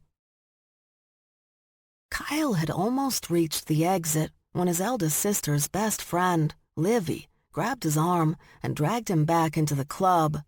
"I want to go home." "I know." She pushed him against the bar. "And you can, as soon as the rest of your siblings get here and you ooh and ah over the fucking cake. Think you can handle that?" He blew out a breath. "Oh, I'm so sorry people love you enough to throw you a party, Kyle. You don't have to sound so mean." Livy snorted. "Obviously I do. Just stop being ungrateful." "I'm not ungrateful. I just don't want to be here. But since you insist." Kyle jumped when he heard a symphony of thuds, and he quickly turned toward the round table a few feet away. 4 women were face down, each gripping a shot glass. "Are they dead?" Livy glanced over. "For the moment." "What?" "Don't get hysterical." "I'm not hysterical. Maybe we should call an ambulance or something." "See, that's hysterical. And those are Max's teammates. She plays ball with them." "Which means what, exactly?" She shrugged. "Badgers." The 4 women began to move, each of them slowly sitting up. When they all seemed alert, they slammed their shot glasses down on the table. "Woo!" one of them cheered. "That was awesome!" Kyle pointed. "So they're drinking tequila laced with rattlesnake venom." "Of course they are, because that's completely normal behavior at an 18-year-old's birthday party." Dag stared at Zay for an uncomfortable amount of time, then said, "You know you're kind of small to be going after Siberian tigers, right?" "Amur," his sister said. "What?" "They're actually called Amur tigers." After gazing at his sister for an uncomfortable amount of time, Dag refocused on Zay. "I mean, black bears don't fuck with us because they're smaller." "Thank you, Dag," Zay said. "That's fascinating information." "Okay," Britta said, looking around the table. "Are we really not going to discuss this Freddie McKilligan thing? I mean, is this some weird online thing? Is he going to end up on one of those news shows where they bust perverts? I just don't understand why none of us are discussing it." "We're not discussing it," Berg reminded her, "because it sets Charlie off, and no one wants to sit through another one of those Freddie-related rants." "They do go on," Dag complained. "Do you really think he's actually having a thing with this girl?" Britta asked, her face twisted into an expression of utter disgust. "Max thinks he's just using her for her hacking skills," Zay pointed out. "That does make sense, sadly. He's not a man who understands basic boundaries." "I've only met the man once," Zay admitted, "but I don't like him." "No one does," Berg said. "But do you think these Malones are related to Sella?" Britta nodded. "Probably. I mean, how many Irish Siberian tigers could be running around Queens?" Nell sidled up to the table and took Zay's hand. "Come with me," she ordered. Zay allowed Nell to pull him away from the table, but he noticed how Britta's gaze locked on poor Nell. "I think Britta believes you're pulling me away for nefarious reasons." "Who?" "The grisly female." "Whatever." She led him into one of the hallways and handed him a hotel room key card. "Whoa, Nell, you're really sweet, but please don't make me give you the speech." "The speech? What speech?" "You don't want to know. Now, you take that, you go get my girl, and my driver will take you to the Kingston Arms Hotel. I got you guys a suite with a hot tub. Feel free to get room service or drinks out of the minibar. It's all on me." "You know I have my own money, right? I don't actually need charity." "Of course I know that, but you don't have access to it at this minute. And watching you two constantly be thwarted by family and friends is getting painful." Zay smiled and kissed Nell on the cheek. "Thanks, Nell. I appreciate it. And "I know, you'll pay me back. Now go. My driver, Gavin, is outside, and you better head out before the karaoke starts." Karaoke? I really can't think of a bigger boner killer than African wild dogs singing.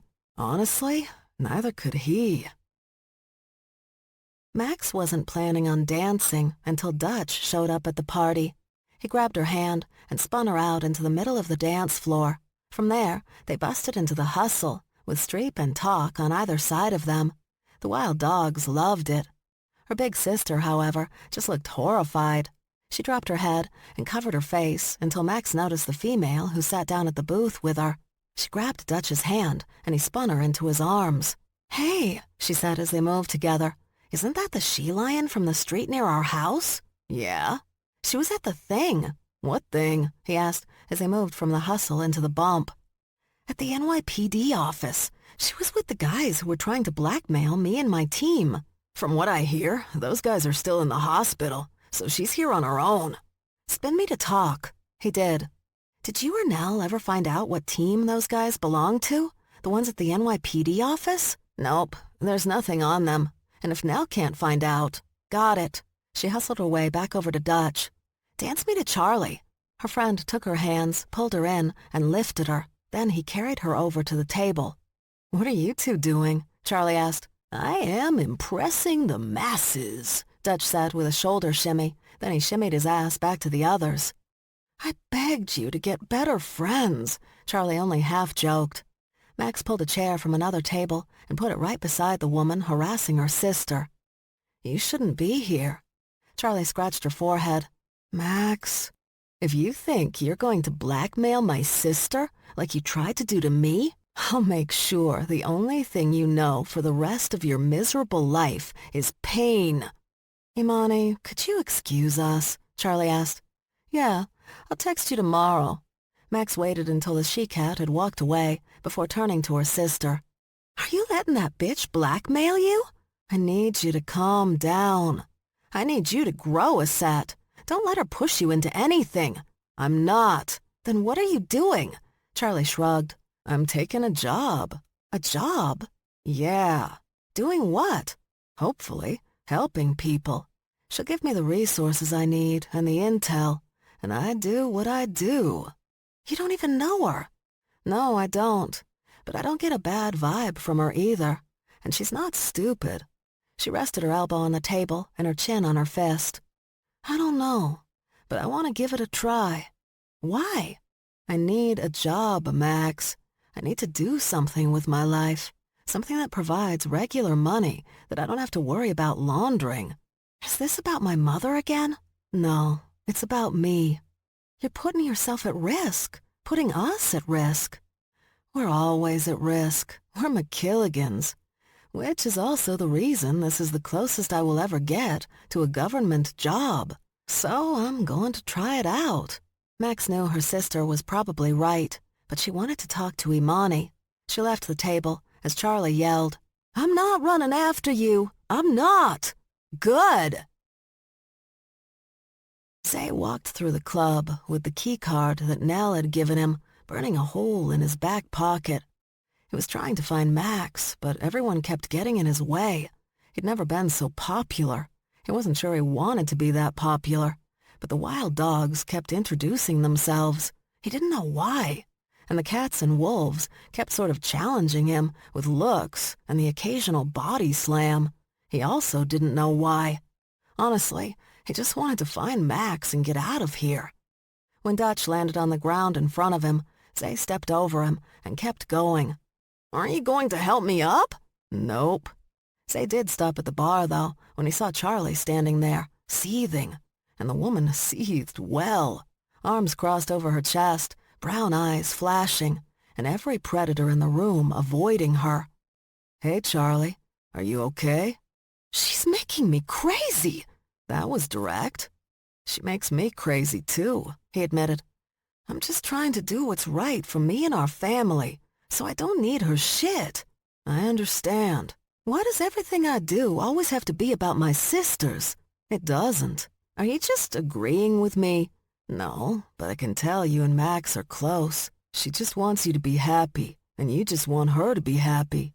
The pair of you are running around, trying to make each other happy. It's sickeningly sweet. Or would be, if she wasn't always covered in military knives under her clothes. And even now, you have a .45 holstered to the back of your jeans." Charlie looked over her shoulder. Oh, you can see it? No, the t-shirt covers it. Great. She gave him a small smile. You really care about Max, don't you? She's insane and dangerous and has managed to convince my old team leader that I'm taking advantage of a mentally unstable woman. How could I not care about her? Charlie's snort turned into a laugh, her wide smile lighting up her face. Come on. She grabbed his hand. Let's go find her. I'll slap her around a little bit. Then you can take her home. That's big of you, Charlie. She wrapped her arm around his back. Isn't it? Max lost Imani in one of the hallways. She sniffed the air, but there were tons of cats and dogs in the club, making it hard to focus on just one scent. Thinking she caught the female scent going down a flight of stairs, Max followed. But when she opened the first floor door, there was another hallway with exit doors at each end. Fuck. She sniffed the air again, but she couldn't catch anything specific. Making a guess, she took a right and went through the exit. Imani had already made it to the end of the alleyway by the time Max stepped outside. She followed, but abruptly stopped. Seriously? She demanded, turning to again face the cousin who wouldn't let it go. Whatever it might be. Woman, what is wrong with you? Just wanted to tell ya, Mari said. I'm going to find your da and bring him to Uncle Will. Let him deal with his bastard half-brother. She suddenly grinned. He's gonna rip him apart. Max waited for more, but when she didn't get any, she shrugged and said, Okay.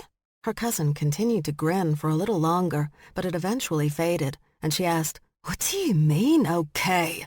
Is there another meaning for okay? Some Scottish slang meaning I'm unaware of? She took a few steps closer to Max.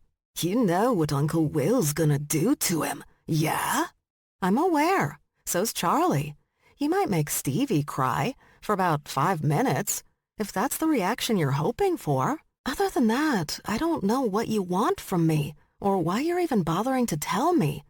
This time, Max stepped closer until she was inches from her cousin. What do you really want from me, cousin? I guess just a challenge. Something fun to do. You think this is fun? Tracking me down at a party you weren't invited to? Hiding in an alleyway that you hope I'll come through at some point in the evening? And talking to me when neither of us likes each other? You think that's fun? Terrorizing you as fun? So you don't have friends. What? If you had friends, sweetie, you'd be hanging out with them, not terrorizing me. And yet here you are. Have you thought about joining a club? You're foreign. Don't your people love soccer? Football. Oh, come on. That's not really football. Until you people have a mean Joe Green on your team, you don't know what football is. Who? One of my grandfather's favorite football players. He was amazing. You can catch some of his plays on you. Stop talking. There's no need to yell. I understand your unhappiness. I'm not unhappy. Really? Because you don't really appear happy. You know what I really want from you, cousin, Mari exploded. Again with the yelling. I want to see you suffer. Mari suddenly hissed, true badger rage filling her up, turning Mari's pale skin a bright, angry red. I want to see you in torment before I finally end you. God, sweetie, Max told her with intense honesty. That is the saddest thing I've ever heard. Mari's entire body twitched a bit. What? Don't you think that's a sad way for you to live? You don't even know me, but you spend your days hating me, plotting what you're going to do next. And I know you want me to hate you back so we can have this big badger war, I guess? But I could not give a flying fuck about you. She shrugged. Sorry. That badger rage exploded, and her cousin grabbed Max by the throat, slamming her against the wall. That's when Max began laughing. She couldn't help it, because even when the crazed bitch was punching her in the face, even when she was choking her with her bare hands, even when she was reaching for one of the knives Max had on under her t-shirt, Max couldn't get past the fact that the terrifying and horrible Mari McKilligan was letting Max get to her by simply doing what her mother had sort of done to Charlie earlier that day. With one hand still gripping Max's throat, Mari used her free hand to raise the blade she now held high above her head. Based on her aim, Max knew that she wasn't going for the heart, which was the second best way to kill a honey badger. She wanted to stab her in the face. She wanted to scar her. It was like she had something to prove. But Max didn't know what it was. That she was a better fighter than Max? That she was stronger, meaner, deadlier? Did any of that matter? Even with Max dead, Mari's life would still suck. Max's death wouldn't fix that for her. The knife came down, and Max raised her forearm at the last second. The blade tore through skin, flesh, and bone. And still, Max laughed, despite the pain. Then Charlie was there, coming in behind Mari and yanking the blade away from them both. She yanked their cousin to her feet and began stabbing at her, hitting her in the neck, the chest, even the face, gripping Mari's hair so she couldn't get away without losing a good chunk.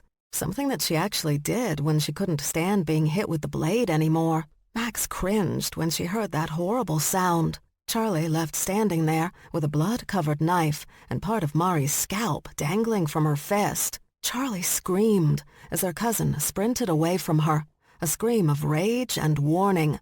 Until she winced from pain, Max hadn't realized that Zay held her arm.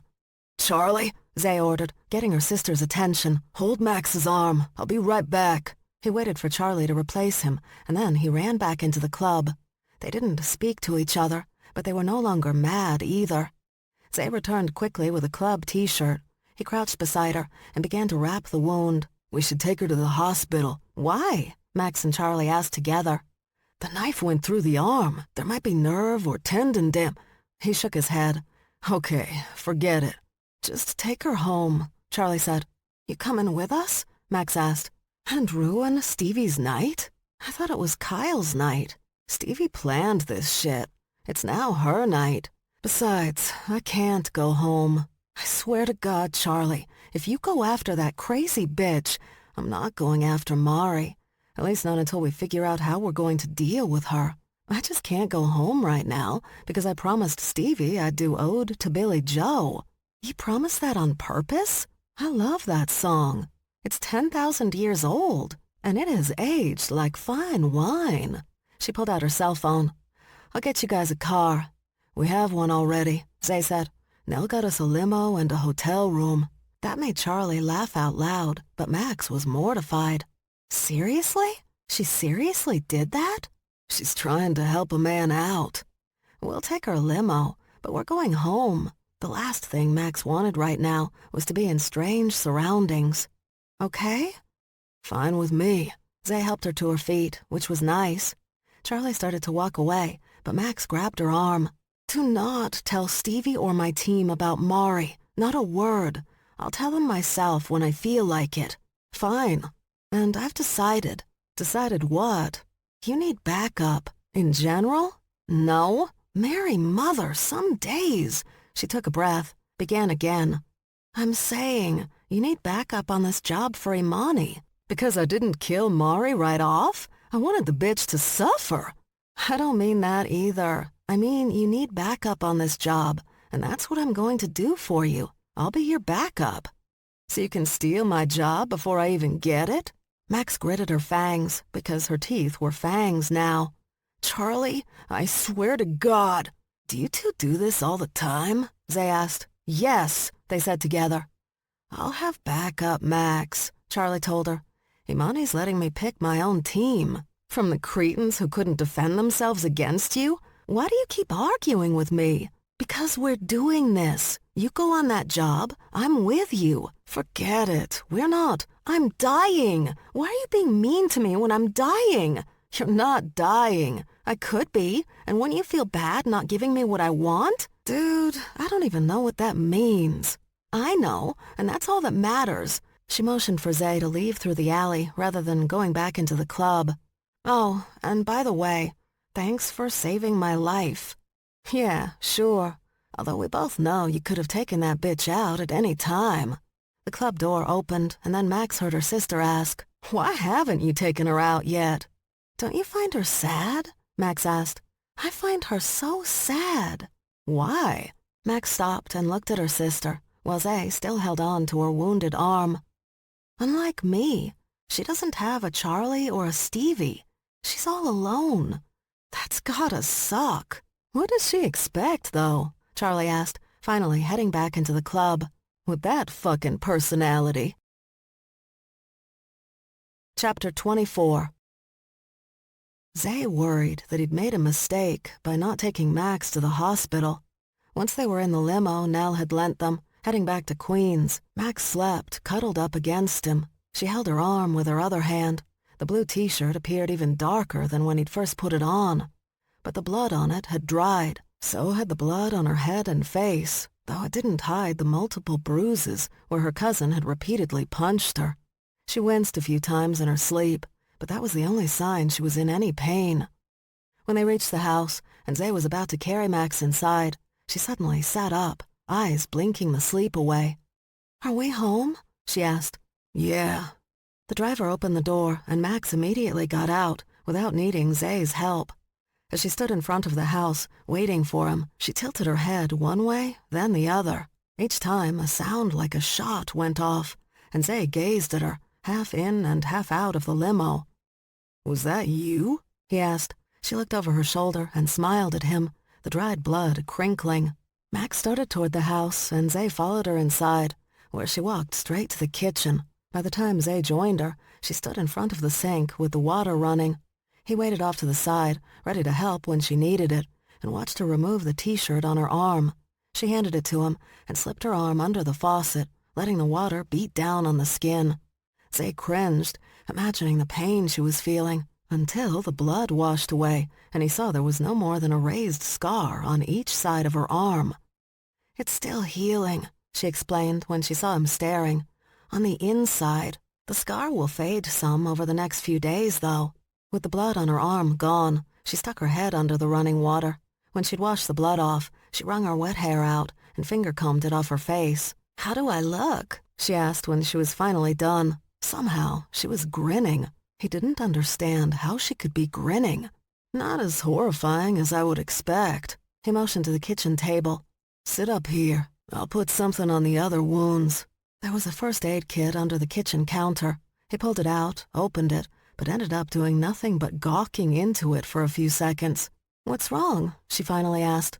"Did you know your sister put several knives in here?" "That was me, in case we're ever held hostage. I figure if they need to keep us alive, they'll probably let one of us use a first aid kit." Zay was about to ask why she would plan for such an event, why she would even think like that. Then he remembered how he'd met her.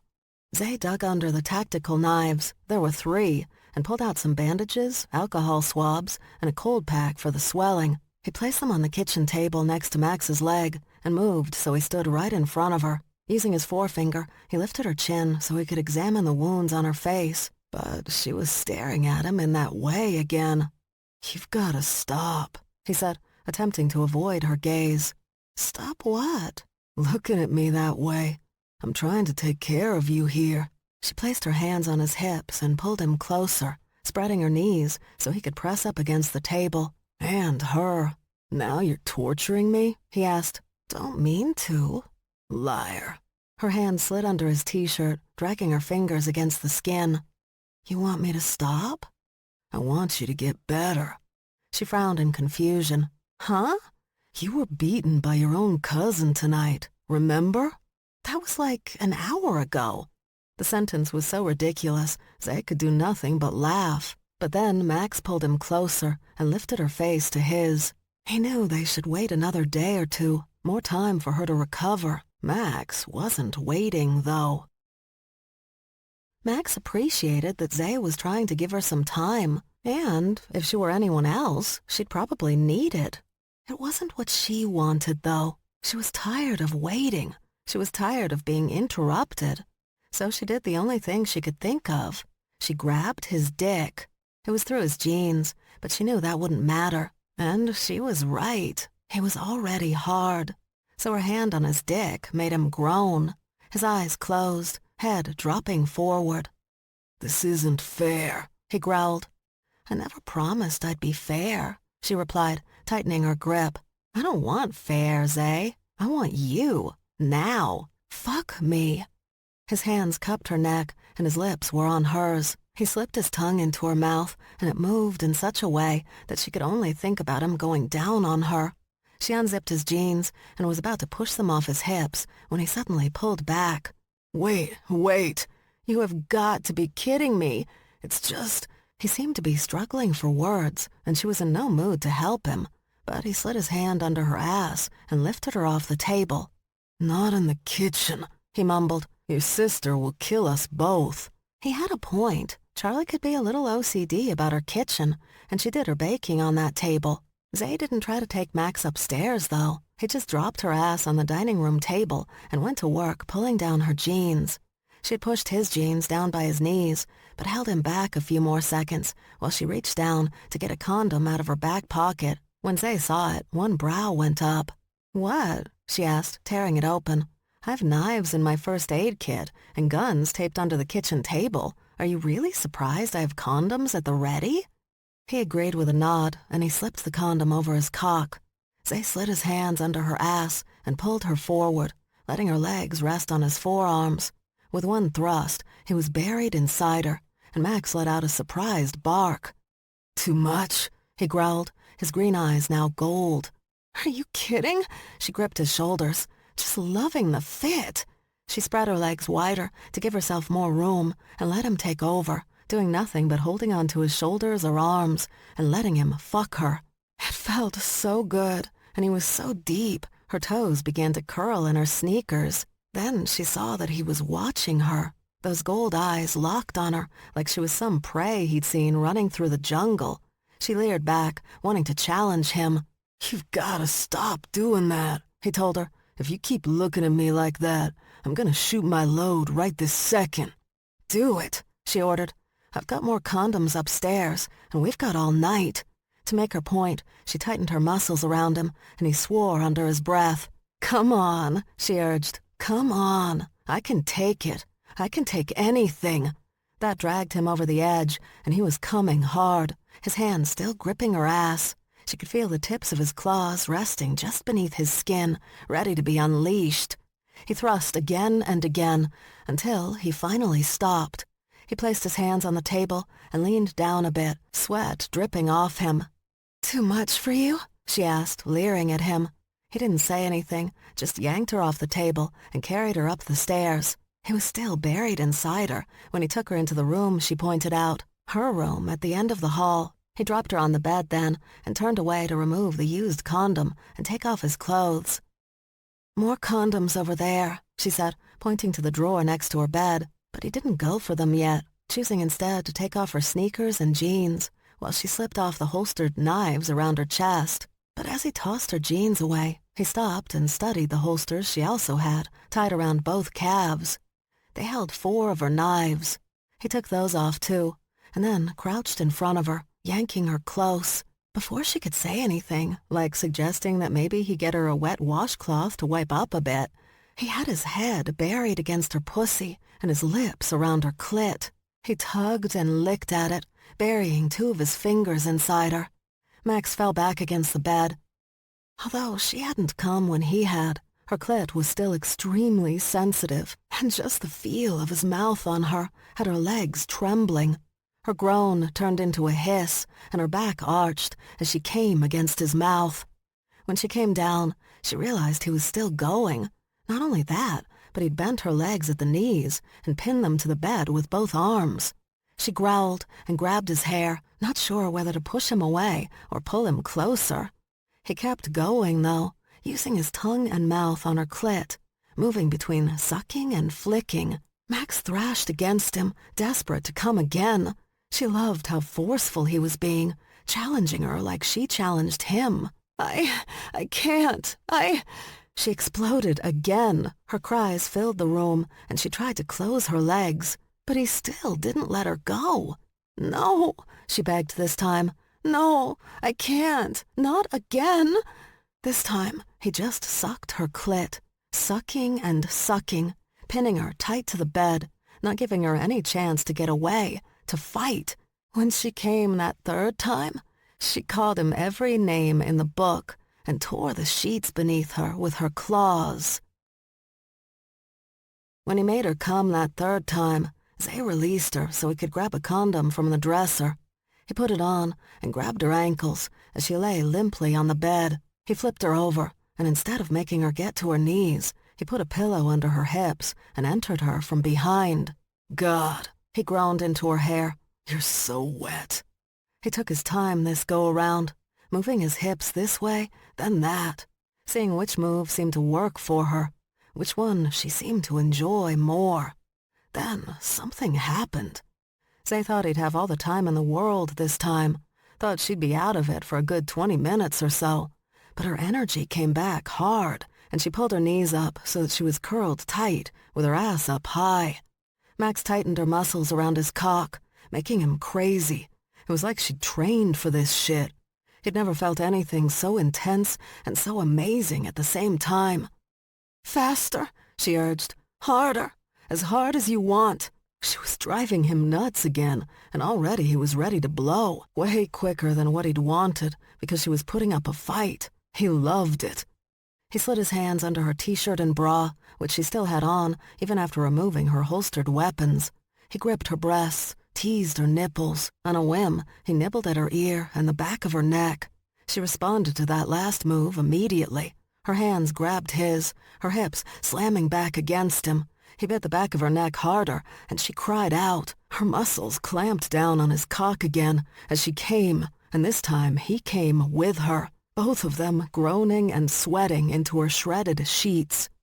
When they were done, Zay rolled away from her, and she dropped face down onto the bed. They stayed like that for a while, the sound of their panting the only thing they heard, until they realized they weren't the only ones panting. Zay sat up, and Max looked over her shoulder. "Out!"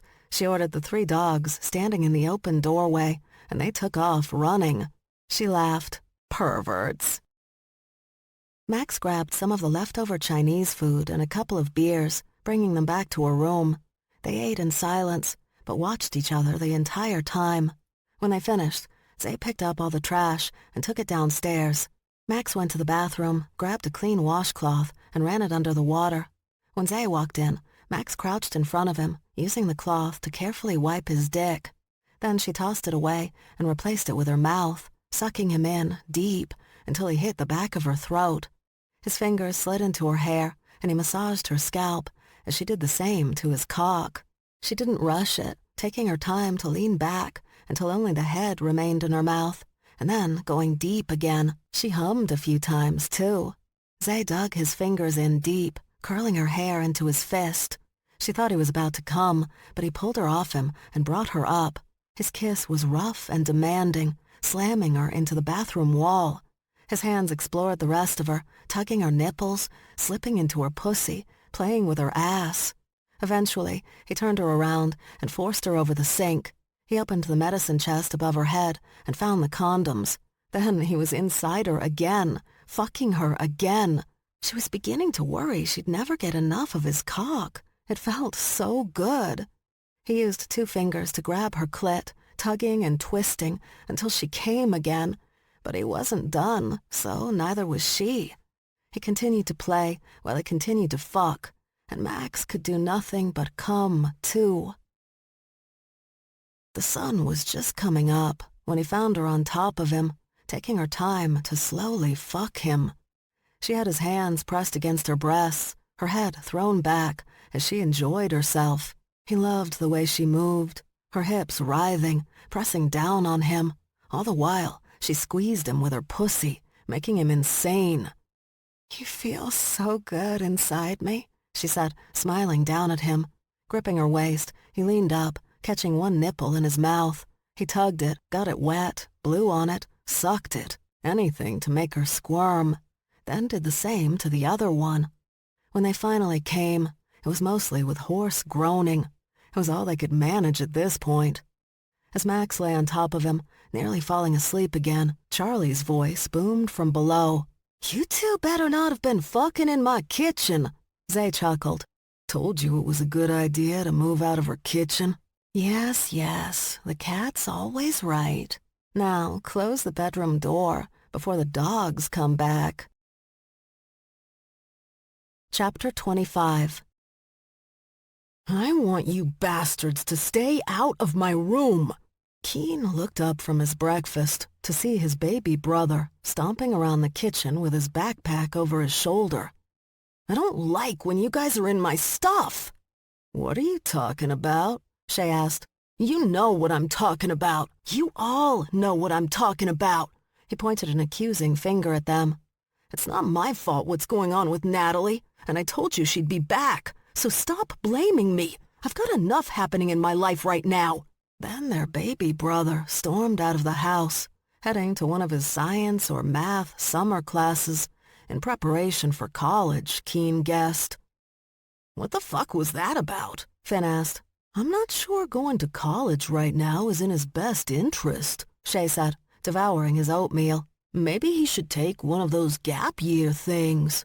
Fuck that, Keen snarled. He's going to college, and if either one of you mentions gap year to him, I'll break your legs. Can I just say, Finn rapped his knuckles against the table, it's always a delight being around you, big brother. Charlie handed over a plate of muffins to Zay and smirked when he thanked her and went out the back door humming. She hadn't seen him that relaxed since he'd arrived. Her sister was still upstairs asleep, which was also a change. Usually Max was coming in the back door, covered in honey and bee stings. For her not to spend the night raiding local hives was definitely something new. Stevie had opted to spend the night in the city at the Jean-Louis Parker home so that she and Oriana could get up early and get right to work on their ballet. Shen stayed with her, of course. Kyle, however, had returned at daybreak and gone right into the garage to work, which was where he was at that very moment. If he'd had fun at his party, he didn't really show it.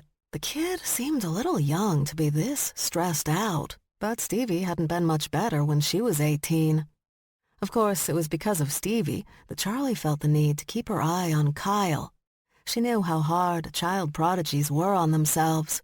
They were driven, determined children who wanted nothing more than to do their work and be brilliant at it all the time. Bumps in the road weren't easy for them. A small bump could sideline them for days, months, even years.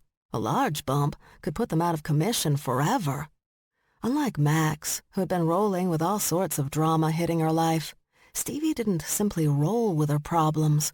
Sometimes she made what Charlie called a panic run, meaning she charged through some problems without even bothering to look up because she was so determined to put them behind her.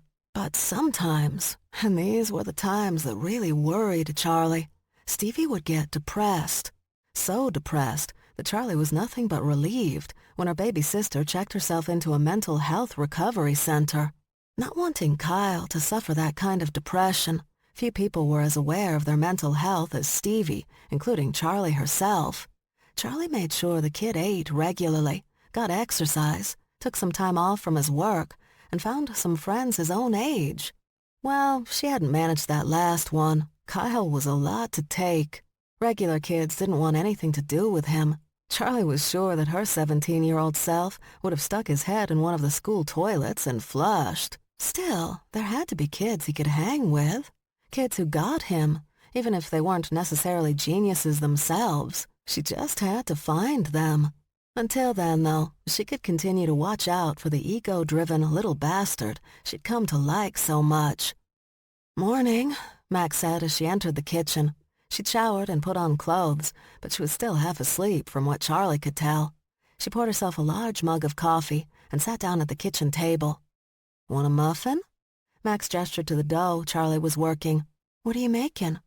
"Quick rise cinnamon buns?" "I'll wait for one of those." "Cool.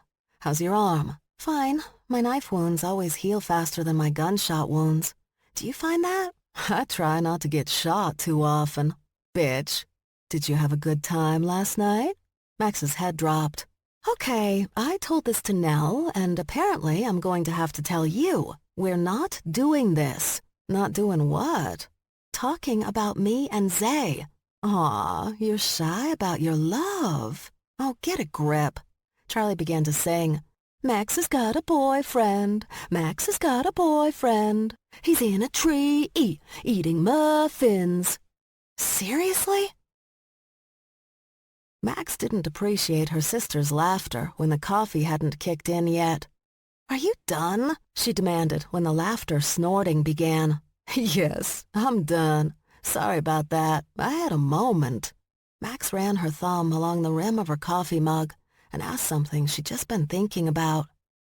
"What should I do about Mari? I thought you didn't want to do anything." I started thinking, uh-oh, she'll probably try to get to me by hurting you and Stevie, especially after what we talked about last night. I really fucked with her head. Like mother, like daughter? Something like that. We can try to lure her to us. Think that'll work? Maybe. She did tell me she was going after Dad, that she had Uncle Will's blessing to do it. Charlie was silent for a few moments. "What?" Max asked. "I'm trying to think about how I can use that to our advantage." Max sat up in her chair. "But what about Dad?" The sisters stared at each other until they both exploded into laughter. "You are too funny," Charlie said when they finally stopped laughing. "I know." Max drank more coffee before asking, "So, this new job of yours? I haven't officially signed up yet. It's just a test job. When is it? I don't want you coming. I don't give a fuck." "Max, I don't give a fuck. I'm going. I will have your back. It'll be like old times." "Old times? You mean a couple of weeks ago when we charged into that lab to get Stevie?" "That too. Anyway, I'm doing this. With you. Whether you like it or not." "Max, if you say no again, I'm unleashing my anal glands right here while you're making your cinnamon buns." "Come on, Max. You know that leaves a residue. I can't get off the furniture. Remember when we were living with the pack? Pops never forgave. Hey, that was because of that sneeze. When Stevie blew pepper in my face, I didn't do that one on purpose." Charlie finished rolling her dough and cut the log into equally sized circles. She was putting them on a metal baking sheet when their front door slammed open. Max wondered if the Malones had returned, but it was her teammates who busted into their kitchen. They were all talking at once, trying to tell Max something, but she couldn't understand a word.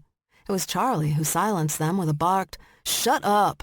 They did, moving behind Max. That's when she noticed that Mads wasn't with them. "What's going on?" Charlie asked. "It's Mads," Nell said. "We all just got here to pick up Max for shoot-around." "For what?" "Informal practice before tonight's playoff game. Anyway, we were just walking through your gate when Mads's family showed up." Max put her coffee down. "All of them?" "No, but a few of the stronger males.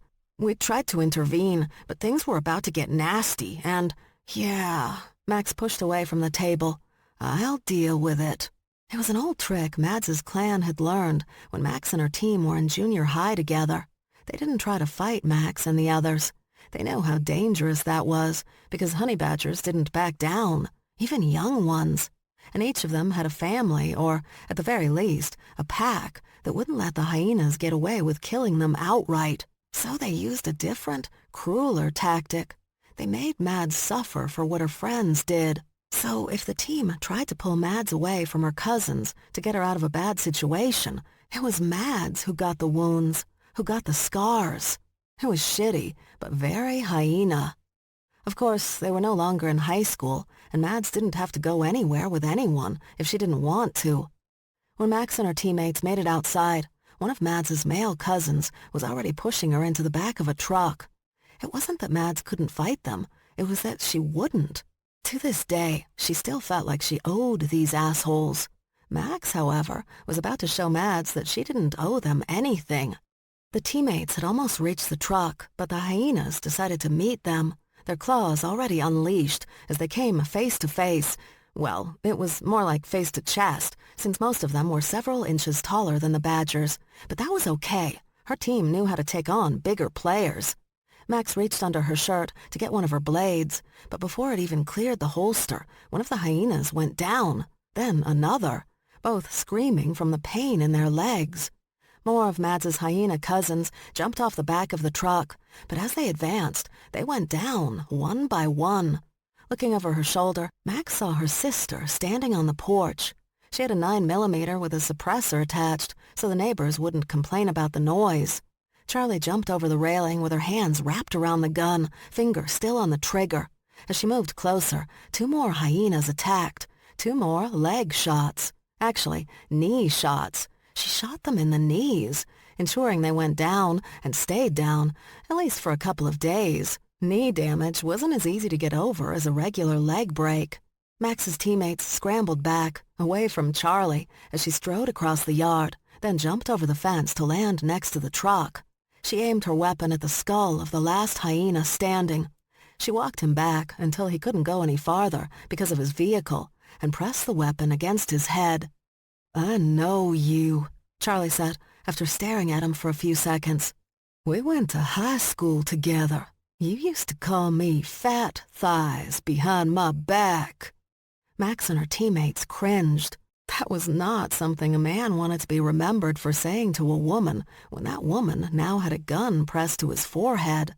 "Listen," Charlie went on, "I'm going to explain something to you. You don't come to my territory and fuck with my sister's friends, because if they're my sister's friends, they're under my protection." One of the hyenas on the ground attempted to stand up, so Charlie shot him once in the shoulder blade. Max knew her sister's precision with a gun was not in question. Charlie would make sure she didn't hit any major arteries or organs. But what she did do, what Max was sure her sister did do, was cause as much pain as she possibly could. The hyena's intensified screams proved that. "So, if I were you, I'd leave now. Mads, out of the truck, please." Mads slipped out of the vehicle and went to stand behind Max with their teammates. "All right," Charlie said, stepping back and motioning with the gun. "All hyenas in the truck. Time to go. Come along, fellas. Let's hop, hop, hop along.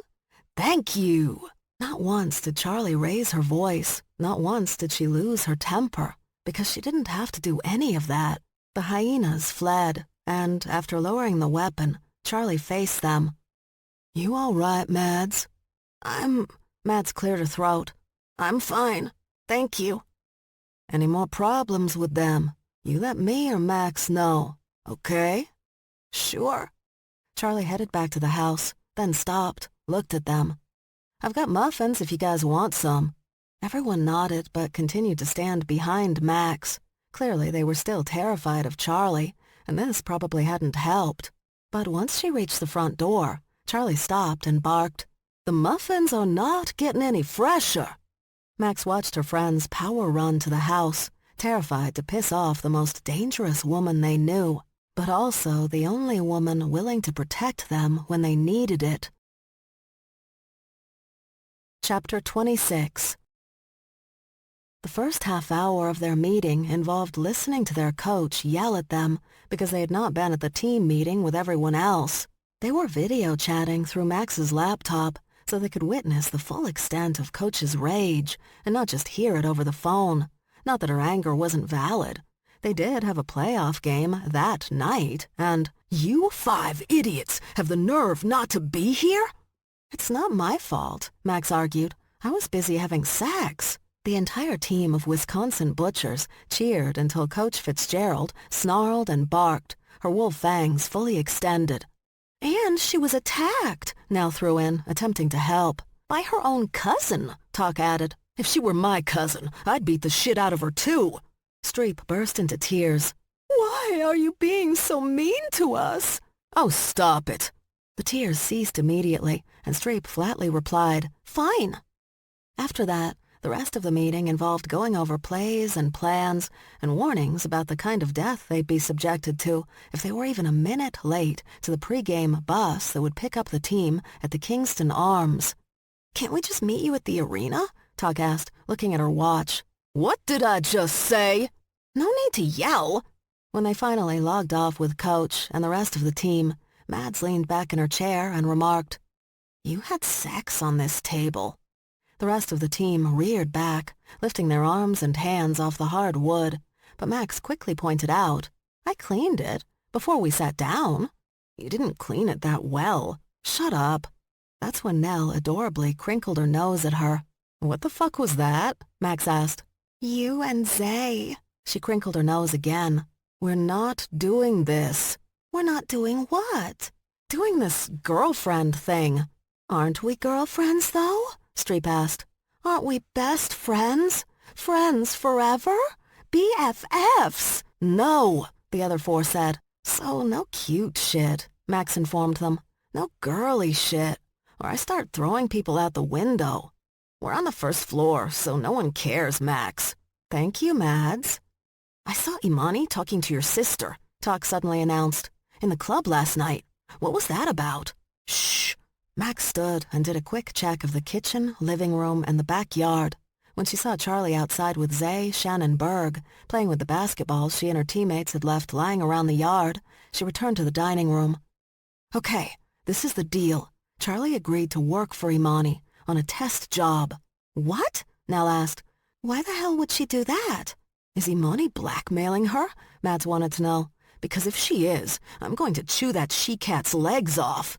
That seems excessive, but a very hyena thing to say. And unnecessary. Imani's not blackmailing her. Charlie wants to do this. She wants a job. Can't she just bake professionally? Tuck asked. Once I hit that diamond shipment, I can definitely buy her a store. And then you'll use her to launder the money. Tuck nodded. Probably. I think she's trying to get away from that. Is she going alone? Streep asked. Is she a Deanne Smith now? Every shifter involved in work outside the norms of society, or at least shifter society, knew the Smith name. They were the ones you went to when you needed untraceable weapons, or a car stripped and made to disappear, or a whole hog for a luau. That was because quite a few of them had wild hog farms. But Deanne Smith and her daddy, Eggy Ray Smith, were known for being killers. Nothing more, nothing less. They didn't do rescue missions. They didn't do heists. They didn't involve themselves with anything except taking out people who had done something that had made them a liability. Luckily for the world, they both ended up working for the group, which meant they used their kills for good, or what Talk, the team's philosopher, called relative good. Mads, however, had played Dungeons and Dragons since she was 11, and she liked to call it chaotic good. Whatever one called it, that's what Deanne Smith and her tiger girlfriend, Sella Malone, did for a living, and they were very good at it. The question for Max was what was her sister about to get into? Could she be like Deanne Smith and just kill on order? Charlie had done a lot of things over the years, but there had always been a reason. Maybe not a valid one, depending on whom one spoke to, but at least Charlie felt it was valid. That's what Max needed to make sure of. She needed to know that her sister was going to do something that, at the end of the day, she could be proud of. Or at the very least, something she could live with. A McKilligan with PTSD was like a Godzilla with rabies. A situation that was not going to end well for anyone. You're going, aren't you? Mads guessed. I have to. She's my sister. I don't know who her team will be. I need to make sure this thing is legit, not a setup, not a way to use her for something else down the line. And I want to have her back. Then we'll go too, Nell said, looking around at the others for agreement. We'll all go. Everyone's gaze settled on Talk. Can you fit that into your schedule? Mads asked Talk. With her gaze locked on them, Talk stretched out her hand, picked up her phone. She put in her 20-digit passcode and opened up her schedule program without even looking at her phone, just at them. What day? She asked Max. Tonight, after the game. But I can't ask you guys to. It's in my schedule, Talk said after typing into her phone again. How many 30-minute blocks did you give us? Mads asked with great sarcasm. Hopefully enough for your lazy ass. Okay, Nell cut in before it became nasty. That's it. We're all in this. We're going to do this to support a woman that at least 4 of us are absolutely terrified of. But we're going to do it because she had Mads's back when she didn't have to. So we do this together, she said, swinging her forefinger in a circle. Because we are... She prompted again as they all gazed at her, continuing to make that big circle with her fingers. Because we are... What? Max finally asked. Girlfriends! Streep clapped happily in agreement. Tuck looked again at her watch. Max and Mads just made sounds of disgust until Mads suddenly said, "Uh-oh." "What?" "We're not alone." They all sniffed the air and then looked up. "Why are you up there?" Max asked her baby sister, who hung from the ceiling. "I wasn't going to stay because it looked private, but then it got interesting, so I stayed." "I thought you were doing that ballet thing." "I did, but Oriana was a little hungover, and she vomited on the current prima ballerina of the company, and at that point, I figured I'd just go home and listen in on my business. I don't know why you're getting so bitchy. It's not like any of you have inside voices. Not a word to Charlie, understand? And get down from there. Be careful." Nell winced when Stevie hit the table. Mads shook her head. "You're half cat, but you didn't even try to land on your feet." Zay walked into Max's bedroom. She was stretched out on the mattress, gazing up at the ceiling, her hands behind her head. He stretched out beside her. "What are we doing?" he asked. "Thinking." "About what? Life? Death? Existence?" "Underwear." "Underwear?" "Yeah." "Lucky underwear?" "No, just underwear that matches my uniform." She sat up. "You are coming tonight, aren't you?" "Of course. Your sister already invited me." She got up and went to a pile of dirty clothes on the floor.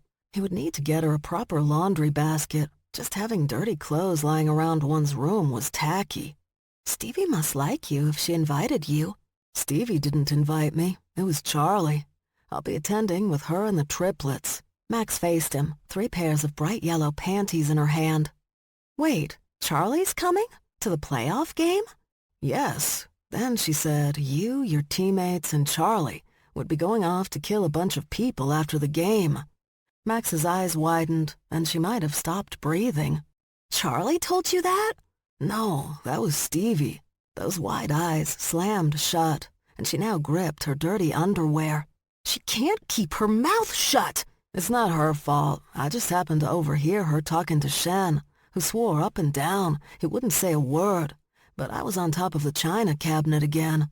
"What is it with you in that china cabinet?" "I don't know, but I am so comfortable up there."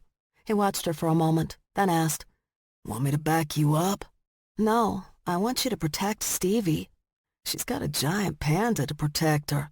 "And he loves her. He'll make stupid mistakes because of that. You won't." "You worried about your crazy cousin?" "Yes. We want to lure her out or track her down or something. Bring the fight to her." "Something like that, but we don't know how yet. Until we get her, though, anyone close to me is in danger because that bitch is nuts." "Am I close to you?" "Yeah, but you can take care of yourself. Also, you can take out my cousin without taking out the entire neighborhood. I can't count on that with Stevie." "Because she's a genius and might blow up the place?" Max gazed at him for several long seconds before replying, "Sure, let's go with that." "You know, based on your tone, I feel like there's something about your baby sister you're not telling me. Is there?" "No." She started toward the door. "Are you lying to me?" "Probably." "You going to wash those in the sink?" "Ew, no. I'm putting them in the washing machine." "Don't most women hand wash their underwear?" "I'm not one of those. I don't buy underwear that can't handle the delicate cycle on a washing machine. Who has time for that shit?" "Many women, some of whom I've known." "Good for them. They can have their delicate lacy things.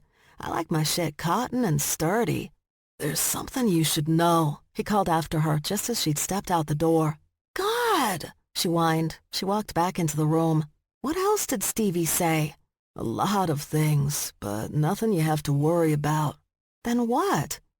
"After last night, you and me, I got it bad for you." "Bad for me? What does that mean?"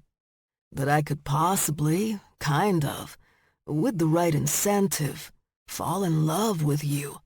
Maybe, possibly. It feels a little soon, but for some unknown reason, that feels right. I'm just not sure, but I thought I'd warn you. I also may change my mind, so you should stay on your toes." Max sat down next to him on the bed before asking, "Could you be more cat?" "I think, with very little effort, the answer to that is yes. Besides," he added, "I need to hear that you love me first before I can even begin to commit to the effort it would take on my part." She gave a sound of disgust and walked out again. "I'll take that to mean that you're madly in love with me," he called after her. "Don't." The feral cat that lurked around Max's house came out from under the bed and climbed her way up Zay's leg. When she'd curled into his lap and eventually rolled onto her back so he could rub her stomach, he told her, "She's definitely madly in love with me." Max came down the stairs and went out of her way not to think about what Zay had said to her. She didn't have time. She had to wash her underwear, get her team bag together, take a nice long nap, and then get into the city so she didn't miss the pregame bus. The rest of her team had already left. It was one thing if they were all late, but it was something else entirely if Max fucked up on her own. It would be easier for Coach to suspend her from the game, and she didn't want that. She walked into the kitchen and stopped at the entryway. It seemed Stevie had lent Charlie a fan shirt, but Max's big sister did not seem comfortable. "Do you have anything in a size other than extra small?" Charlie asked. "Your tits look like they're having a fight under there." "They are having a fight, and I fear a tragic outcome." Charlie looked at Max. "Do you have a bigger shirt? I want to support you at this thing." "Forget the t-shirt," she suddenly exploded. "We have a problem." "God, what now?" Charlie began to roll her neck, already stressed. "Is this about the Malone's sister? That poor girl." "Fuck the deaf girl." "Whoa." Stevie raised and lowered her hands. "Let's just calm down. In fact, this," she continued to raise and lower her hands, "is the American Sign Language sign for calm down." "Why is there no door here?" Max asked, motioning to the kitchen entrance. "We need a door here." "Dad walked through it one day before he had his morning coffee. He took it right off its hinges." "What's going on?" Charlie asked. "Why are you freaking out?" "I'm not freaking out." "You are freaking out, which is weird because you never freak out," Stevie noted. "That's why I was always positive you were a sociopath, and I haven't seen any evidence to the contrary." "Zay said he's falling for me. What does that even mean?" "It's obvious," Charlie mockingly replied. "It means he's leaving you for a different hot Asian girl." "Exactly! He's leaving me for another hot Asian girl." "No!" Stevie jumped up from her chair and grabbed Max's forearms. "That is not what that means." She smiled. Her expression was sweet and kind, and all Max wanted to do was rip that smile off her sister's face and wear it around the neighborhood like a Halloween mask. "He's falling in love with you, and you love him back. I can see it. This is so wonderful." "Why?" "It means you're not a sociopath because you can love others. Aren't you glad to know you're not a sociopath? I know that Charlie and I are glad and relieved." Charlie counted backward. 3, 2, and it was on 1 that Max dropped her underwear, grabbed their baby sister by the hair, and took her to the floor. "Take it back!" she screamed. "Take it back!" Reaching down, Charlie untangled Max from Stevie's hair and pulled the pair apart. "Stop it, both of you!" "He loves you!" Stevie yelled, from the safety of the ceiling she was now, wisely, hanging from. "You might as well suck it up." "I will kill you," Max threatened. "Everyone just calm down." Charlie placed her hand on Max's shoulder. "There are worse things in the world than extremely hot guys falling in love with you." "Like what?" "I hear nuclear war is bad." "You're just going to have to get used to this," Stevie informed her. "Once cats make up their mind, they're done. You could marry someone else and have 20 kids, and Zay would still be living under your porch because he's a cat. So you are stuck with him for life." Jumping straight up in the air, Max slapped Stevie off the ceiling and into the dining room. "You bitch!" Stevie yelled. "Nice lateral jump," Charlie noted. "Can't play shifter ball if you don't have a lateral jump. especially when you're going up against cheetahs and tigers. Those striped bastards can jump like 50 feet. Chapter 27. Everything had changed in minutes, maybe even seconds. Max was about to settle down for her nap when a text came in to Charlie's phone. She'd frowned, responded, and left the kitchen, leaving her fresh from the oven cinnamon buns alone, with bears already lurking in the yard, ready to pounce. That was when Max knew something was up. She'd followed her sister to her room, and when she saw Charlie taking out her Glock and holstering it to her jeans, the time changed, didn't it? Yes, I need to go now. I'm going with you. You've got your game. The way we work, we'll make the game. Max. And the team's coming with me. A confused, flustered Charlie faced her. The entire Wisconsin Butchers team is coming? No, dumbass, just my girls. My team. Absolutely not. They insisted. I've never worked with them. I have. I don't know what their skills are. I do. Unable to come up with a satisfactory argument, Charlie just snarled. Fine, get ready. We leave in 5 minutes. What you guys want me to do? Stevie asked from the ceiling. You really need to stop doing that, Max warned her. Charlie drove, and they met Nell, Streep, Mads, and Talk at an address downtown. Imani met them there as well.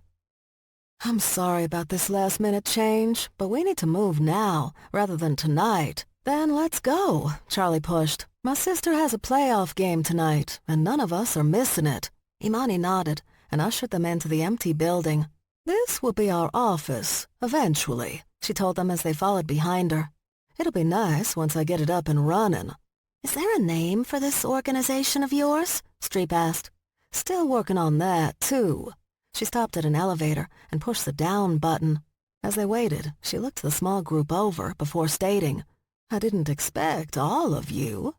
You tried to blackmail all of us, Talk reminded her. No, that wasn't me.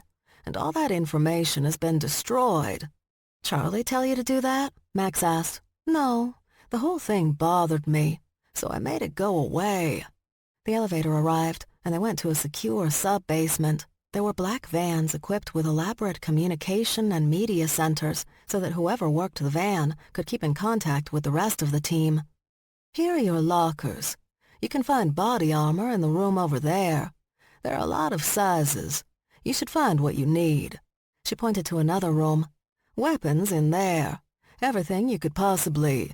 Max smirked as her teammates charged into that room, practically knocking Imani down. Okay. She gestured to Max and Charlie. You two don't feel the need to run into the room and see what's available? I doubt it's better than what we have. Imani laughed until Max said, No, seriously, we have a lot of connections. Oh. Making the decision not to discuss this any further, Imani handed a folder to Charlie. Here's the information you need. Charlie looked everything over and immediately frowned. The De Medici Pride? I never heard of them. I have. Max looked at her sister. A lot of our weapons are from their people. That's awkward. I doubt you'll find any De Medicis there today, Imani said. And don't worry about that for now. First, we take on their businesses. Then we take them on. Any questions? Need anything from me? Charlie shook her head. Nope. Then good luck. Charlie waited until Imani had gone back upstairs before asking Max, You sure you want to do this? You sure you want to drag your friends into this? Streep walked out of the weapons room carrying a military-grade Gatling gun, the kind used by a door gunner in a military copter trying to get soldiers out of Nam. But the smile on Streep's face, it was like she just stumbled into a room filled with diamonds. Dragging? Max asked her sister. Is that what you really think I'm doing? Mickey walked to the door and opened it. She was about to walk out when Irene asked, Where are you going? Taking a break? Right now? Yes, right now. Why? It seemed you were on the brink of discovering something, so I'm surprised you're leaving. My eyes are killing me. Besides, a little coffee is just what I need. Want me to bring you some back? Irene didn't respond, simply walked away. She used to do that any time Mickey went over something in her dissertation that Irene didn't agree with. Of course, that never stopped Mickey from sticking with her decision if she knew what she was doing was right. And this was right. She walked out of the Van Holt's townhouse and went down the street. Then she caught a cab and traveled to a diner off the Jersey Turnpike. Mickey sat down in the booth and smiled. The girl looked up from the computer she was working on. "Hi," Mickey said. "I thought we should talk." Pointing at her ears, the girl shook her head. "You're deaf?" Mickey asked, and was rewarded with a head tilt and a confused frown. "No problem," she replied in American Sign Language. "I used to be hot for this guy in junior high. He was deaf, so I learned ASL. Now, are we going to keep this bullshit up?" Slamming her laptop shut, the girl replied verbally, "What do you want?" She was definitely deaf, but had probably lost her hearing when she was a child. Still using ASL and speaking softly at the same time so the kid could use both, Mickey went with blunt. "You need to put the money back." "Are you going to turn me in?" "I could, but I was you, once. Almost did hard time. Hard federal time. Kid, you don't want that." "What do I want, oh magic wizard?" "A challenge. I've seen your work. You're good, but you get bored easy, right? Is that why you got yourself into this? I have to tell you, my real concern is that you won't live much longer because you're dealing with people who will kill you and it will mean nothing to them. They have to find me first. Don't get cocky. I found you. So give the money back and go home to your family." "Not yet." She shoved her laptop into a tote bag and pulled the straps onto her shoulder. "I have things to do first." Mickey reached across the table and grabbed her hand. "You are fucking with actual gangsters." She leaned down and said, "And I come from an entire family of gangsters. The McKilligans don't scare me." Watching her leave the diner, Mickey took out her phone. She'd hoped to avoid this, but...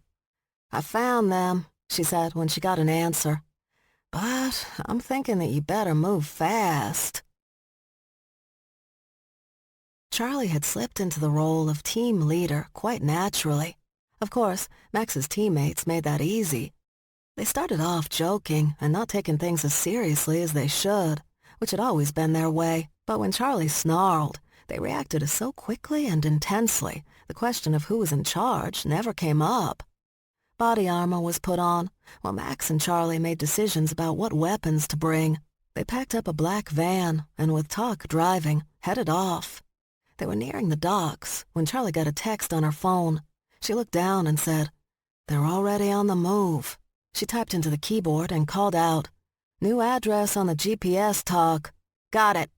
"You ready for this, Streep?" she asked, since Streep was the only one not in body armor. "Yep." Then she dug into her purse and pulled out lip gloss. "Seriously?" Mads asked. "Shut up." Chapter 28. He heard the knock at the door of the house they were borrowing and opened it. She was tiny but cute, staring up at him with bright eyes and glossy lips. "Hi," she said. "My car broke down, and I was wondering—" He closed the door in her face. "That was rude," she yelled. "Go away, Badger. I'm not in the mood to play with you." One of the bosses helping to take inventory came out of the office. "What the hell was that?" "Some badger. Probably came to rob the place." "Killer," he said, turning back toward the office. "Really? That seemed a little harsh, even for grizzlies doing illegal shit." "Just do it. No witnesses." He shrugged. "Okay." Opening the door, he stepped outside. The badger was walking toward the long driveway. "Hey," he called out, "you can use the phone." "Great, thanks." She ran back and, with a big smile, stepped past him into the house. He waited until he closed the door, then grabbed her around the throat and crushed her scrawny little neck. When she stopped moving, he tossed her by the stairs and walked to the office. "All done," he told the bosses. "Good. Deal with the body when we move out tonight." He nodded and turned back toward the door he was guarding, but he stopped and looked at the staircase. The empty staircase. Gentlemen? What? I think we have a... She plunged the blade into his inside thigh. When he grabbed it to stop the bleeding, dropping to his knee, she rammed the same blade into his throat. He dropped to the ground, and she gazed down at him for the brief moment he had left, and he watched her crack her neck, one way, then the other, bones knitting themselves back together in a way that didn't seem possible. But it didn't matter anymore, did it? Not anymore.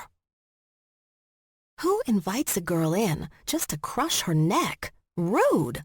Good thing she was a honey badger, or she'd be dead. How tacky would that be? What the hell's going on out here?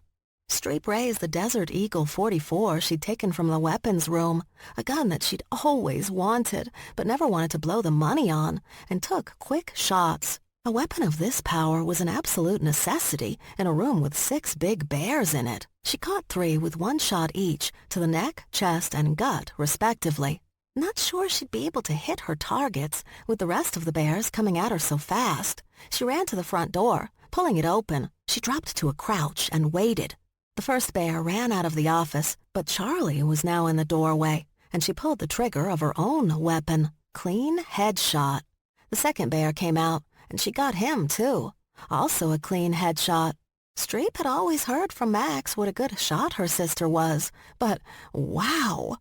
The third bear avoided the office doorway altogether and came through the wall next to it, tackling Charlie to the ground. But Max was on top of him, and she hammered one of her tactical knives into his throat. There was so much blood, so quickly. Streep knew her friend had hit the aorta. No matter where on the body she struck, Max always hit an artery if she wanted to.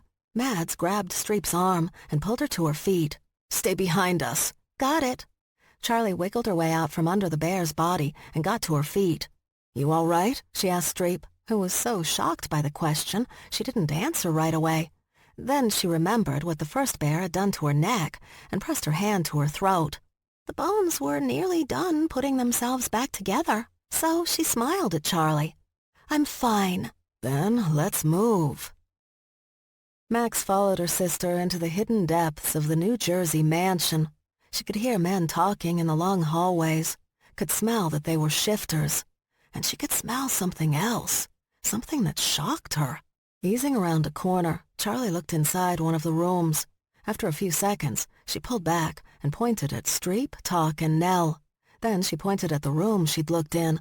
She started forward and motioned for Max and Mads to follow her. As Max passed the room, she glanced in. That's what she had scented along with shifters. Full humans, bound and waiting to be sold. Not all of them were women. They didn't have to be. They were just full humans, none of them truly prepared to face off against shifters with no moral center. Pissed, Max put away her gun and took out another tactical knife. She moved her shoulders to loosen them up and waited for her sister, her team leader. Charlie found the room where the most voices were coming from. She started to move to the door, but stopped, looked up, and grinned. Max raised her gaze and saw the air vent. She loved air vents. Zay looked away from all the ballerinas twirling on the stage and glanced at his watch again. "We've got tons of time. Stop worrying." He nodded at Shen's words, glad there was at least a 5-second break from the goddamn chewing. Because the panda never seemed to stop chewing. How did Stevie put up with it?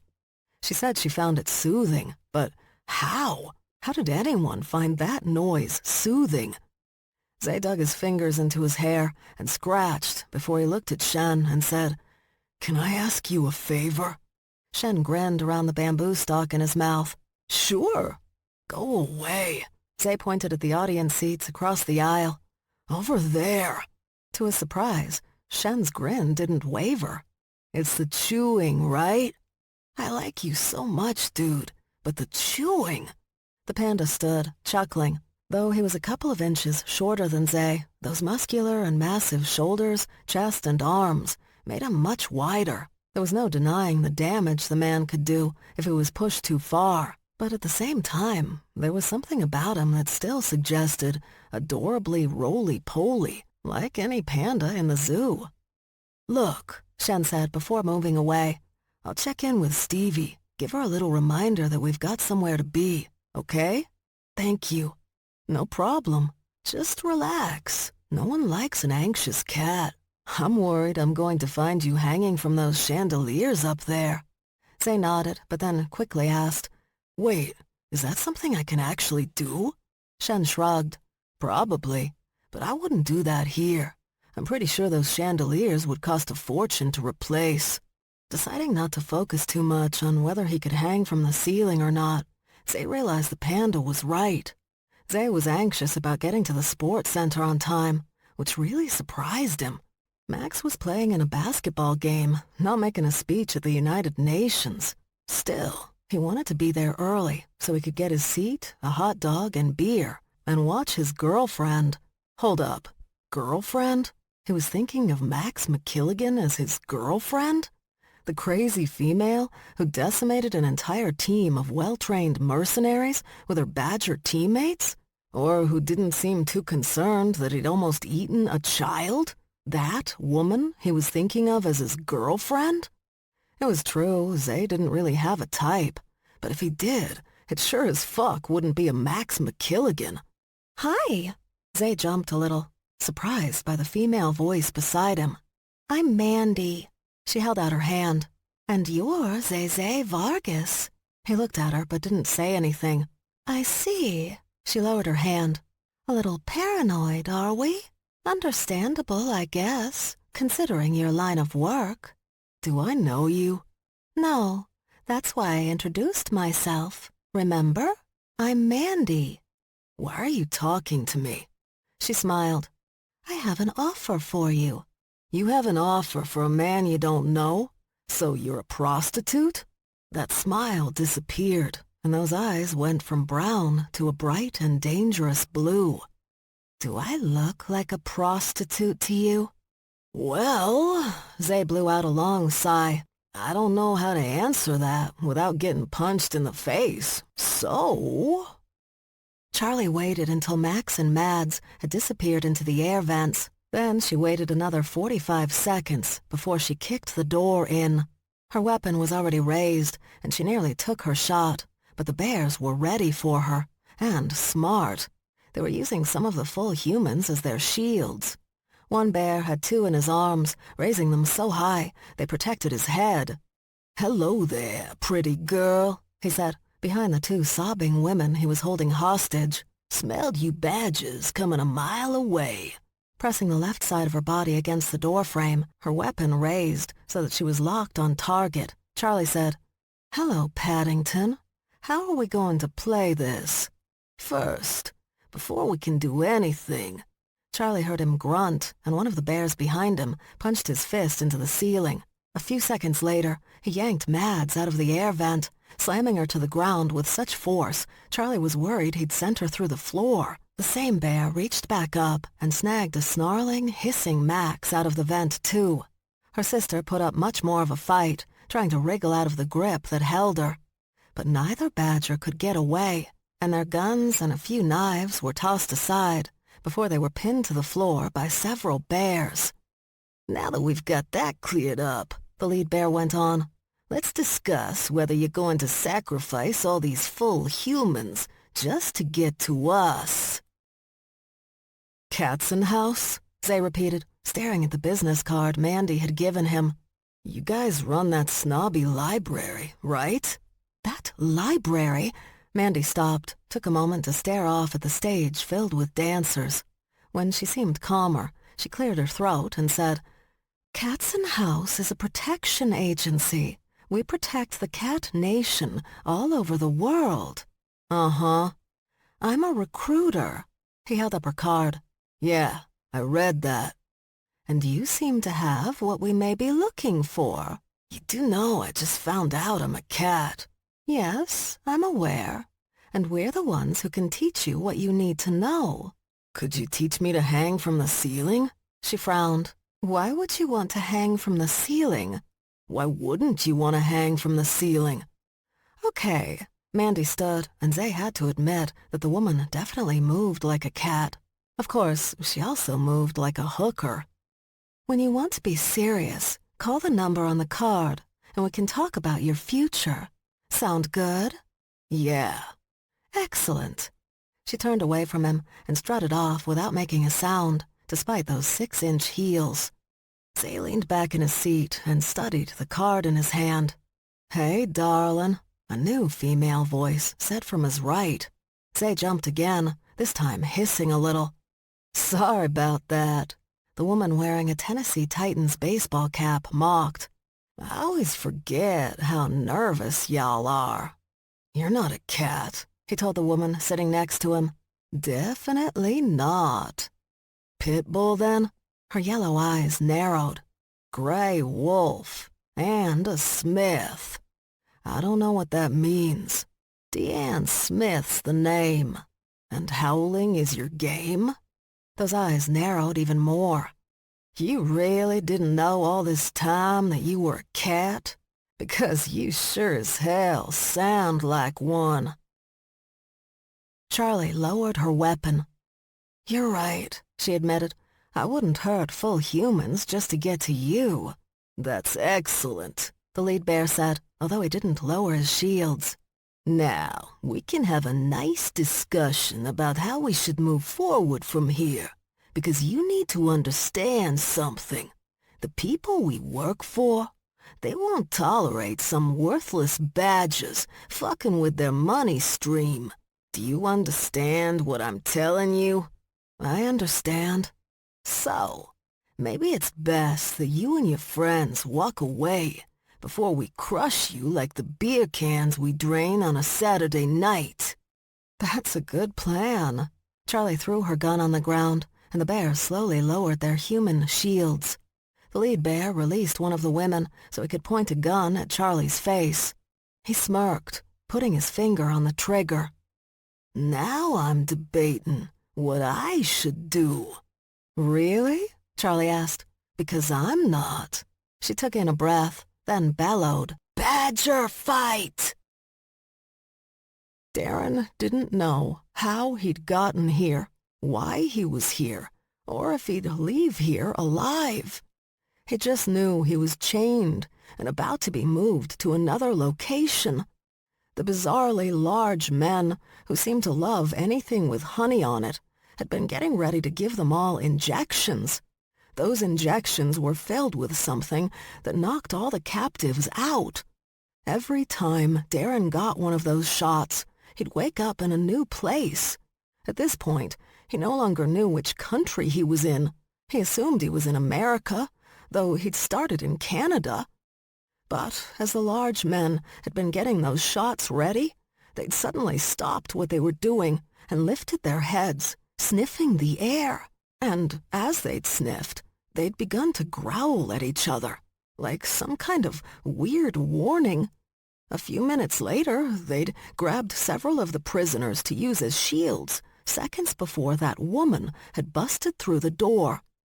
At first, Darren had thought she was a policewoman coming to rescue them, but she'd been alone, and other than the body armor and her weapons, she'd had no badge or any markings on her equipment that suggested she was law enforcement. Then her friends had been dragged out of the ceiling, and he'd given up all hope, ready to be taken wherever the large men were planning to take them, until the woman had screamed something. Darren couldn't quite make it out. Whatever her words had been, her friends seemed to understand. Despite the grip the men had on the backs of their necks, the women were able to turn and face their captors, their skin stretching in a way that was terrifying to say the least. Then Darren saw claws and fangs, and those two women attacked with such viciousness, he backed up even farther against the wall he was near and began to pray. The attacking women climbed the large men holding them and dug their claws into their necks and faces. They used their fangs to tear off bits of them, the nose of one, the lips of the other. The other large men jumped in to help, grabbing the women from behind. They ripped off one and threw her across the room. She hit the wall and landed on the ground. Not even a second later, she rolled over and got on all fours. With a snarl, she charged, climbing the back of another large man and slamming her claws into his skull. By now, the woman who kicked in the door had picked up her weapon, and she began firing. Carefully, though, not spraying the room. No, she shot with precision. Head shots when she could get them, neck or chest shots when she couldn't. It took at least 2 headshots to take down each large man, at least 6 shots to the throat or chest to kill them that way. Before Darren knew it, the large men were bleeding out on the floor, and the women were unlocking his chains. "You all right?" one of them asked. "Yes," he said, unable to look at her. Her face and neck were completely saturated in blood, and bloody drool still poured from her mouth. But still, she was letting him go. He would always be thankful, for that at least. Nell opened the locks and removed the chains. "Come on," she ordered the full humans. She didn't yell, but she made sure to command them. That always worked better in situations like this. Then she said it again, in a few other languages, just in case. Streep and Talk helped move the people out of the house. Just as they got them into the yard, a semi-truck came toward them on the driveway. The transportation for the product they were selling, which was how the shifters had referred to the full humans. "Go!" Nell yelled at Streep and Talk. "Get them down to the buses!" While her teammates took off, she charged back into the house. As she went for the stairs that led to the lower floors, Charlie and the others were coming up, with even more freed full humans. Her friends were covered in a good amount of blood, so Nell wasn't too concerned about anyone not friendly coming up from the basement. "Truck coming," she warned. "You and Mads take these people out," Charlie ordered. "Get them to the buses. Max and I will meet you back at the van." "How do you want to do this?" Max asked her sister. "Straight on or roundabout?" Charlie motioned to the office window and the lawn outside it. "How about underground?" Nell and Mads handed the full humans in their care over to Streep and Talk.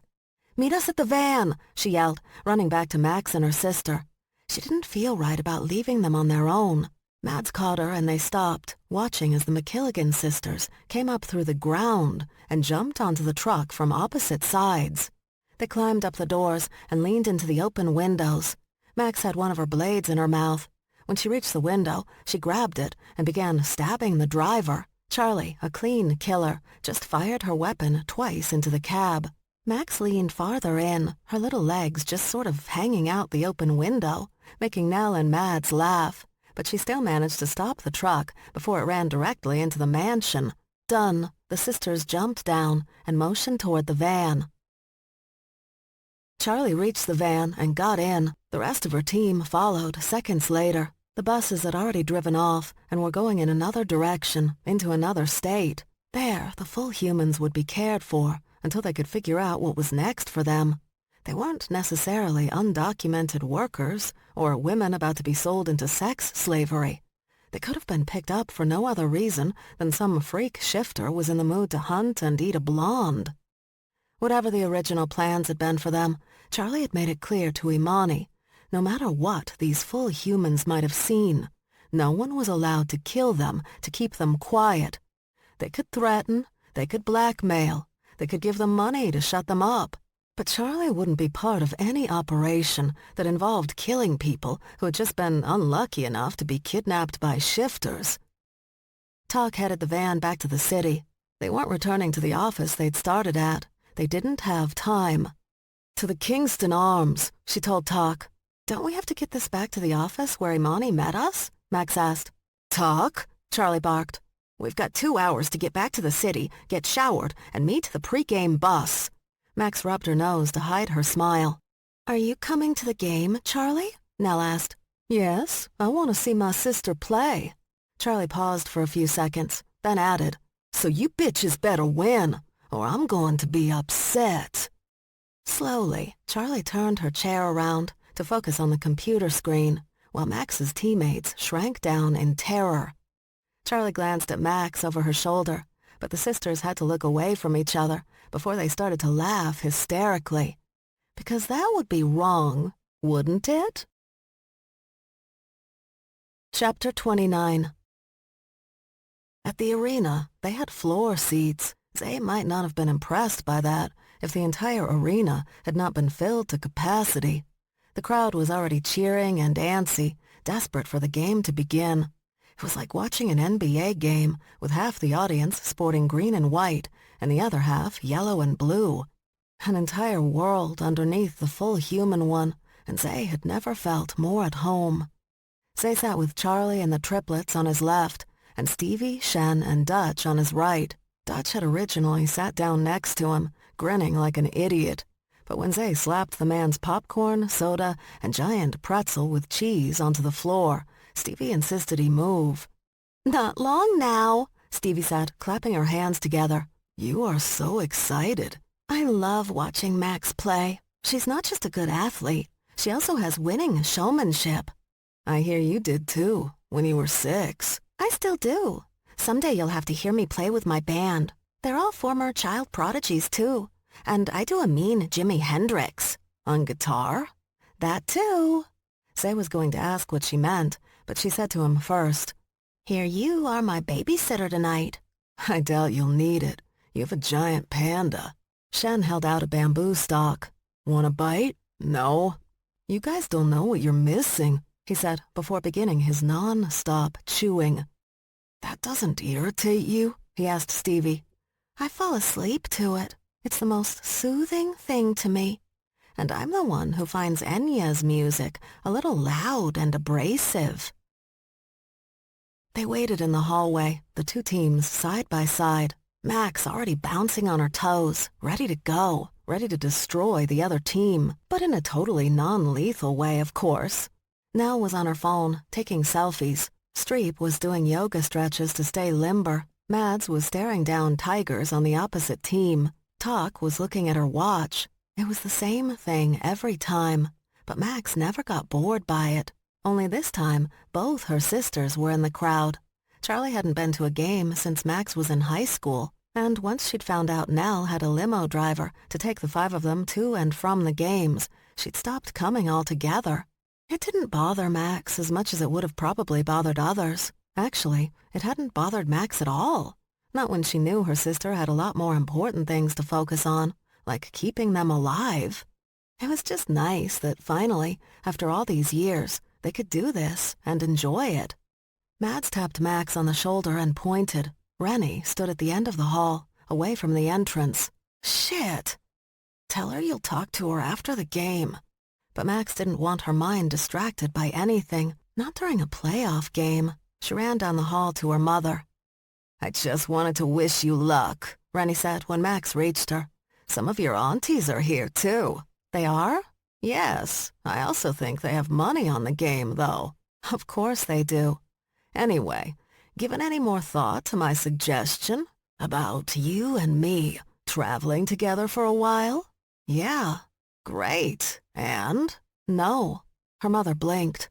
"What do you mean, no?" "I mean, no. There's no other meaning for no. But let me know when you're back in town. We'll go to lunch." Max turned to walk away, but her mother caught her arm and pulled her back around. "You have to give me some kind of explanation." "No, I don't." "Give me one anyway." "You want an explanation? You had Devin's money the whole time.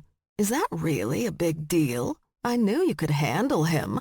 "Of course I could handle him. That's not the point. You also put my sisters in danger. That's definitely not okay.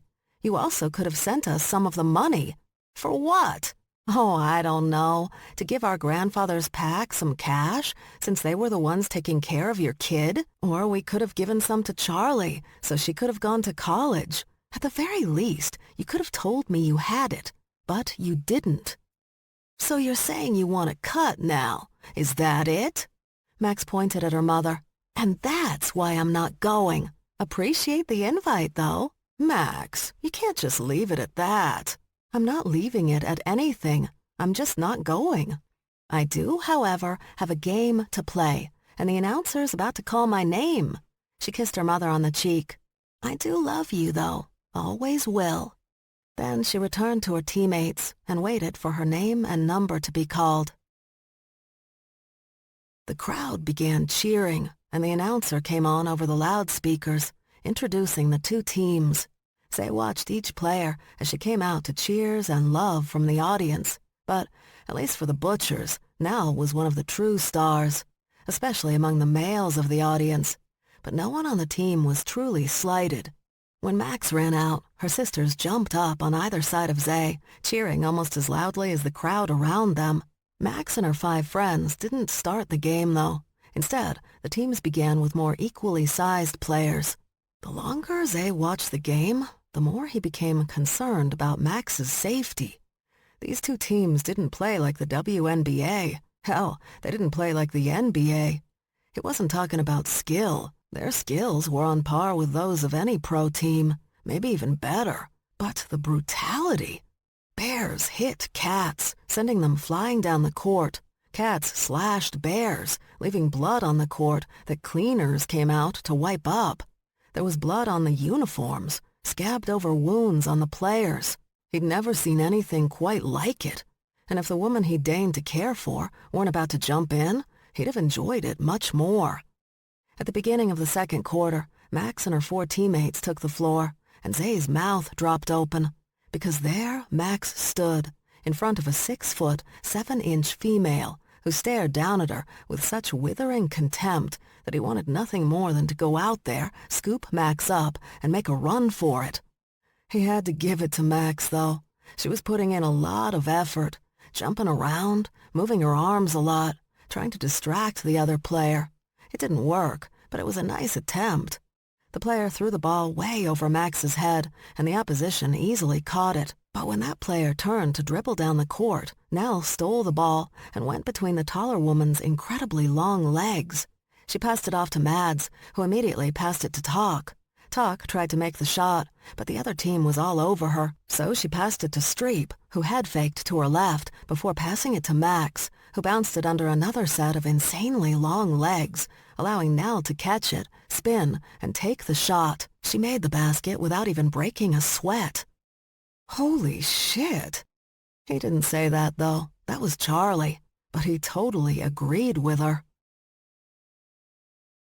Freddie tossed what few clothes he had in his bag and threw that into the trunk of the car he'd stolen 2 days ago.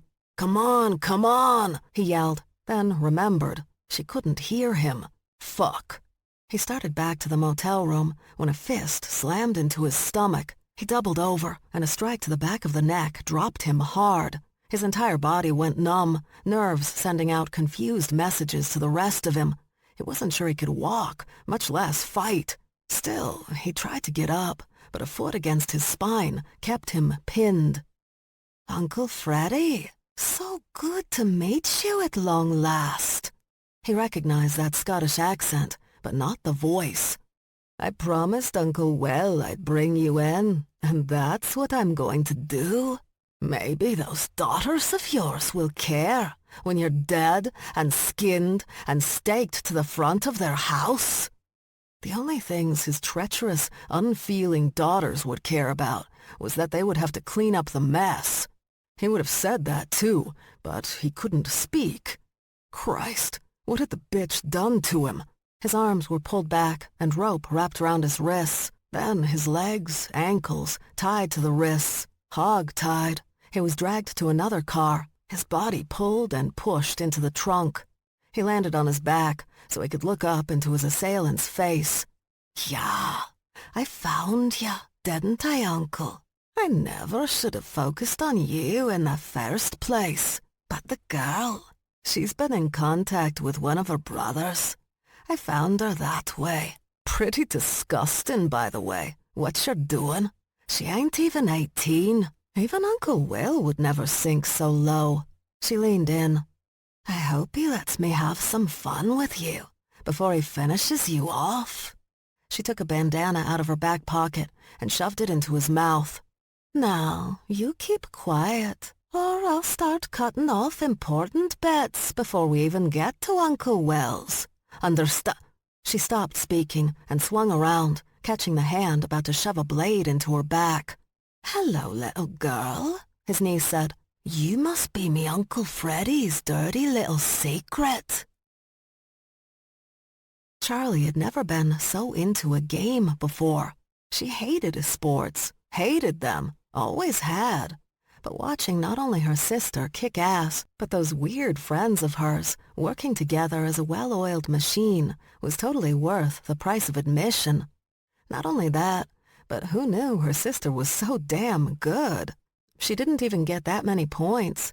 Of the 5, the ones who earned the most points were Nell and Talk, with Streep and Mads coming in second.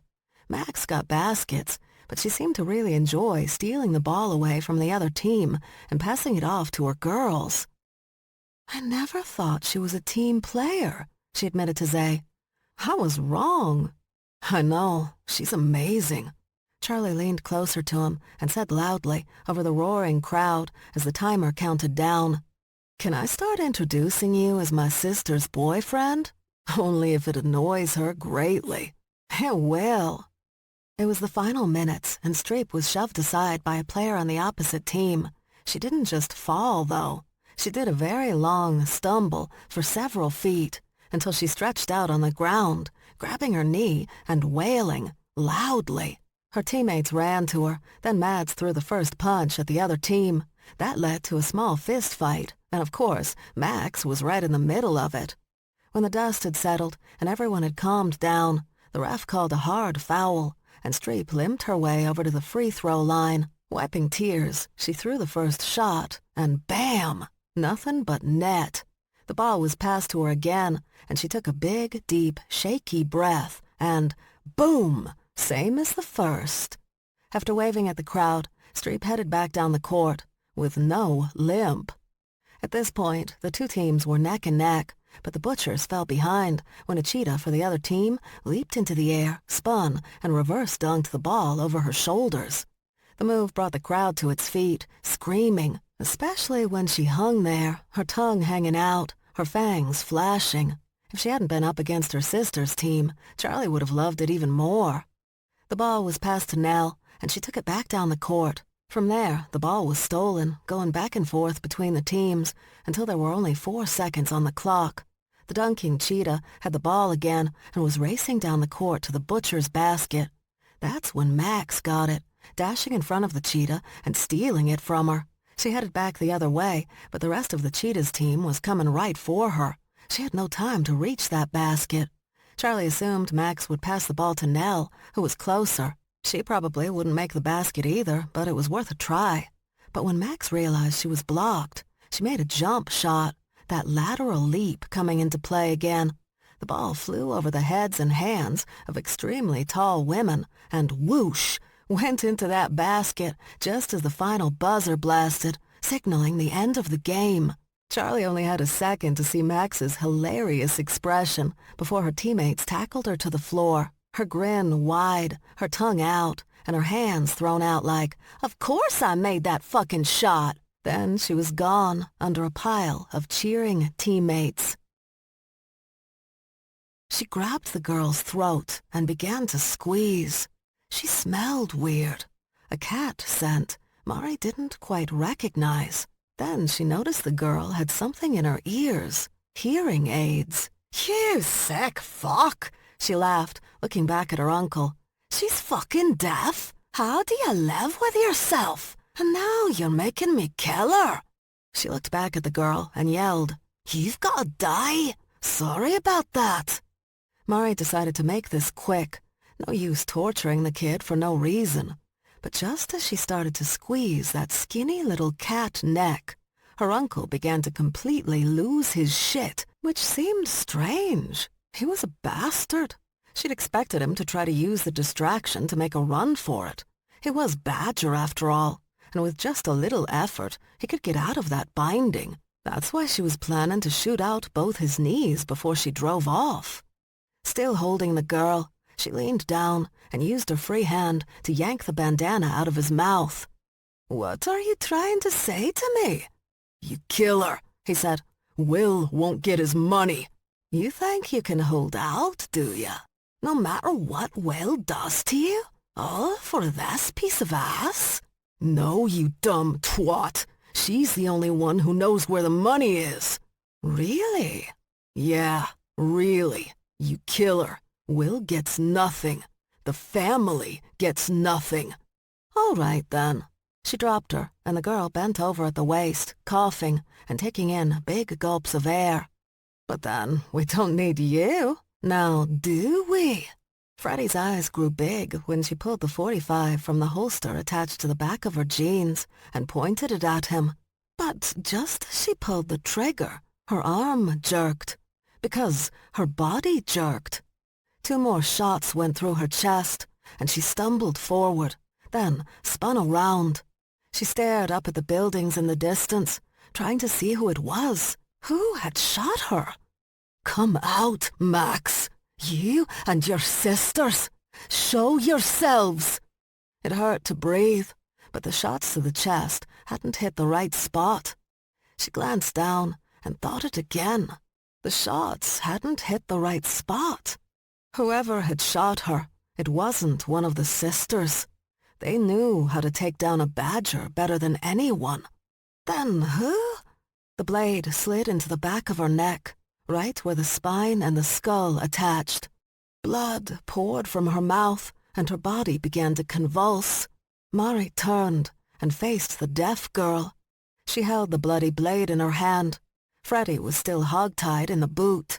2 more rifle shots hit Mari in the chest, right through the heart, and she knew where the next shot would be coming. But it didn't matter. Not anymore. The last shot went through Mari McKilligan's head, and Deanne nodded at Sella Malone. Not bad. What do you mean, not bad? I nailed that bitch with each shot, centamass and head. But she still didn't go down. Not my fault. Bitch is a honey badger. What about your cousin? Should we go get her? Malone began carefully taking her rifle apart. No way. I get near her, and there will be another civil war between the Malones. I don't understand you cats. Smiths never have these problems. Someone gets out of hand, the pack just turns on 'em. Then we go about our day. It's always fascinating when you tell your family stories. Now, don't be jealous, darling. Not everyone can be lucky enough to be a Smith. Natalie waited to see if there would be any more shots. There weren't. Apparently, all they'd wanted was Mari McKilligan. She stared down at her body, could still feel the honey badger's hand around her neck.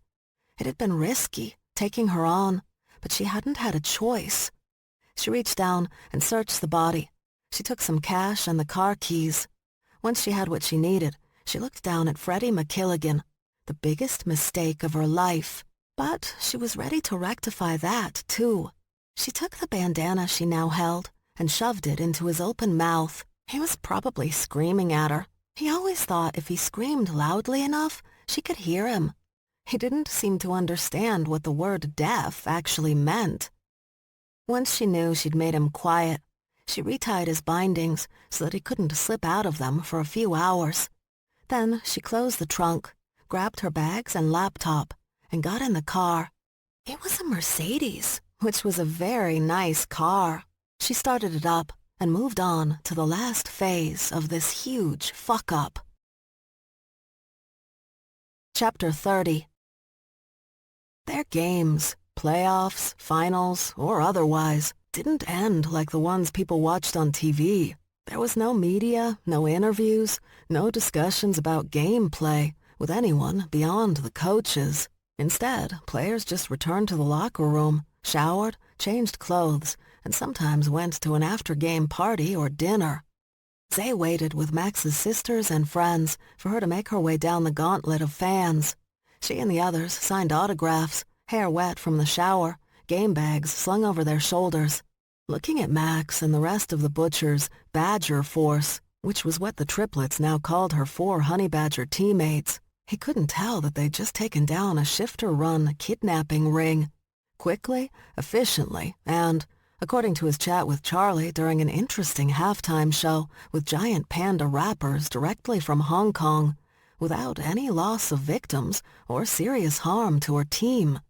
That was huge, considering the number of victims they'd had to deal with. Because the team had only won their first playoff game, they had quite a few games to go before they made it to the finals. Their celebration consisted of a dinner at a shifter restaurant in Chinatown. Although Shan pointed out that this particular restaurant was not run by giant pandas, but a South China tiger family, Zay noted that the menu still catered to the pandas. He'd never seen bamboo combined with so many things before, and Shan ordered at least half of them. As the team and their friends and family enjoyed the night and their win, Max was surprisingly quiet. She didn't smile as much as she usually did either. "Are you okay?" he finally asked her when she rested her head on his arm. "We should have been better. Our timing tighter." "During the game? Are you kidding?" "No, we did pretty well at the game. I'm talking about before. We were off before." "You got yourselves and the Vicks out without any losses. That's impressive. You guys didn't even train together, and Charlie was a new element. Charlie and I have worked together most of our lives, and I have worked with my teammates since we were all around 11 or 12. Putting everyone together should have worked just fine, and it did. But still, we need better timing." "Does this mean you're going to keep doing this?" "I don't know. It was nice to help others, while still getting to kill assholes. That was very enjoyable." Zay shook his head. "How about we not talk about this? You do your thing, I'll do mine." "What does that mean?" "I got an offer from the group, and then I got an offer from Katzenhaus." "That's cool." "Yes."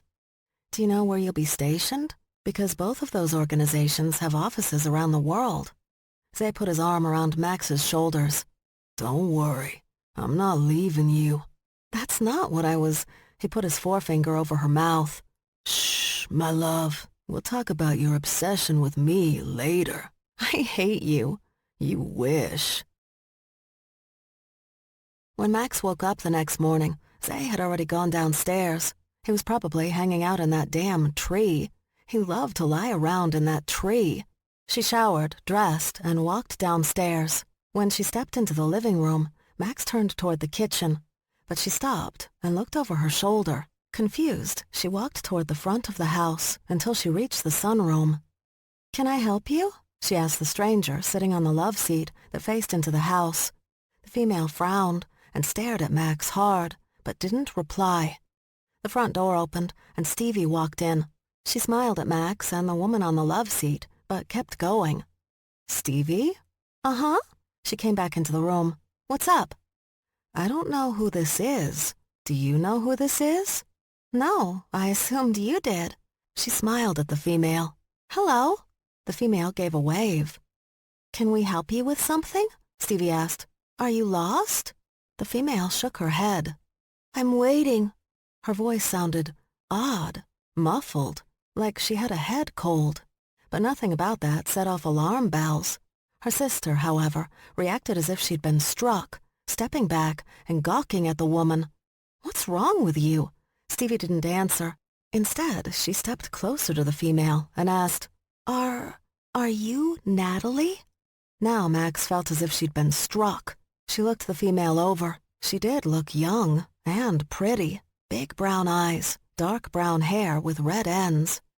Stevie tapped her left ear with her finger. "Deaf?" The girl smiled, nodded. "You can read lips?" Max asked. "Well," Stevie interrupted, "even those who can read lips only get about 20% of what people are saying. I didn't ask you, I asked her." "I'm trying to help. It's better if we use ASL, American Sign Language." She looked at Natalie. "You do know sign language, yes?" And while Stevie asked the question verbally, she also did things with her hands and fingers that suggested she was asking it in ASL as well.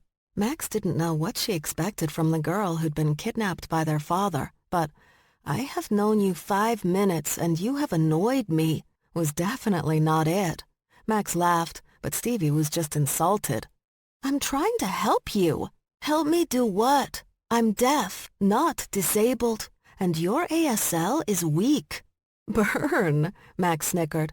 "Well, you don't have to be bitchy." Stevie pointed at her mouth. "Can you read that?"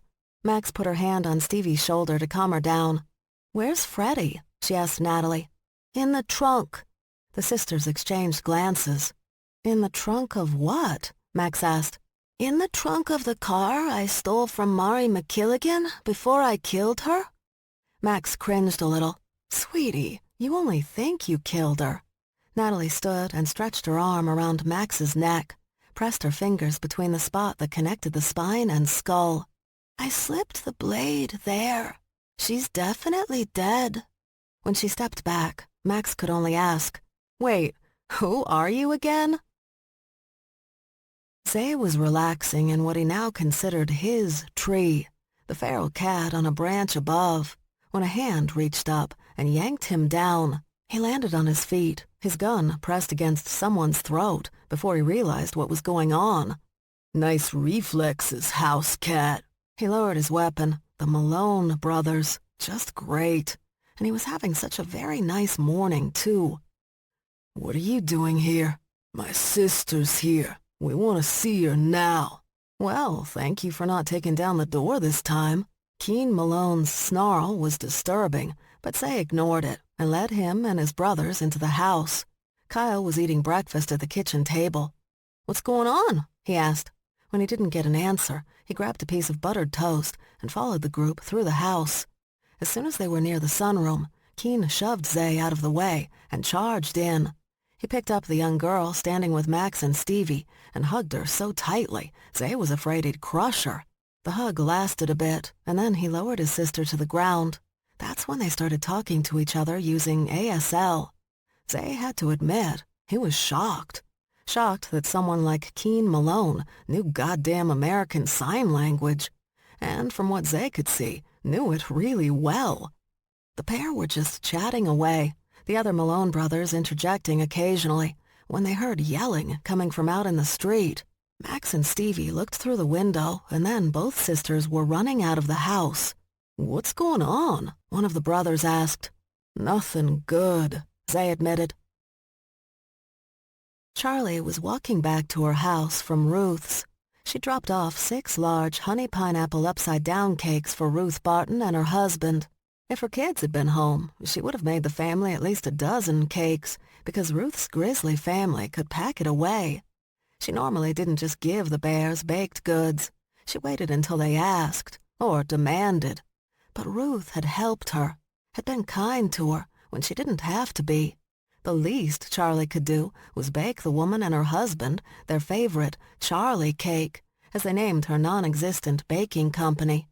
Passing her garage, Charlie looked up ahead and saw the trunk of a car burst open and someone scramble out, tossing rope off his arms.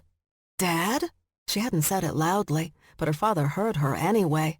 They looked at each other, eyes locking, and that's when her father made a run for it.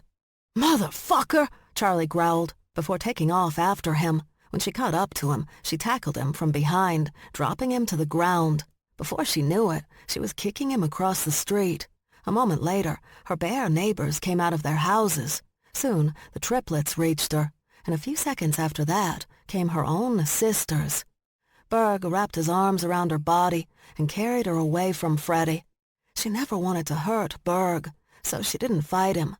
But that didn't stop her from yelling. She yelled a lot. "You motherfucking cocksucking spunk bubble bastard, cunt whore of a motherfucker!" Trying not to laugh, because hearing her sister use spunk bubble as part of one long diatribe of profanity was too perfect, Max grabbed her father by his hair and dragged him to his feet. "Going somewhere, Dad?" she asked. Freddie pulled away, but he lost a hunk of hair in the process, since Max refused to let it go on her own. "I paid it back," he immediately told them. "I paid everything back." "Dad," Stevie sighed. "Come on." "It's true. Call your uncle. Call Bernice. They'll both tell you." "Yeah," Max dramatically rolled out. "The thing is, Dad, we don't care if you paid them back." "She's right," Stevie agreed. "We don't care. We do care, however, that you kidnapped a 17-year-old girl." Max pulled out her phone. "That reminds me, Her oh-so-pleasant brothers are at the house right now. I'm sure they'd love to say hi to you. Don't you think, Stevie? They'd love it. Wait, her father begged. Just let me explain. Explain what? Max asked as she texted the eldest Malone on his phone so he could come down and slap her father around. How you're going to be arrested for statutory rape? Her father, for the first time she could ever remember, actually looked honestly stunned by her words. Not one of his fake expressions either, but as if she'd really caught him off guard. Why the hell would I be arrested for statutory rape? Because when one kidnaps a 17-year-old girl, the assumption is kind of made, whether you did it or not. I didn't kidnap anyone. Right. I didn't. You just... What, Dad? What did you just? I just spent time with my daughter. Max didn't really understand her father's words. She continued to stare at him, her mind trying to wrap itself around this new lie. But then Stevie tackled him to the ground and began pummeling him in the face. Acting on instinct, Max wrapped her arms around her sister and carried her away from their father, while Stevie continued to kick and scream and basically lose her mind. You motherfucking cocksucking spunk bubble bastard cunt whore of a motherfucker! As she moved, praying her sister didn't take this moment to shift into her two-ton self, Max didn't even look at their father. There was no point. She got Stevie back to the house, but was unable to open the security door. She kicked the door with her foot, and Zay opened it. What the hell's going on? He asked, taking a still hysterical Stevie from her arms. Just hold her, Max ordered, as Charlie returned to the sunroom. What's going on? She asked, staring at Max. If I tell you, Max explained, relieved that Stevie had finally calmed down enough for Zay to put her on the ground. It's just going to make you mad. Are you fucking kidding right now? Charlie snapped. Max looked at Natalie. You already know, don't you? One side of her mouth lifted, and all Max could say to her was, I'm so sorry, kid. I'm so sorry. She shrugged. It's okay. It's not your fault. You're so sorry about what? Charlie looked around the room. No one would look at her except Max. Even the Malones had their gazes fixed on the floor. Tell me, so sorry about what?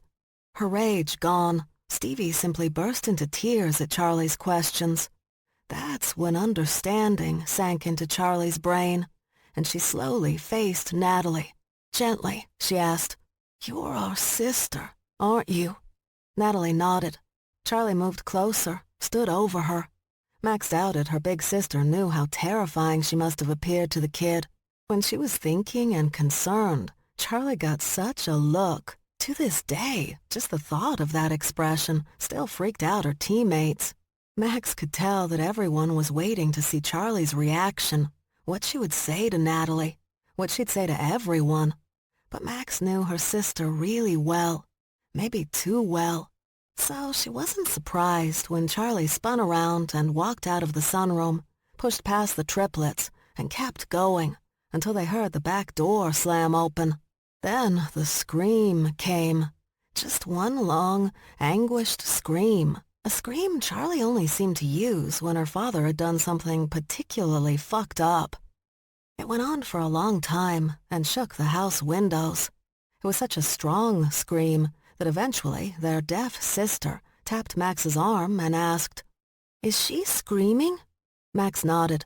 Yes. So I'm not the only one he makes do that? Max laughed. Nah, kid. You're not the only one. Chapter 31. They all stood in the sunroom, staring through the big windows. Together, they watched Charlie sit on the porch and seethe. No one seethed quite like Max's big sister. She did it silently, but Charlie didn't need words when the very air around her pulsed with her anger. She hates me, doesn't she? Before Max could reply to Natalie Malone's question, Stevie did. No, of course not. She just feels so bad for you. Why? Max finally looked away from Charlie to see Stevie give the saddest shrug. "Because you're a McKilligan," Stevie said, wiping a tear. "That's so horrible for you." "She's a Malone," Keen growled, still glaring out the window. "Oh, of course, of course." Stevie nodded, but then she scrunched up her face and asked, "But is she? Really? Because your mother's not a Malone, right? It was your father." Damn, Max couldn't believe her sister had gone there. The Malone brothers faced her, and the triplets quickly moved behind Stevie, while Shen stepped in front of her. All of them were ready to protect her with their very lives. "Cool," Zay whispered to Max. "Fight." "No, no, no." Stevie jumped in front of Shen. "There's no need to fight. We can all get along." Max studied the bears and the cats before asking her sister, "Are you fucking kidding?" Stevie's little hands balled into fists. "I'm trying to do something," she growled. "What exactly?" Max asked, laughing, "because so far you've managed to fuck this up spectacularly." Stevie didn't reply. Instead, her eyes narrowed. "What?" Max pushed. "What are you going to do?" Britta shook her head and ordered, "You two, don't start this." But it was already too late. They were in mutual headlocks, both of them screaming at each other. Max could feel hands on her, attempting to pry her away from Stevie as they battled each other across the room. It wasn't until they were right in front of the windows that Max felt something in the air change. So did Stevie.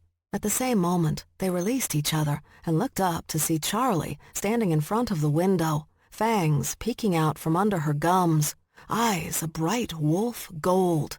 Then she snarled, and Stevie yelled what they were all thinking, but would never say out loud. "Run for your lives!" Charlie watched an entire group of predators disappear deep into the house. The only one still standing there was Berg, but he was laughing so hard she simply turned away and returned to her spot on the porch steps. As she rested her elbows on her raised knees and her chin on her fist, she wondered how much more damage one man could do. How could Freddie McKilligan be that much of a fuck-up? How was it possible? "And that poor girl," she sighed out, thinking of Natalie Malone. She rubbed her eyes with both her fists, wishing she could wipe away all of it. "Excuse me." Charlie lowered her fists but didn't open her eyes. "Sorry, I'm not baking today." "Pardon?" That didn't sound like the voice of any local bear. It was too polite. So Charlie opened her eyes and spotted a slight older man standing on the other side of her fence. He held a paperback book in his hand and watched her with great caution. "I'm sorry," she said. "I thought you were someone else. Can I help you?"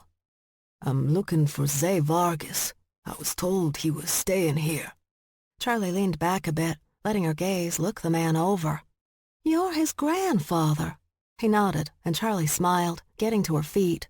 She walked over to the gate and unlocked it. "Hi, Mr. Vargas," she greeted. "Come on in." "Wait, why did we run?" Keen Malone asked.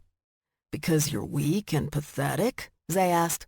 Dag gawked at him. "Wow, you went full cat fast."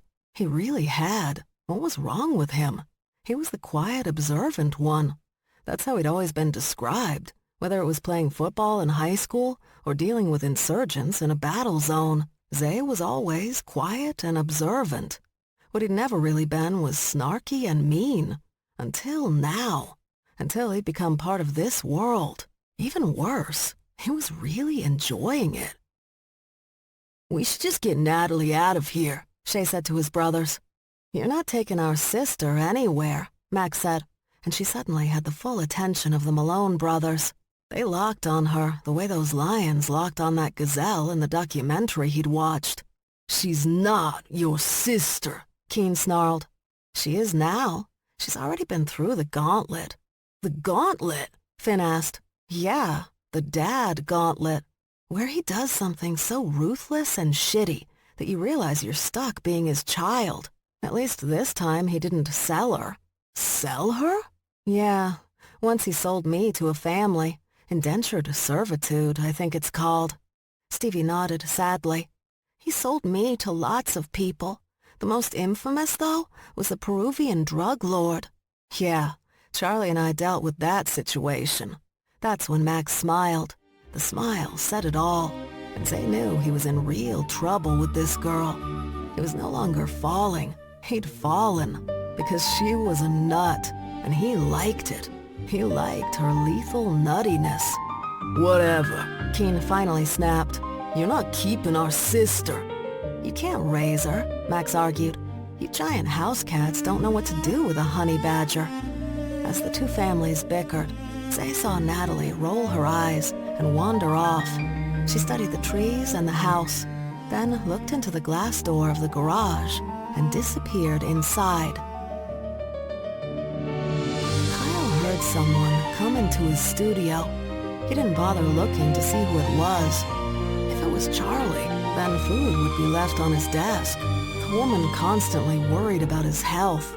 If it was Max, she would take a couple of basketballs from the shelves on the far side of the space and go outside to play. And if it was Stevie, she would simply look over his current work, nod her approval, and leave.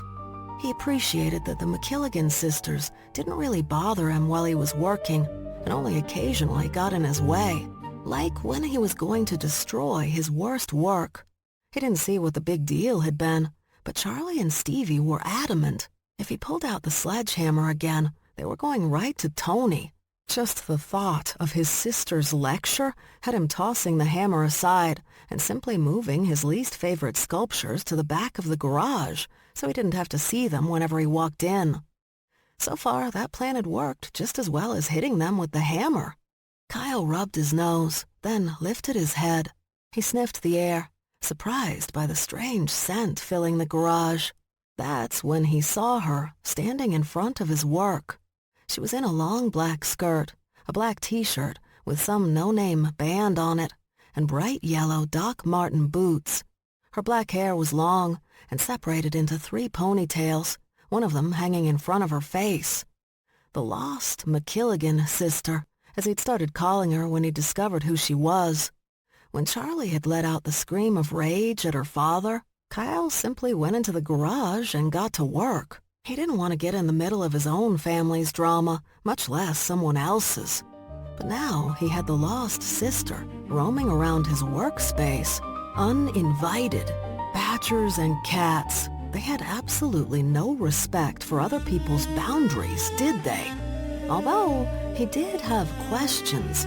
For instance, would Natalie turn into a giant tiger-striped honey badger like Stevie?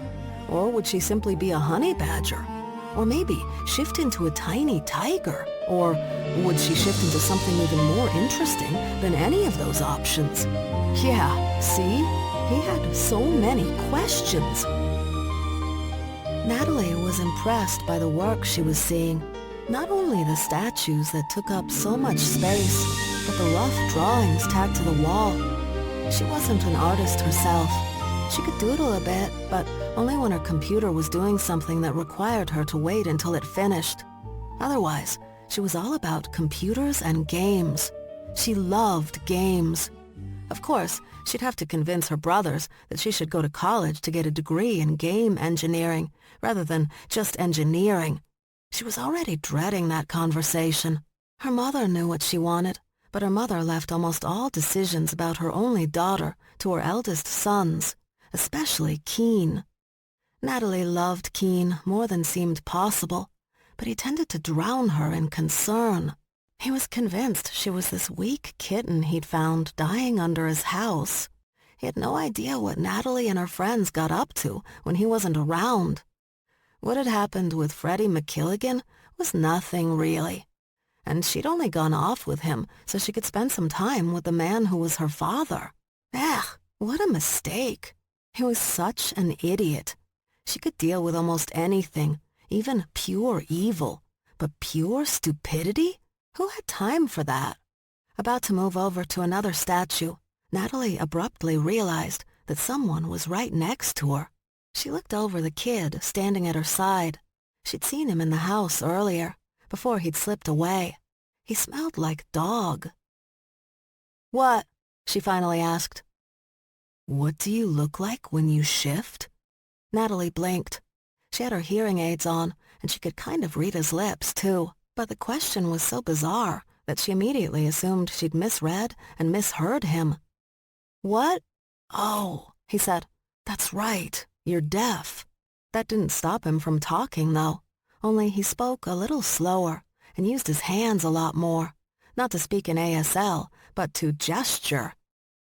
"When you shift, are you all honey badger or all cat?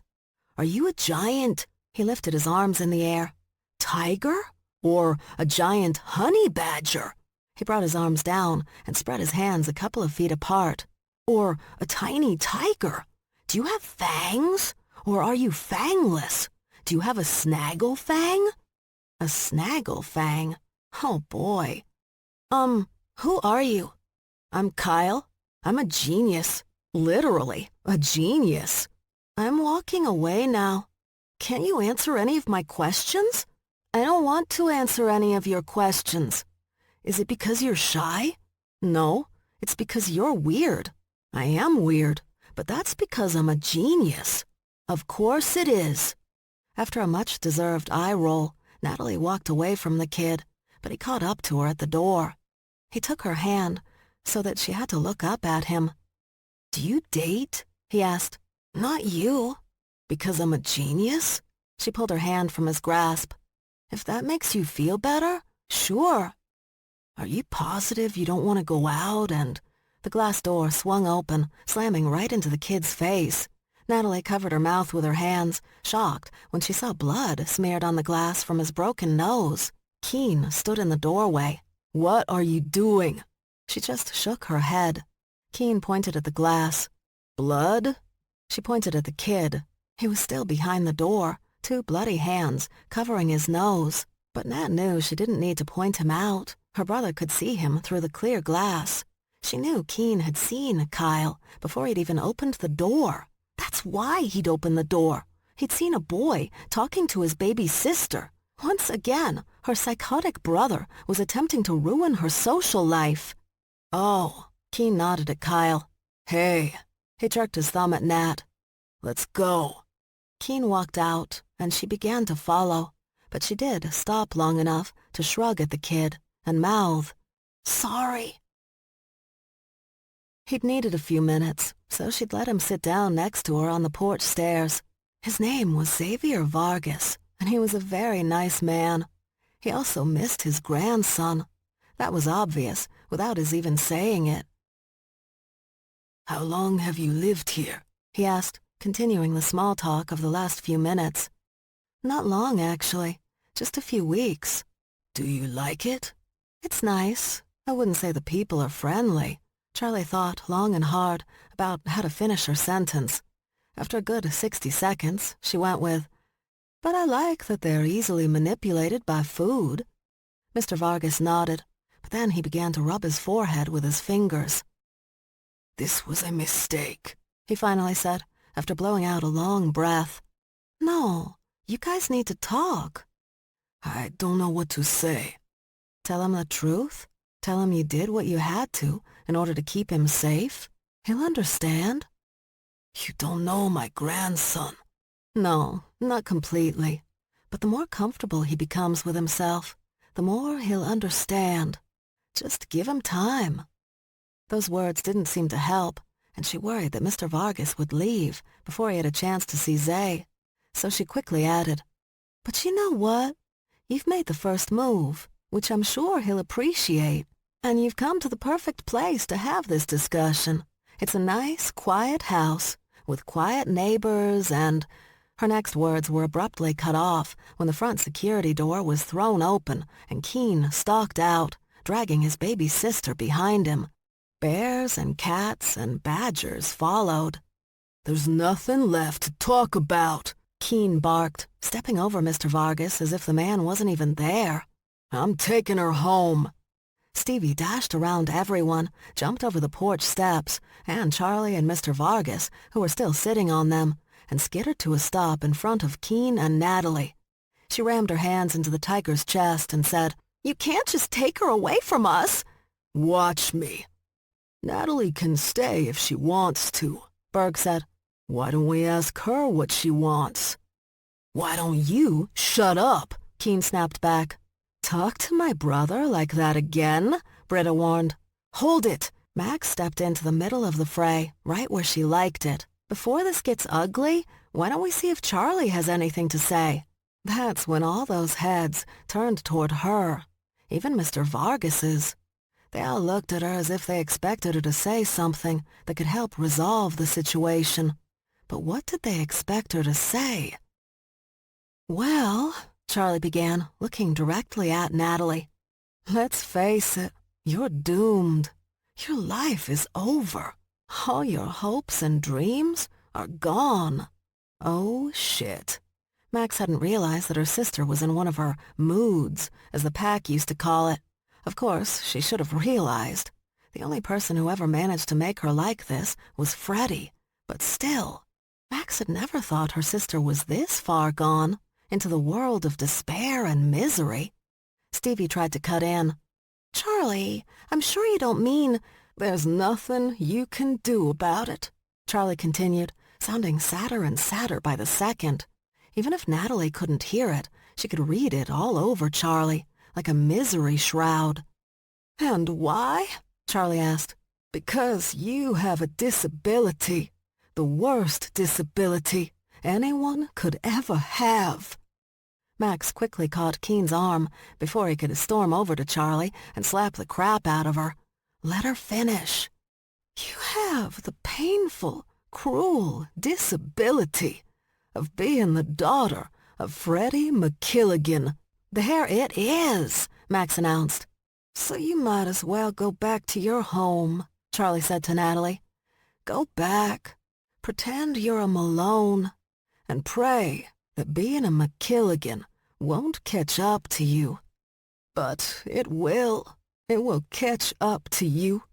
And when that day arrives, come back here. Because if there's one thing the three of us can do, it's help you through the nightmare of your bloodline.